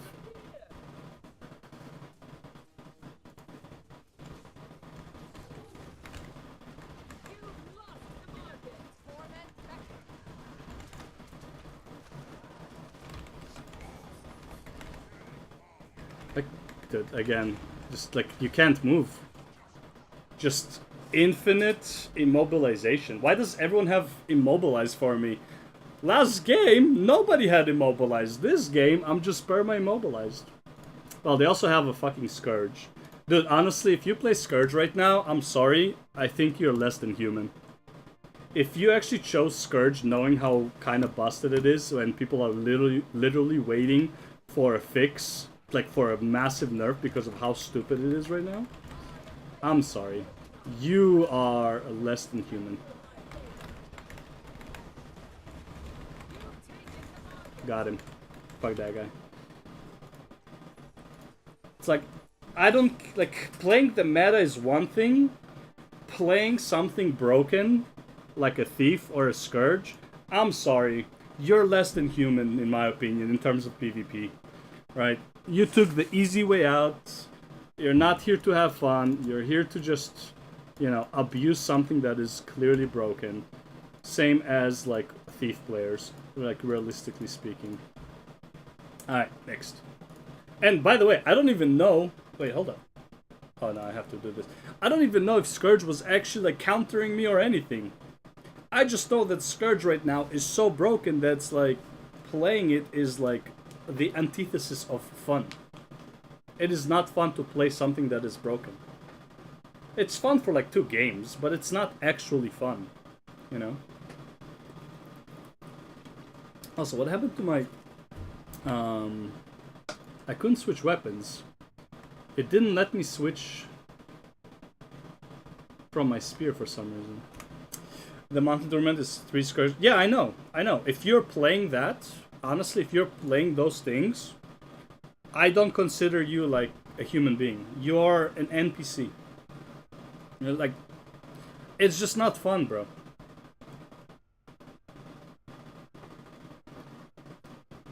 It's like, and they play 2 Mirage just to they play 2 Virtuosos. I know, yeah, I saw the video.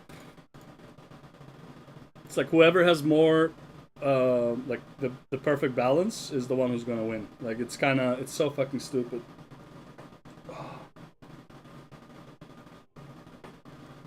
Funny enough though, they just need 1 thief to kill the Mirages and they're good to go. Just do 2 Scourges, 2 Virtuosos, and 1 Thief to roam and kill the Mirages. Just don't, like, wait for them at spawn and just kill them all the time. It's the best way to do it. Oh my god, man. Yeah, I think that's NPC gaming, man. It's like, you see all those, like, League videos? I used to play League of Legends, and, like, people are playing League. Do you play 1 Thief to counter X Mirage or play Mirage to counter the 3X Scourge? Well, no, you do 2-2-1, right? You play 2 Virtuosos to counter the 2 or 3 Scourges, because either way you have 2 Virtuosos at any point. You only need 2 Scourges because you only need to hold 2 bases. You don't need to hold the 3rd base. You need to hold 2 bases. So you use a Scourge on each base, and then you have the Thief roaming around killing the Mesmers. I feel like that would be like the ideal, no? And whichever thief is better at killing the Mesmers will win the game. Because if the Mesmers cannot kill the Scourge, then you win. As long as you can hold 2 bases, you win. You just have to kill the Mirages. I don't know, that's my opinion on the matter.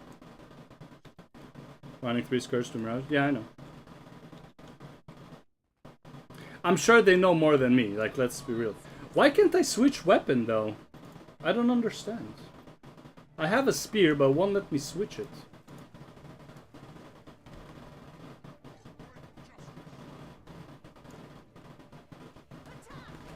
Oh, you did not expect that, did you, buddy? Eh? Did you, eh?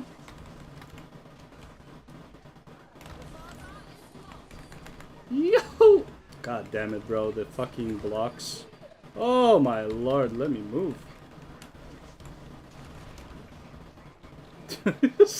Just fuck moving, bro. Who cares?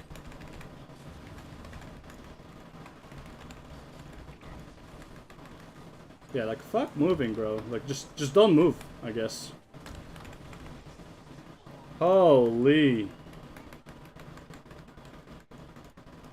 Who needs to move in this game, realistically?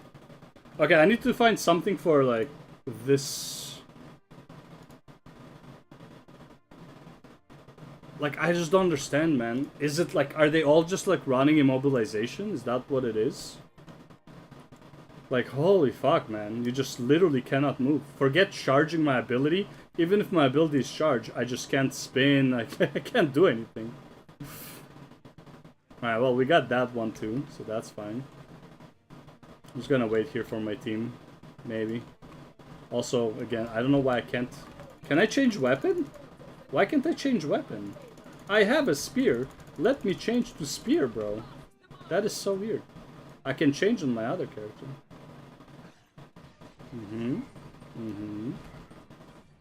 La, da, da, da. I know why I can't. That's kinda... It's kinda annoying. It's kind of annoying.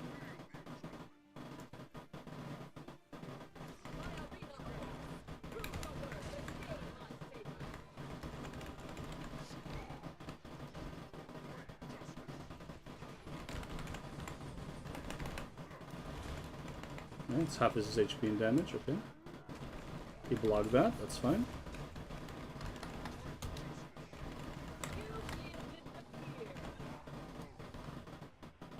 Fuck, it's too far.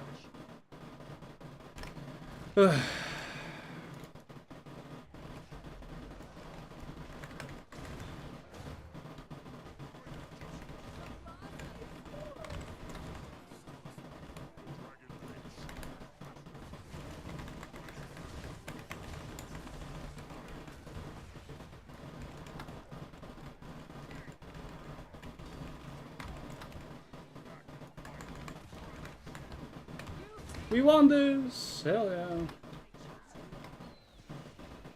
Oh, dude, I'm invulnerable right now.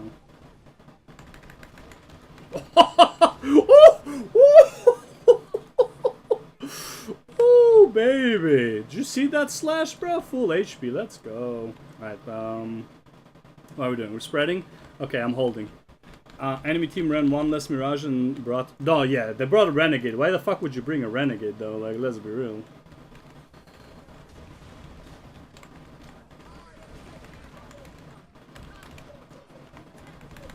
Whee! Oh, I missed.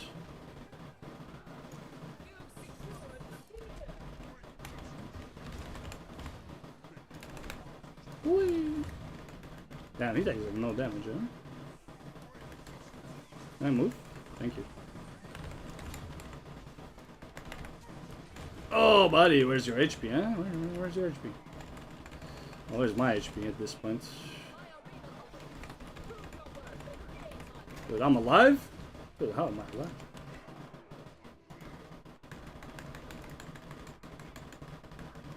Okay, that's some bullshit.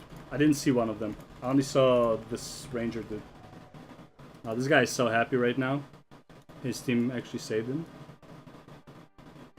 Again, my team is fighting here, whereas, like, this is where you're supposed to be fighting. I just don't understand some people. Like, bro, fight on objective, please. Fight on the objective. You want objective. Fight on objective.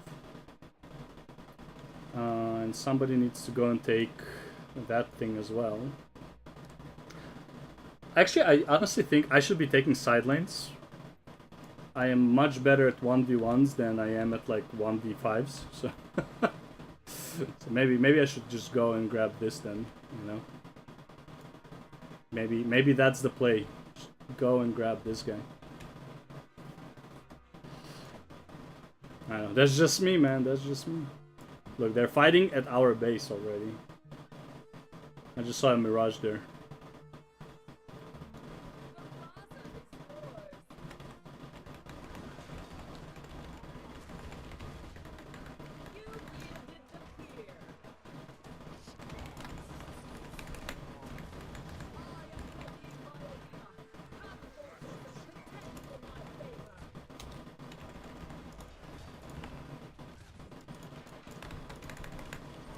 See ya, guys. Was a pleasure.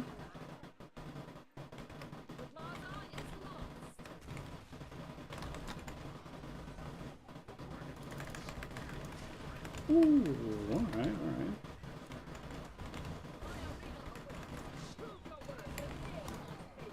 Can I move? Nope.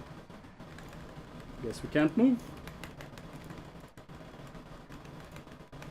Knock back? Knock down? Nope.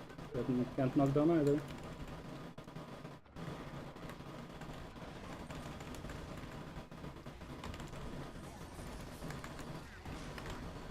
It's okay, I'm dead anyways. Just gonna delay them as much as I can. Am I dead? Hello? Yeah, I'm dead. Okay. My team really doesn't want to fight on objective, bro. Look, like, why? Like, fight on objective. just get to objective and fight on it. Jesus. Oh wait, that's the wrong one. There. I don't know, like it. I don't know why I can't switch weapons though. I want to use my spear, man.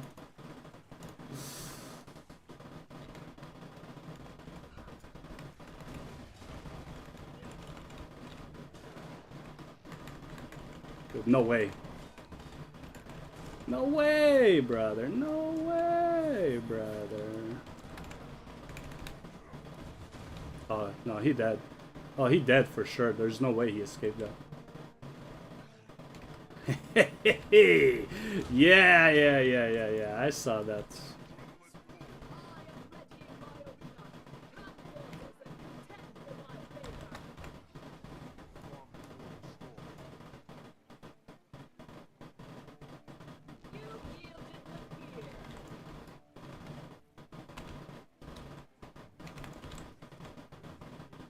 He missed that. He missed that.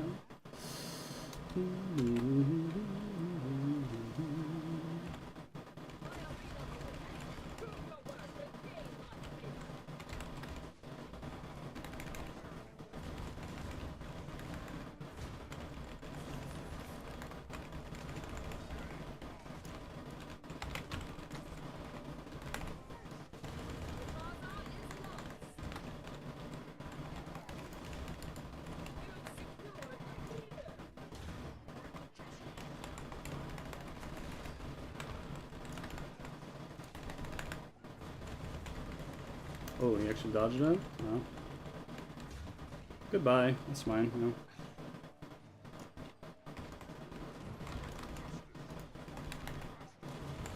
know. Nope. Did they remove the stun or something from this? Oh my god! No, let me heal! Forever impossible to heal. Oh, knock that guy down though. I don't know where... I just don't know what my team is doing. Like, I feel like I'm 1v5, 1v4, like, almost all the time. I have no idea what my team is doing. And I was winning against the Dragon Hunter. I outplayed the fuck out of him. Dodged his, what do you call, F1 from the bow, like, you know? Like, I outplayed the guy. But I can't outplay 1v3. Maybe 1v2. And I can't switch to spear.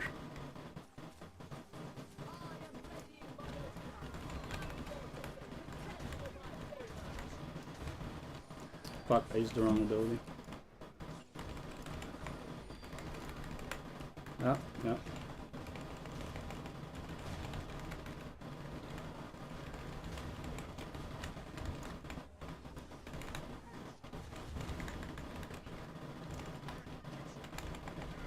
Again, like, I don't know where my team is, bro. It's like they're all down. They're fighting over there. Meanwhile, there's like a 30% HP Dragon Hunter just fucking running around in circles. I'm also surprised, like, aren't I supposed to, like, stun them when I spin? Or did they remove the stun portion? Because I am fairly certain, man, that I used to stun with my blade.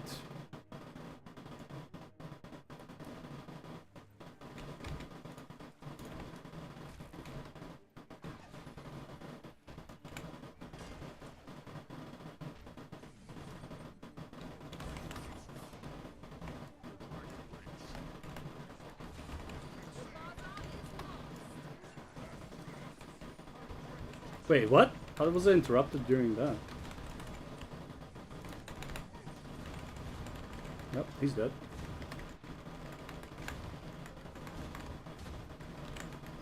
Just gonna keep doing that for now.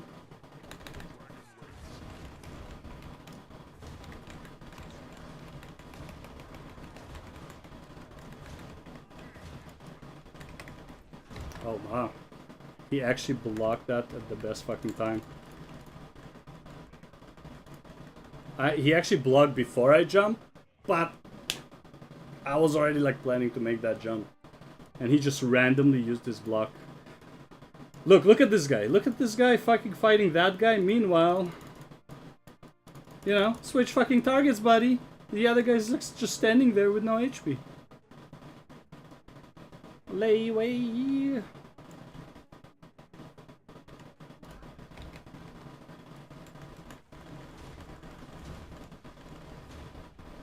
I got you, homie. I got you.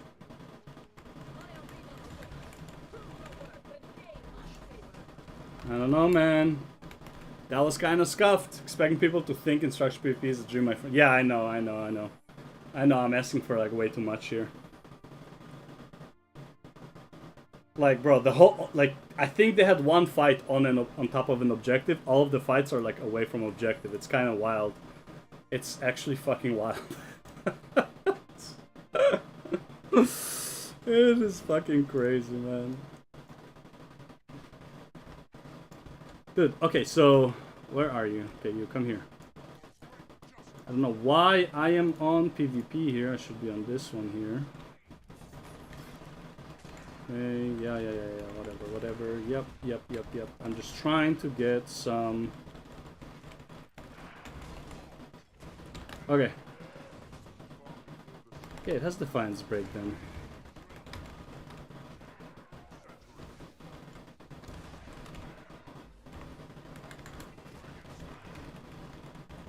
Yeah, like, I'm fairly certain I used to stun people with spin, though. Ouch.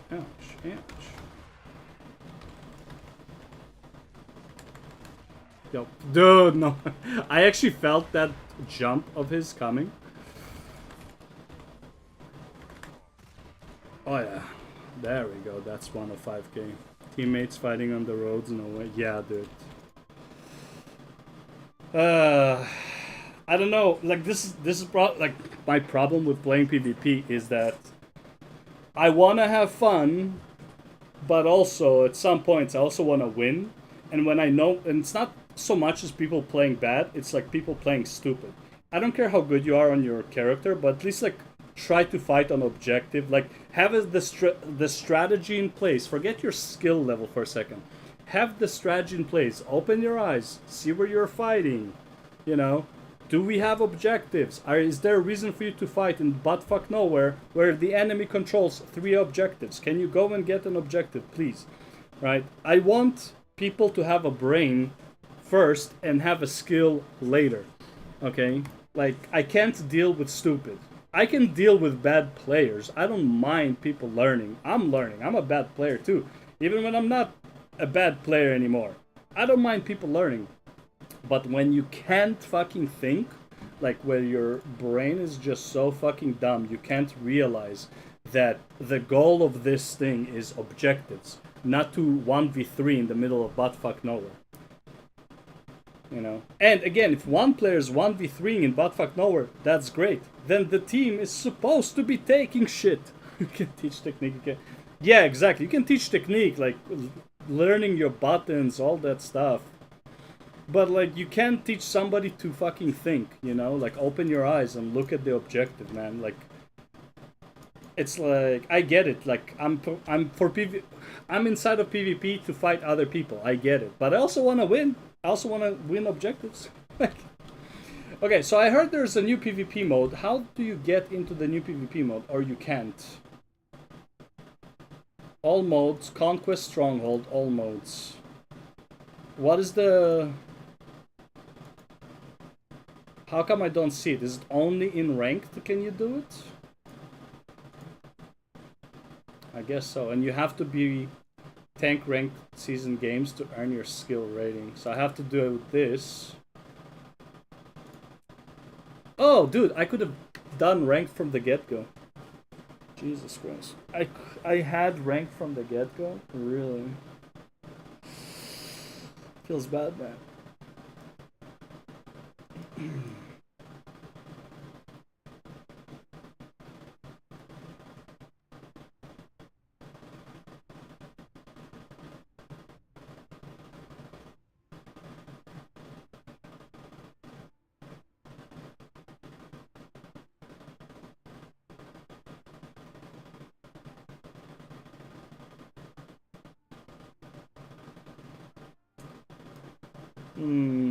Maybe do that Condi Mirage I was thinking about.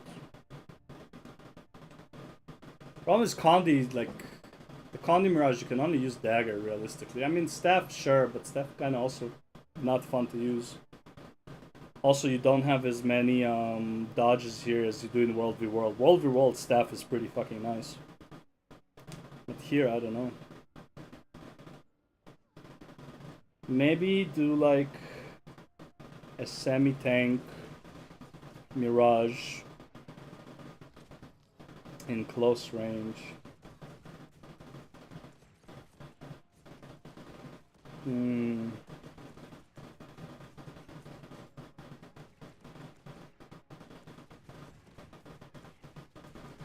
don't know. Let's see what type of mirages we have in meta battle.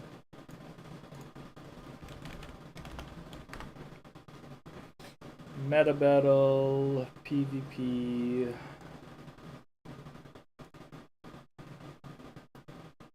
Not this, I want Mesmer.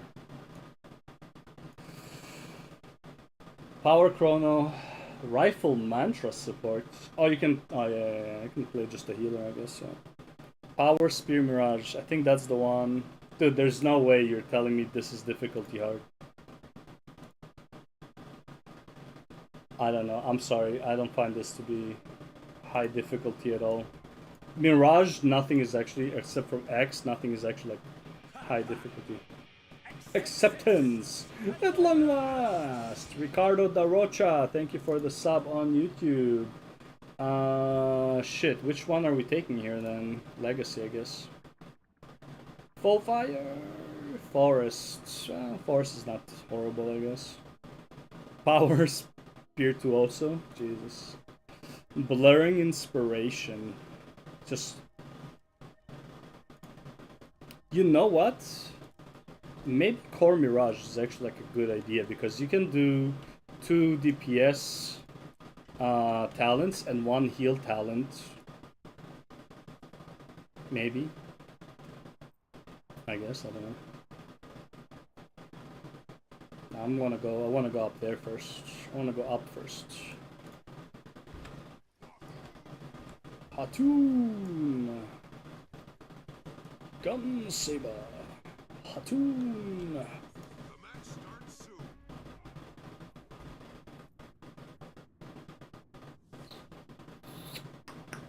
Two Bladesworns look fun. Oh, we're so losing this. Oh, they have one and we have one. Okay. Right, hold up. Yeah, we're going over here.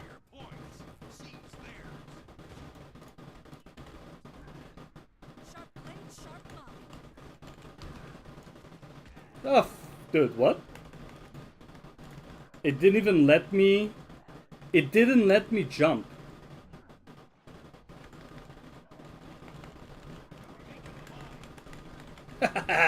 What up, bro? What up, though? What up? What up? Hi, piece of shit. He knows. Yeah, I'm just gonna kill myself. That was so close. Oh my god, it didn't let me jump. I was perma-stunned with whatever that was. I don't even know what that ability was, but it didn't let... I was spamming this thing, and it just didn't let me do it. And I still cannot switch to spear. Oh yeah, buddy, let's go. Let's go Svanir, man. Let's go Svanir.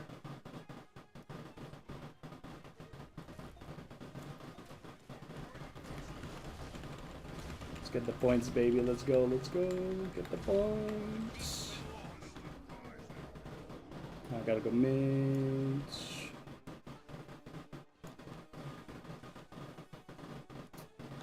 The lack of mobility though is really bothering me. After you get used to like blinks and shit.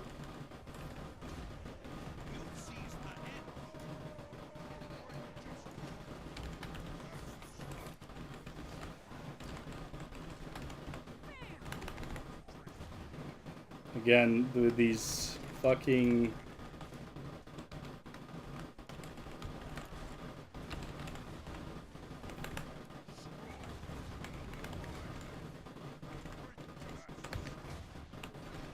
Can't move.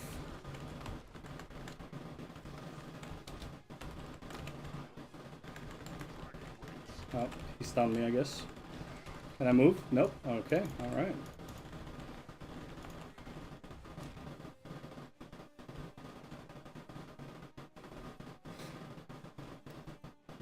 Heal, heal, heal, heal, heal, heal, heal, heal, heal, heal.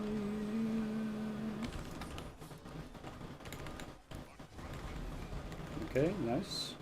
Stun, nice, perfect, good shit.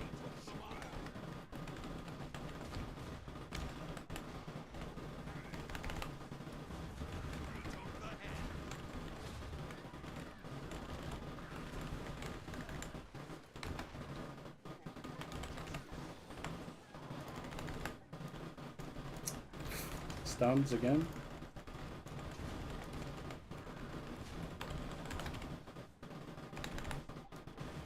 What up, though? Yeah, you think you got it? Eh? You think you got it? Eh?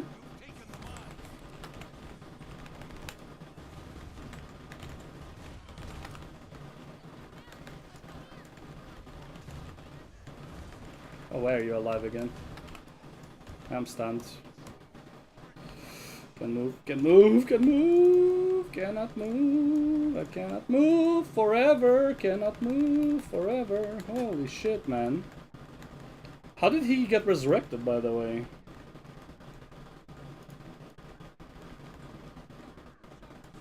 I don't even wanna... I don't really wanna res. Okay. I'm more surprised that the Elementalist survived. Like, I was on top of him. How did he get up? Maybe somebody upstairs died? That's kind of toxic, man. He was at, like, fucking 5%. Like, one hit away.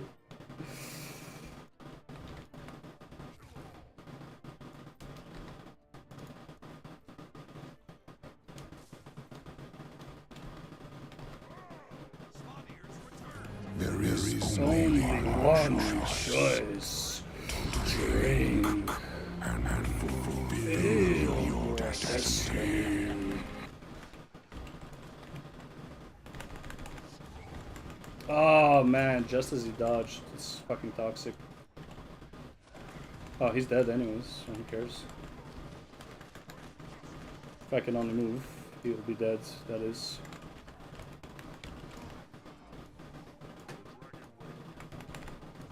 What up, though? Where's your HP, brother? Where's your HP, brother? Yeah. Get knocked down, bitch. Oh, you're so dead. Oh, you're so dead. Oh, get fucked. Oh, that's a fake. Wait, you can teleport up there? No way. No way, buddy. Okay, you know what? Stay there. Stay there. See what happens. Yeah. Stay there, buddy. Yeah. That's what's up.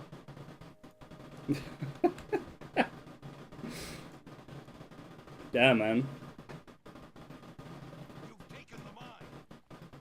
That was intense with the fucking fears and shit. Holy man.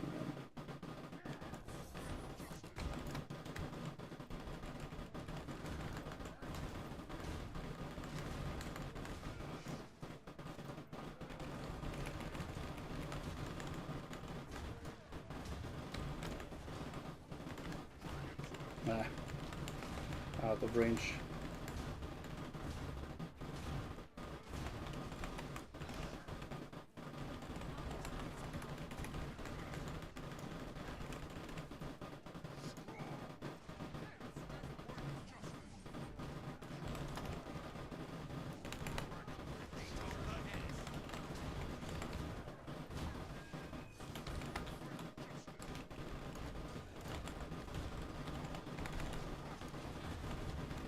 Ooh, that AoE though. Too bad nobody died, everybody's like fucking 2%, but yeah, whatever. Are you support? Yeah, mix. Mix, but yeah.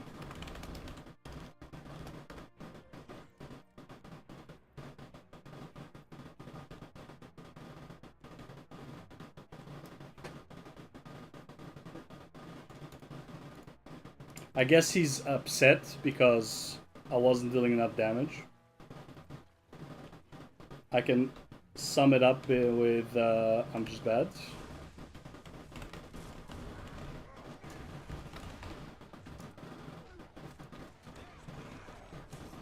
Jesus, man, can I move? I just don't understand how some of these are doing so much damage, take no damage though. That is actually, like, I just don't understand this. Like, what the fuck, man? Like, what's it called? No, not this guy. Whatever his name is, the Berserker. Takes no damage. One shot me, literally in one stun, where I was spamming my jump smash, but it wasn't going off. One shot me. Super mobile. Like, what the fuck, man?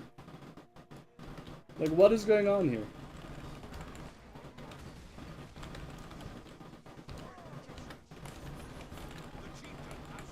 Can I move? Nope, nope, guess I can't move.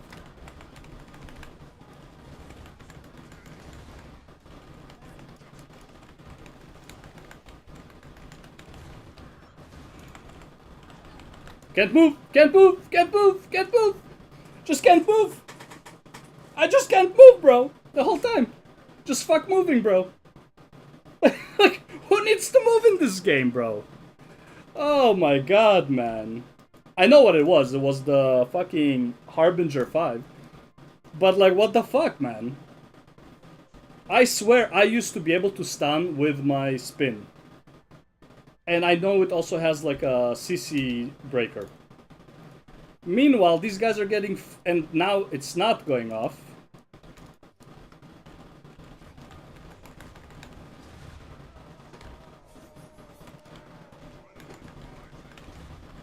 Like, my thing is not going off, but their thing is going off, like, for full length.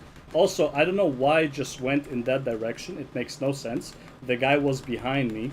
But hey, fuck it, you know? I don't know, man, like PvP in this game is like play meta or just don't play at all. Just so much CC on everyone that... and like my CC for some reason is not working. I don't know, man. I'm just fucking confused. I'm just so fucking confused. Like, you are either tanky, you're either doing high damage, or you're either mobile. You can't... it is stupid that you can do 3 out of the 3. It just makes no sense to me that you're able to do 3 of the most important things in PvP on one character. Oh, and you can CC at the same time as well, like massive CCs. It's just so fucking stupid. And I'm still talking about Thief, by the way. I'm still talking about Thief. Everyone else is like extra, but like Thief is the main problem. By far. Fuck Thief. There were no thieves in that game mode. Fuck Thief, man. I just can't, man. I don't know. PvP is not for me. It just gets like, play the meta, you get massive CCs and a ton of damage. Be a Reaper with like infinite fucking life. I don't know, man. It's just not fun. Play the meta or don't play at all. Like, seriously. I don't know. It's actually like making me not want to play the game. That's how like how annoying like PvPing on like a long term is. I actually just don't want to play the game anymore because of how annoying. I'm literally annoyed right now. Nothing is more annoying than not being able to play. Like, you just stand there and you cannot move. Nothing is more annoying than that. Maybe I should just play Thief, because, like, perma invisibility, you know? So fucking stupid, man. I don't know. I'm just wondering which is actually better. They're the same. Let's see.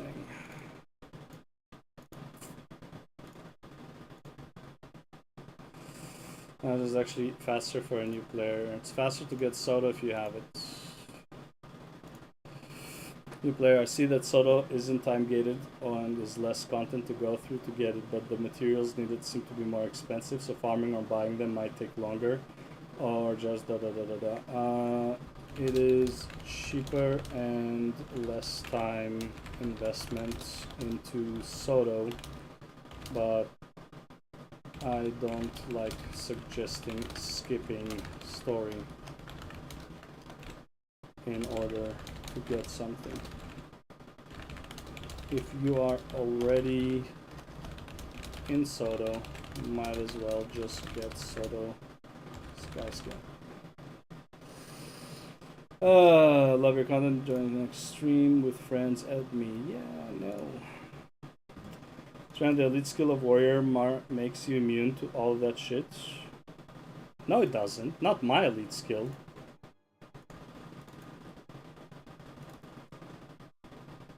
And also, I used it multiple times. It doesn't do shit. Reload ammo on all your Bladesworn skills. Your next dragon trigger. Yeah, this doesn't give me immunity. And I like having this.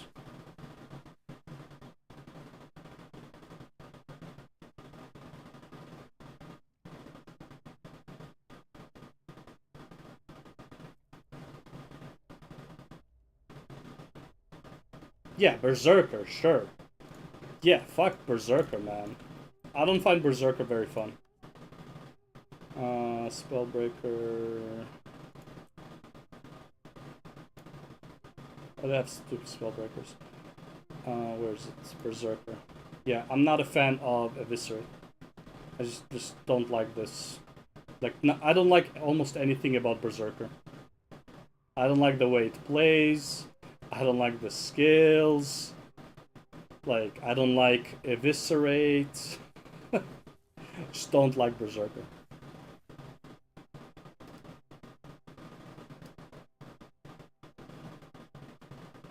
Hammer Berserker? What does Hammer even do?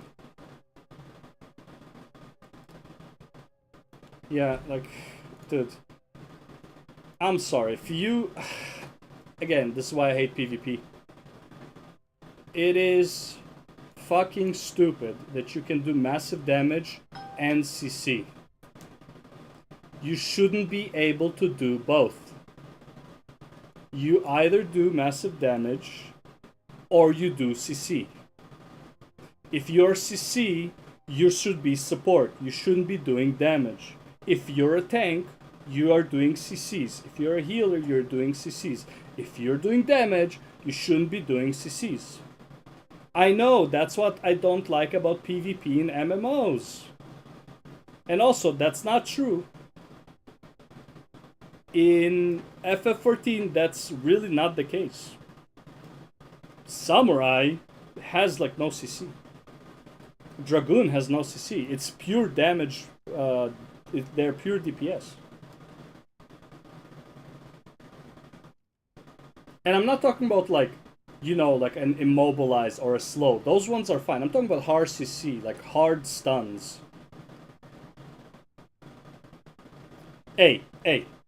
For what it is PvP, and at least it got that aspect right. Okay, if you're a healer, you can do hard CCs. If you're a tank, you can do hard CCs. If you're DPS, you should not be able to do hard CCs. Especially a hard CC like this. Yeah. This hard CC, 3-second float in PvP? Are you fucking kidding me? When his whole kit, the whole kit of a, what's it called? Of a Harbinger is doing this, right? So If I do this, my whole kit is literally a 2, 3, 4 nuke.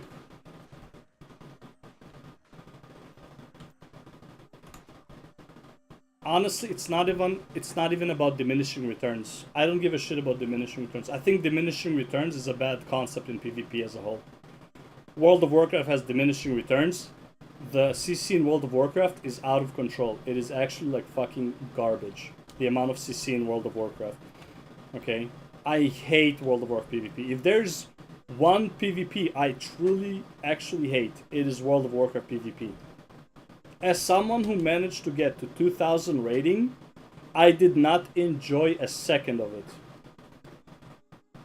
It is just actual fucking trash PvP. Because it's all about CC nuke, and if that doesn't happen, you run around in circles and do it again. And if there's a mage or a druid, you're perma sheep or you're perma cyclone, because those don't have cooldowns. If there's a rogue, it's perma running around invisible. Of course, it is not as bad as the rogue, as the thief in Guild Wars 2, in my opinion. That is a whole other. Yeah, it's just stupid. I hate WoW PvP. WoW PvP made me think that I hate all PvP everywhere. That's not true. I played League for years. Like, I just hate WoW PvP. Okay? I'm just tilted right now because of the amount of CCs in Guild Wars 2. I'm not, like, actually mad. I'm just a bit tilted right now because, like, that last match, I literally just didn't get to play.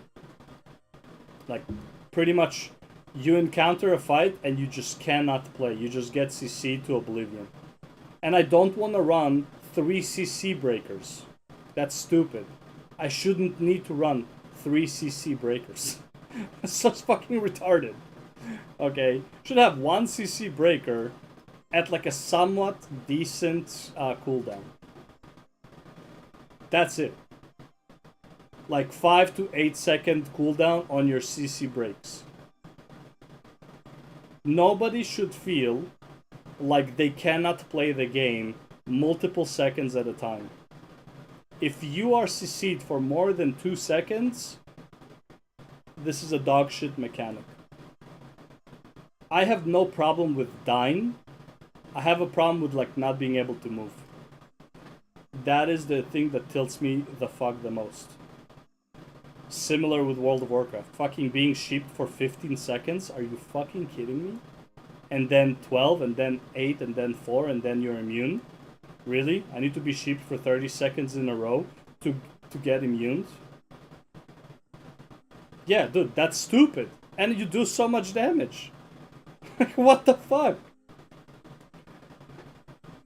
And you have gap closers, by the way. You have insane amount of gap closers as a Zerker, too.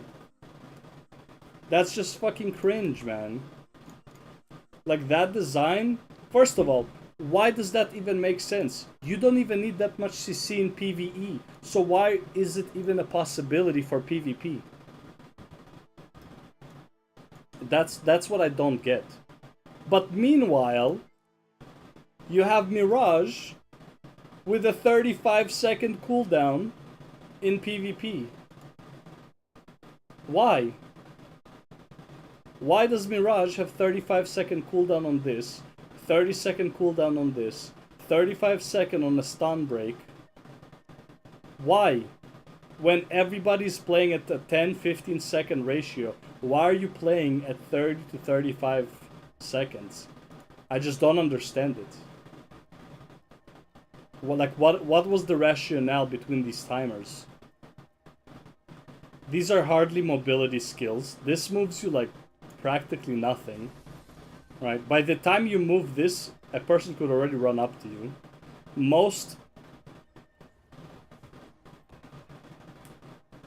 Oh yeah, and you take low CC on the Zerker too. Like this distance that I just traveled, most people can auto-attack melee in like half of that distance at least. Right, this is a gap closer on a squishy character, which is fantastic. 35 seconds. Why? Then give me Mimic at 10 seconds then. So Mimic should be 10 seconds. Nope, it's 20 seconds. That, like, this design is just so weird to me. I just don't understand it. Why is this 35 seconds? And then you go on this guy. Oh my god, man. The more, like, honestly, the more I think about it, the more tilted I get. What is this? 5-second buff. 24-second stun break with an AoE CC. Okay, this one makes sense. It's 40 seconds, but it's immune to damage. Okay, this is an ultimate, so whatever. It just doesn't make any sense to me. Also, why the fuck could I not change my weapon in PvP? This is the same build. I couldn't change my weapon. Wars aren't even remotely close in the meta compared to Scourge and Mirage. Yes, this is also true.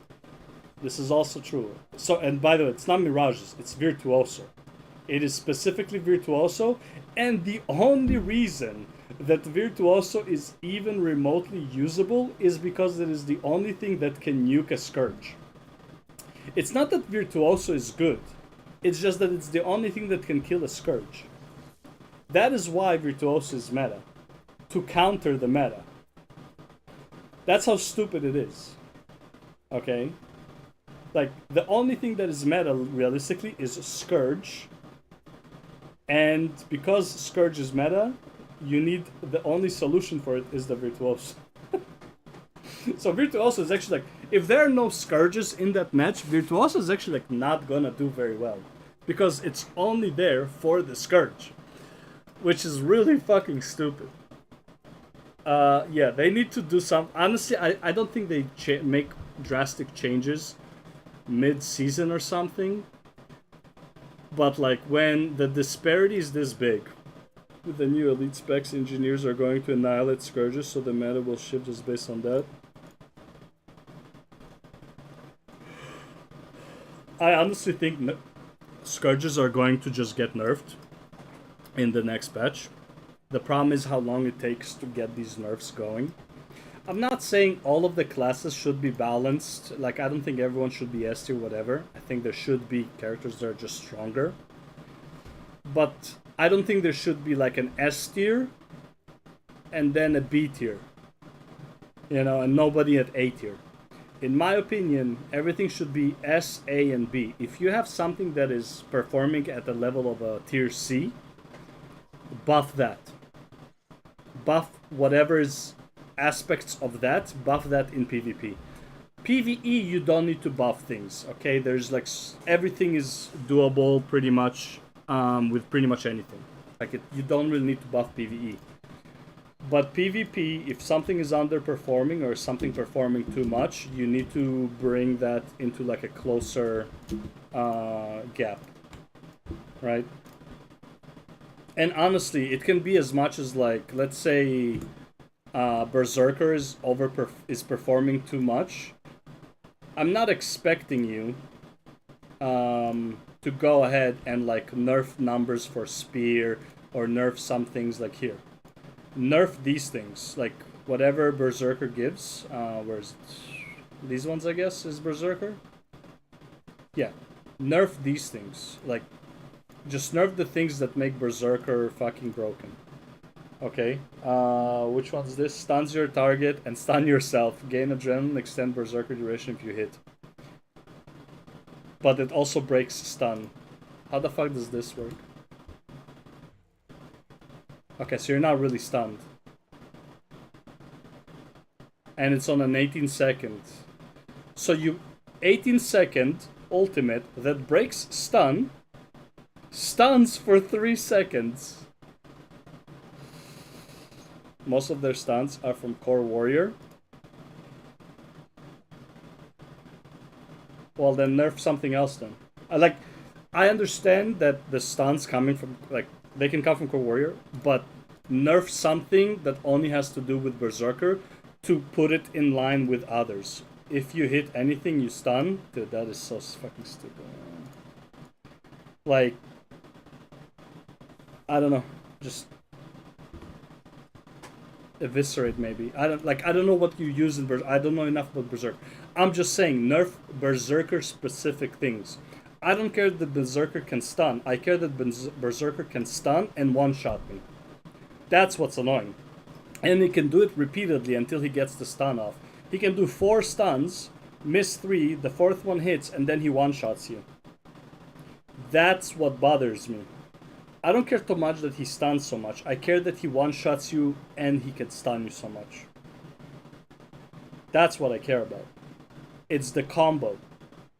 So, if you can't nerf the stuns because it affects all warrior specs... And by the way, if warrior specs were overall busted with their stuns, then obviously you nerf that. But if it's just Berserker, nerf the Berserker damage. Make him a support. I don't give a shit. Make him like a mid-range DPSer. But right now, Berserkers do a shit ton of damage, and a shit ton of stun, and a shit ton of mobility. It's kind of stupid. John Thayer with 0 clue. Any tips? Do Soto, get Sky Scale. If you already have Sky Scale, I mean, there's not much else. Like, Soto and John Thayer really didn't add that much to the game. Do the story, enjoy it. You know. Like, I don't know what tips you're looking for. Just go through the story, I guess. Like, tips regarding what?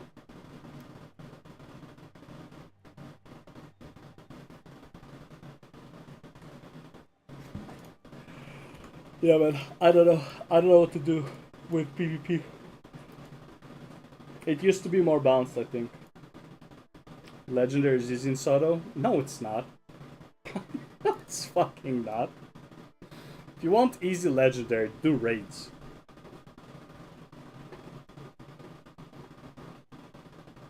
The amount of farming you need to do in Soto for legendaries is actually atrocious. You need... Okay, so like, let's say... I'll do like the one piece that you need. Okay, so you need 20 Mystic Clovers. You need 3,000 Fine Rift Essence. You need 1,200 Master. And you need 600 or 800, I don't remember, I think it's 600, Rare Rift Essence. To get these, you need to farm T3s for fucking weeks, okay? Or you do convergences, and ideally do convergence CM, where you need an actual group that takes forever to form, and you want to do multiple CMs, otherwise it's not really worth your time to get into that group. The basically you just need to do convergences and rifts. Once you have these, and again you need a lot of these, okay, then you also need 5 currency from every meta in Soto. So you need, I don't know if, yeah, I won't do it. So what is it called? Charged, maybe? No. What do you call it? It's not a battery. Let's do cloth. Okay, cloth is easier to remember. Okay, you need 5 of this cloth. You need 5 of the Amnitus one. You need 5 of the... I barely have 300 hours in game. Sometimes the people use terms in game that feels like foreign language. Oh, okay, sorry. Basically, so right now you just entered Soto and Juntier. Honestly, do story. The biggest issue you would have is farming for these Rift Essences. These will take you the longest. Now, realistically, there is no limit or weekly limit to how much you can farm. Therefore, you can technically farm all of these every day, all day, and you'll be fine. Then you need to farm these guys. You need 500 of each, I believe, or 250 of each per legendary armor piece. And then you also need some of them in order to do the achievement. Also, they can turn to 50 of these, can turn into the next tier. So you use 250 of them to turn to one of the next one. And you need 5 of that next one. Either way, whoever told you that crafting legendaries in Soto is easy. Like, I mean, it's not hard, but it's a lot of work. I should say this. It is easy, yeah, but it's a lot of work. A lot of very boring, tedious work, like rift hunting. Honestly, in my opinion, rifts is by far the easiest legendaries to craft. Like, it's not even close. However, that one takes the longest because you're weakly locked out. And also annoying to find a group. But if you are able to do it, that one would be the easiest one. After that, I would say it's Soto. Then it's probably either PvP or World v World, whichever you find fun. But thinking that Soto is easy, I don't know, man. I feel like Soto, if you just don't think about it and do weeklies, is not too bad. Everything else, however, painful. I would focus on this. Go to achievements. Do your weekly convergences. Do your 3 convergences on Outer Neos, and do your 3 convergences in what do you call it? In Juntry Wilds. Then yeah, then I would agree.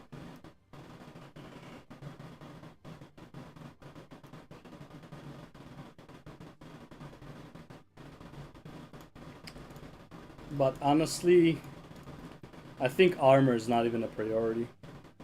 I think accessories should be a priority. In my opinion.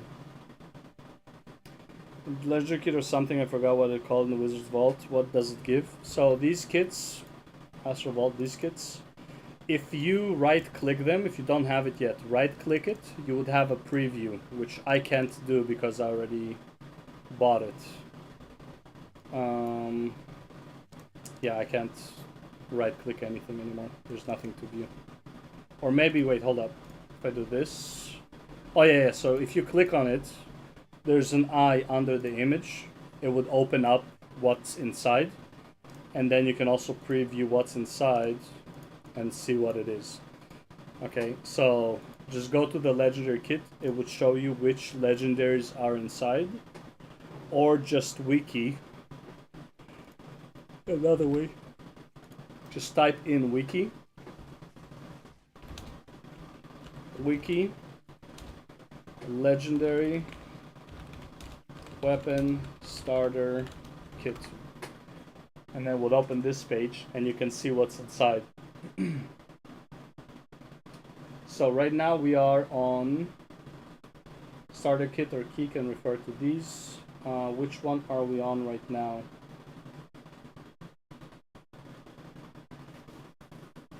I feel like we are on the Twilight now, aren't we? We're in one of these, 6 or 7. Maybe we're in Frenzy. It's one of these ones, either way. So we are on one of these weeks, so you can see what it would give you. Other than that, it also gives you a choice of Gift of Magic or Gift of Might. That makes up for another legendary piece that you need to craft into. So it just makes it very, very easy. Does this say what we're on? I don't think it does.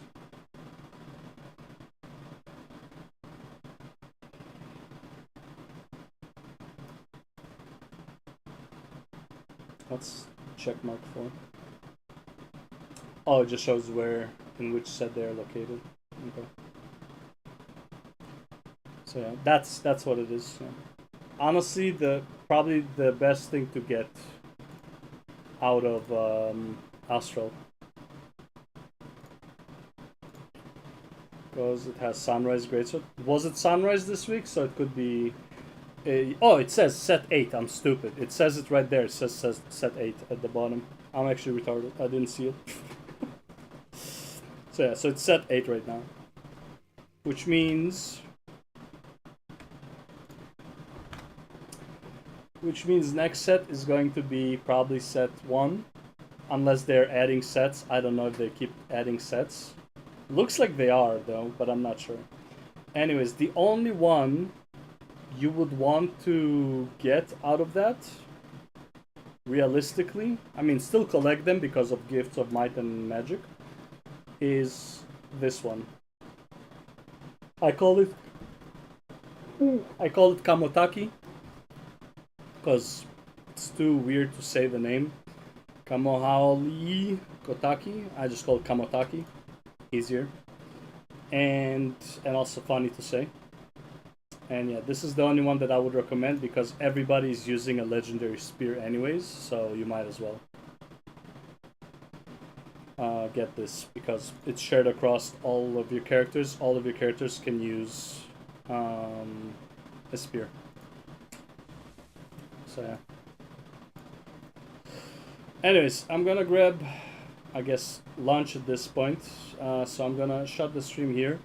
This honestly was mostly for just like Q&A for episode 3 realistically and just other episodes on the YouTube. So everything else was a bogus. I gotta do my fractals too. So yeah, that would be it for this stream. Oh man, at least I calmed down, man. The PvP really tilted me off. Nothing can tilt me off in a game as much as PvP. Just inability to move. Just fucking kind of drives me crazy.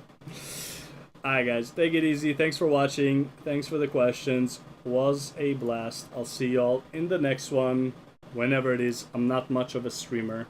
I'm not much of a YouTuber either, but hey, here we are. Peace.